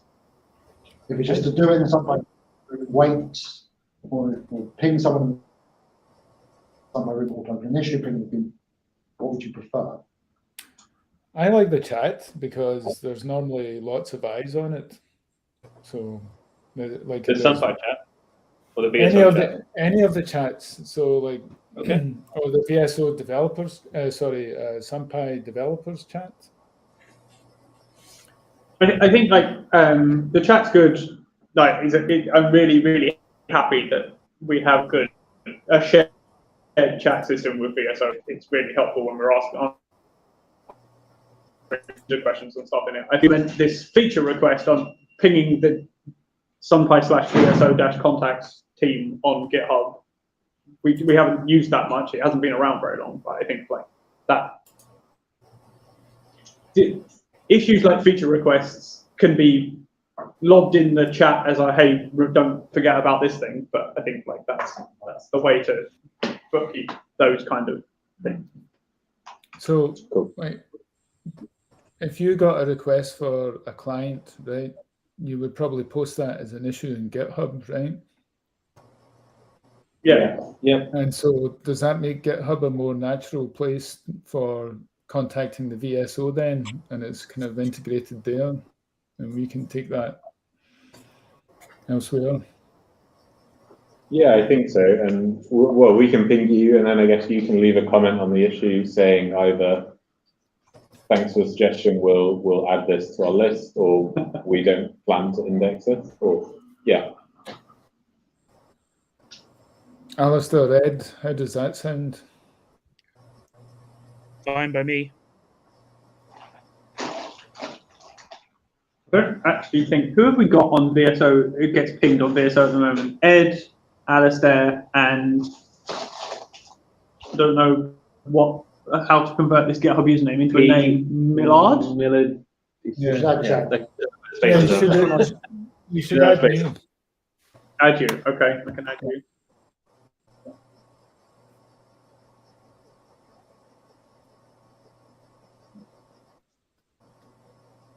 Do we have anything else we want to discuss on this topic?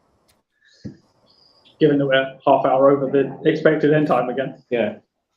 It's such a good topic, we didn't even notice. Or nobody said anything anyway.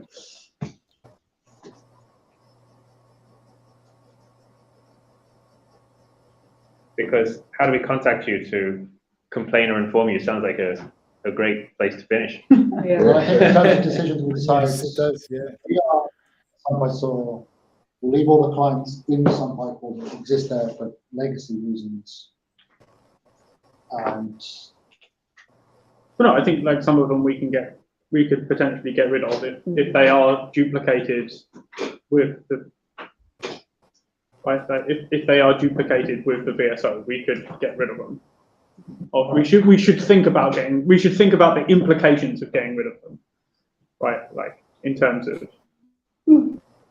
But then, going forward, like SolarOrb is a special case. Any other clients we get, we have a much better communication with VSO to avoid ending up with duplicate clients if that's not what we want. I mean, that sounds like a pretty big like policy decision to connect VSO and SunPy in this way more sort of formally. I think that they're the main things I took away from this. Is that a good summary? Yeah, I think that's fine. Well, we don't want to like waste effort, right? Everyone's time is precious, so Everyone's time is money. Yeah. Okay, great. Cool. Speaking of time and money, dinner. Oh. Has a very quick one. Yeah. We go now. So any admin required for tomorrow morning? We good? Starting with CI. Oh, and then it's the giant code formatting discussion. Do we need slides for that? For the giant code formatting discussion. No, not unless you want. No, it's going to be very cool. Cool. All right. Great. Thanks everyone for joining online. Yeah, thanks a lot. Cheers, guys. Thank you. Thank you. Bye. So, quick discussion at the end.